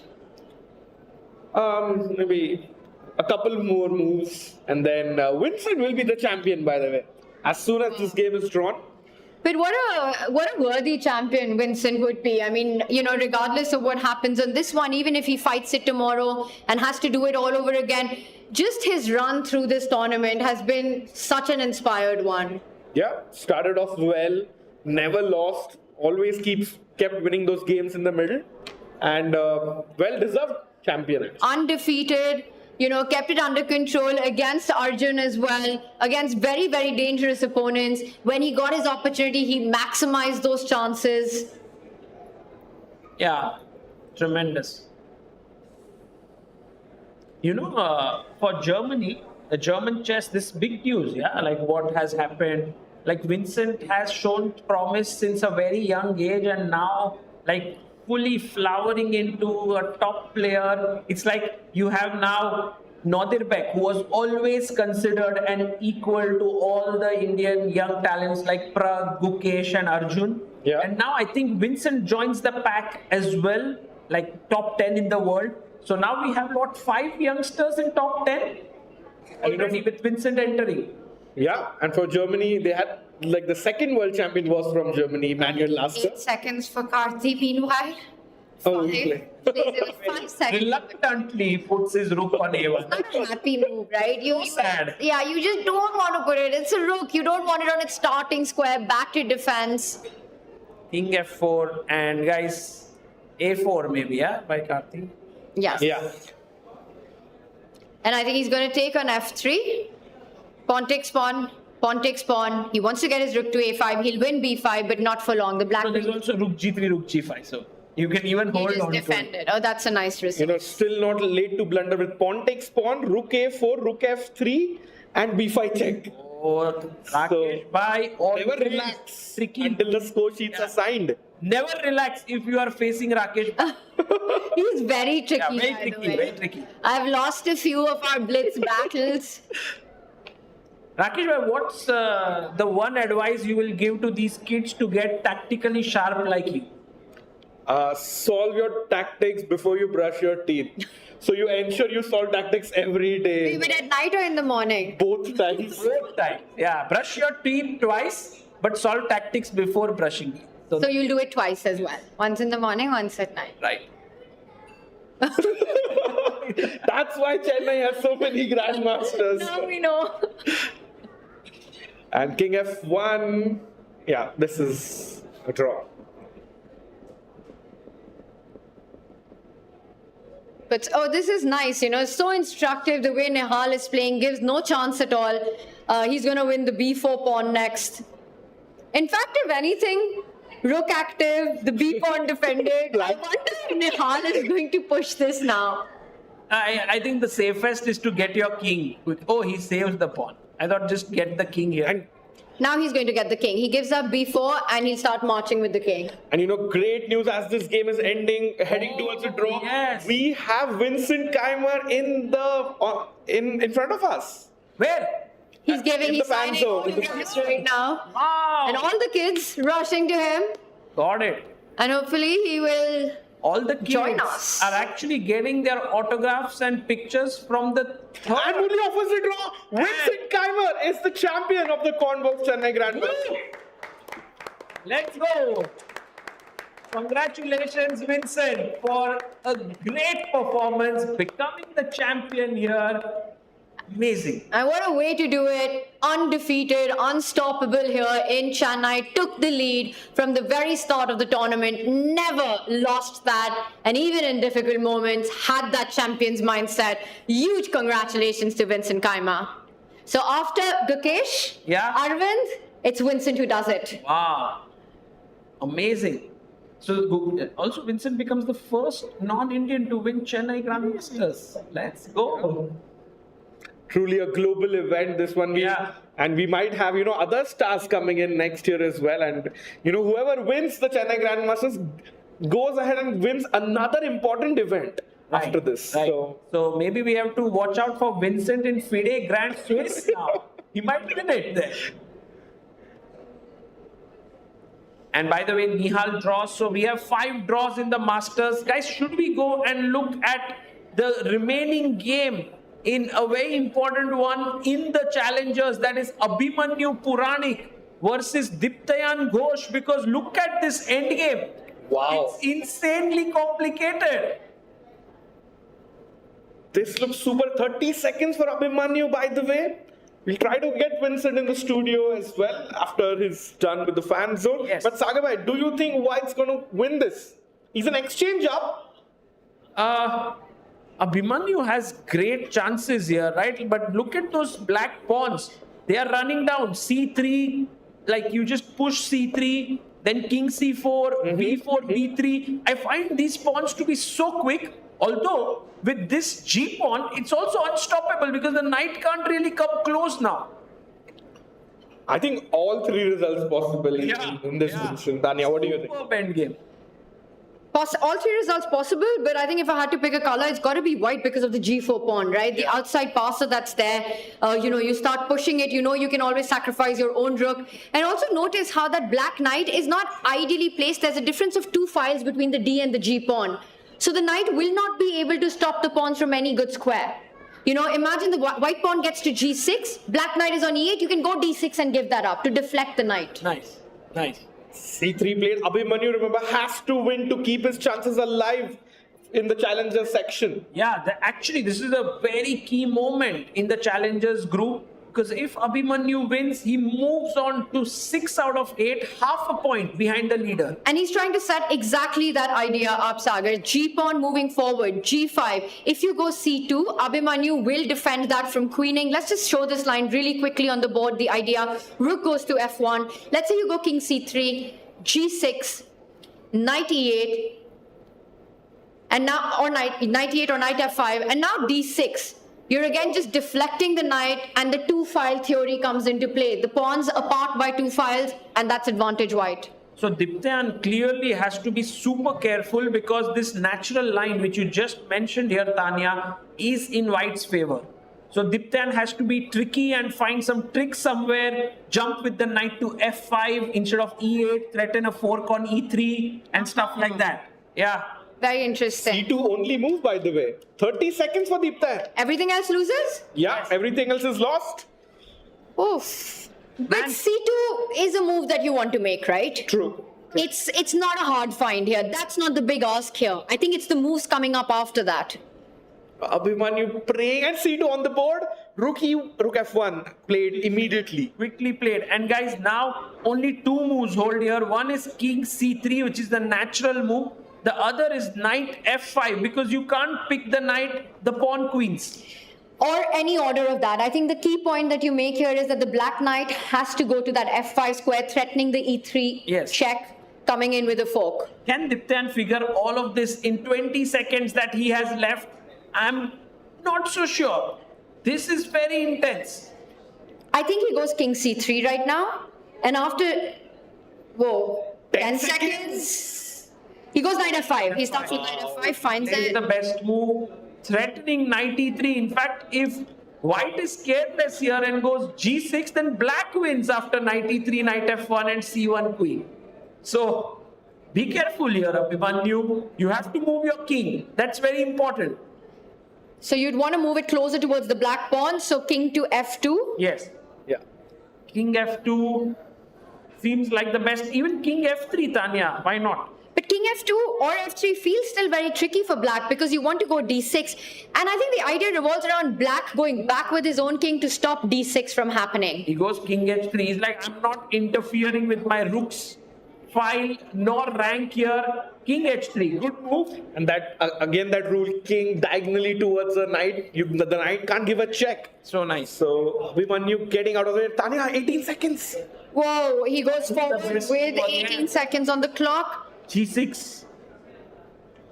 What do you think? The players know the position is equal? No. I don't think They have no idea. They're just focused on calculating and finding the next move. In these moments, players don't think about evaluations. b4 is losing here. Knight e3 is the only move to hold. That is incredibly hard because you are allowing g7. You're allowing the white pawn to queen. Yeah, knight e3. If g7, you take the rook, you queen, I queen, and that should be fine. So knight e3, very important because if the rook moves away here, you're blocking knight. He blunders.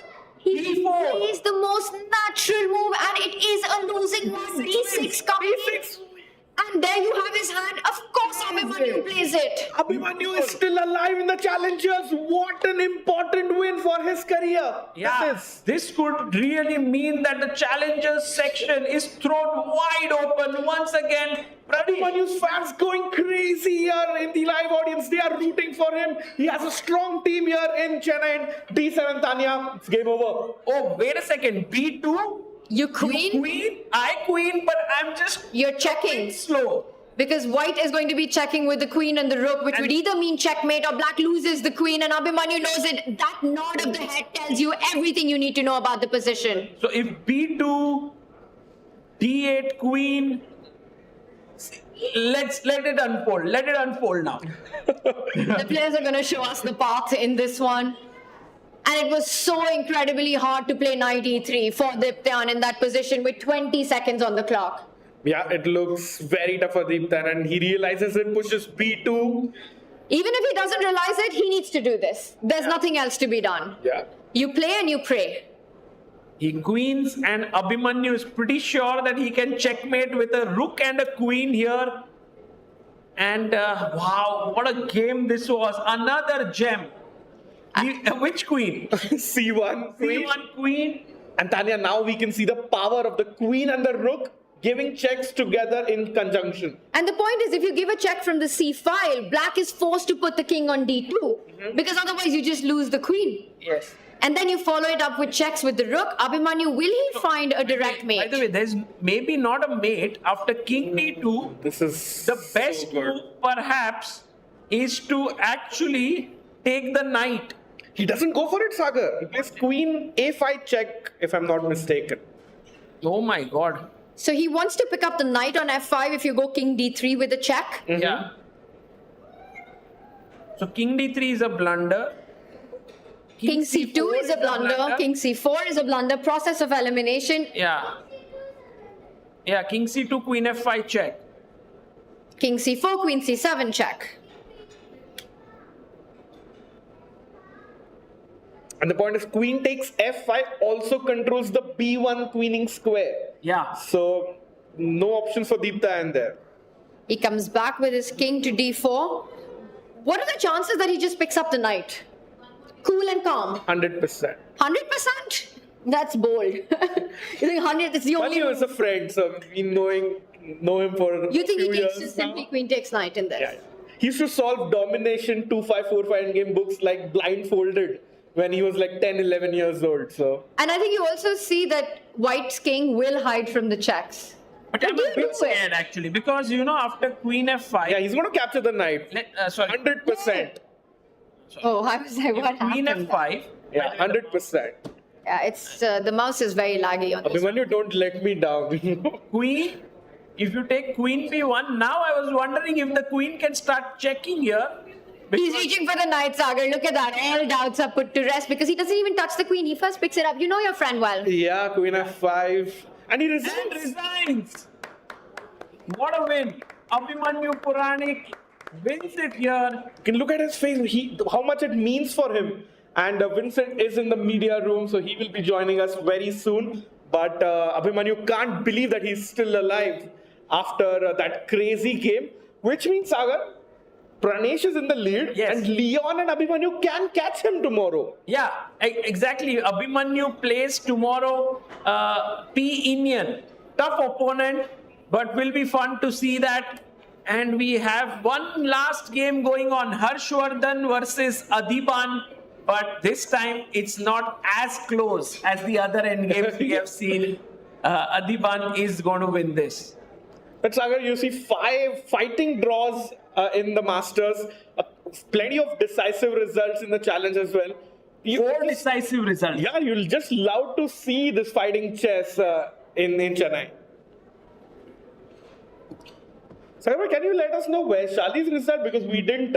Yeah, she lost actually against Aryan Chopra, which is a bit of a surprise because she had a great position. Just so close to winning.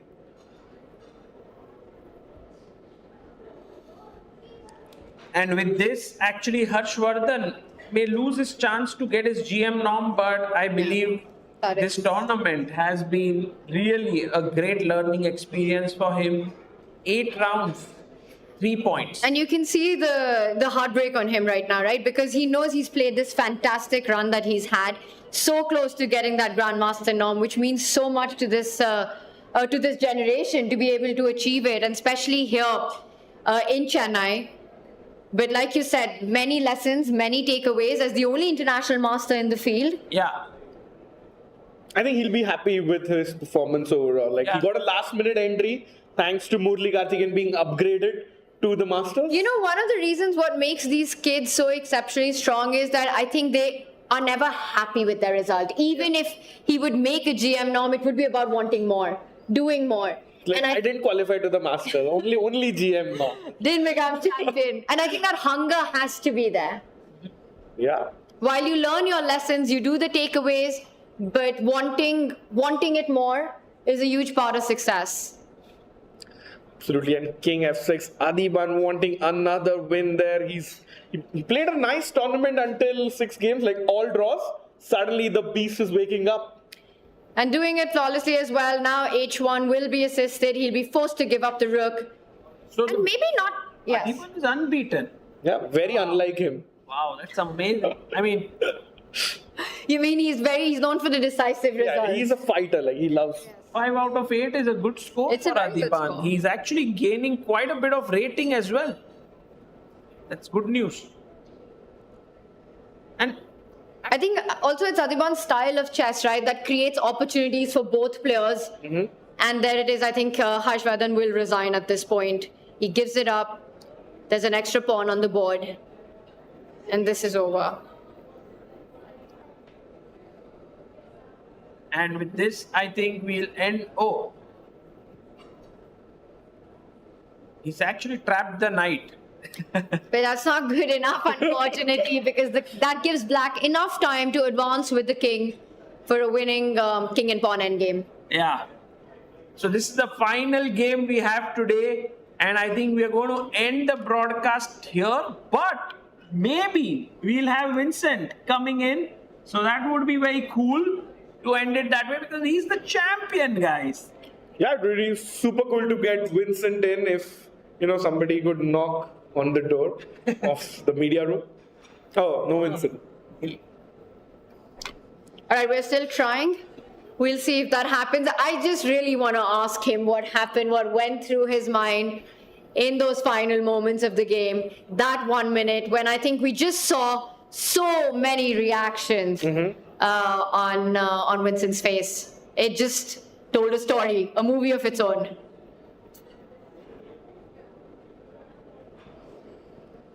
Is G5 a draw? No. I think that should also win. Yes, because king takes knight, king f4. King g4. Nice. Tanya, you're all prepped up with all your endgames. Where did you brush up on them again? Like, did you learn them recently or just you remember everything? I was here actually a few months ago for the Chola chess camp with Ramesh and actually a few of the players who were playing here, and we worked quite a bit on endgames, so it was quite nice, very instructive, very difficult, as endgames usually are. Was Karthikeyan also there? He was. Karthi joined us, Vaishali was there, Prag joined us. Wow. It was, Adiban was there. Amazing. It's also like that running joke in Chennai that even players like Adiban are not the highest rated in that pin code. So there's always somebody stronger than you in Chennai. I think, what really reflects Chennai's strength when it comes to chess is the fact that we have a world champion who's from Chennai, but if you had a state tournament, you don't know who's going to win it. That's a good one. Yeah, King G1. It does remind a little bit of the times when you had these amazing players from Soviet Union, right? Like you had the world champion there, but in the Soviet Union championship, someone else would win it. Yeah. I'm going to make a prediction that I think when it comes to rivalries, I think what we're going to see play out over the next decade would be an India versus Uzbekistan rivalry. Yeah. Well, also Germany now with Vincent. Vincent, I think the thing is that is it one player or is it a crop of a young generation? Uzbekistan with Nodirbek Yakubov, Nodirbek Abdusattorov, with Javakir Sindarov, and of course India with its own set of big pool of talents. We've seen that rivalry play out in the Olympiad as well. And also, Tanya, they organized India organized the Olympiad and got a strong bunch of players even before that. But Uzbekistan organized the World Rapid Blitz, the FIDE Grand Prix, and the Olympiad next time is in Uzbekistan. Oh. So there's this chess wave happening in both countries with this big pool of prodigies who are now becoming the world elite. Absolutely. Not becoming, they are the world elite. And Adiban tries to finish off with some correct king and pawn endgame there. G3 and now King G1, G2. We are getting all types of endgames today, guys. Rook endgames, rook and knight, and Adiban wins. With that, all the games have been completed today. And we have a champion. And Vincent Keymer. Yes. Winning the Chennai Grand Masters. I'll go and check out if he is coming. All right, as Sagar tries to work his magic, if anyone can do it, it's Sagar Bhai. Wow, what a day of chess it's been, Rakesh. What has been the highlight for you as we take it all in? I think that Vincent versus Jordan endgame, so many possibilities, such instructive chess. It's just great to see, two warriors fight and give us their all, and it ends in a draw, Tanya. Just fantastic stuff, right? But all across the action we had, even in the Nihal game, Vidit's game that eventually ended in a draw as well. And I think the most endearing part for me was our crowd today here in the studio. And it just gave us so much energy, having everyone so involved with the chess action, that felt very special. Absolutely, and we always heard the kids with the answers, but today the kids got a chance to appear on stage, and shout out to all the kids and everyone in the audience who came in large numbers. And tomorrow, India's Independence Day, Adiban on screen, it's his birthday, Danya. An exciting end to Chennai chess tomorrow. It's going to be a lot of fun, and I think it takes away slightly from the intrigue that we already have a winner, we have a champion of the tournament, and I think that just speaks of the domination that he's had. That just speaks of just the kind of chess that he's played with 1 round to spare in this stacked field going into round 9. Vincent Keymer already seals the deal, is the winner of the Quantbox Chennai Grand Masters. And guys, I have some news for you. Vincent has done so much of media interaction until now that he would like to sort of, we'll kind of respect his time because the round is also early tomorrow. So we'll get him after the game tomorrow and we'll have a very detailed interview. Maybe we'll have that clip ready so that he can react to it. He'll also give us some time to prepare for this moment. He is the champion. He's played incredibly well. The challengers is still wide open. An amazing session with you guys here. Thank you all for coming here. It was so beautiful. So it's been a pleasure, and again, congrats to Vincent once again. Thank you, Sagar bhai. Thank you, Tanya. बहुत मजा आया, मजा आना चाहिए. Yes. See you guys tomorrow. That's a wrap for the round 8 of Quantbox Chennai Grand Masters.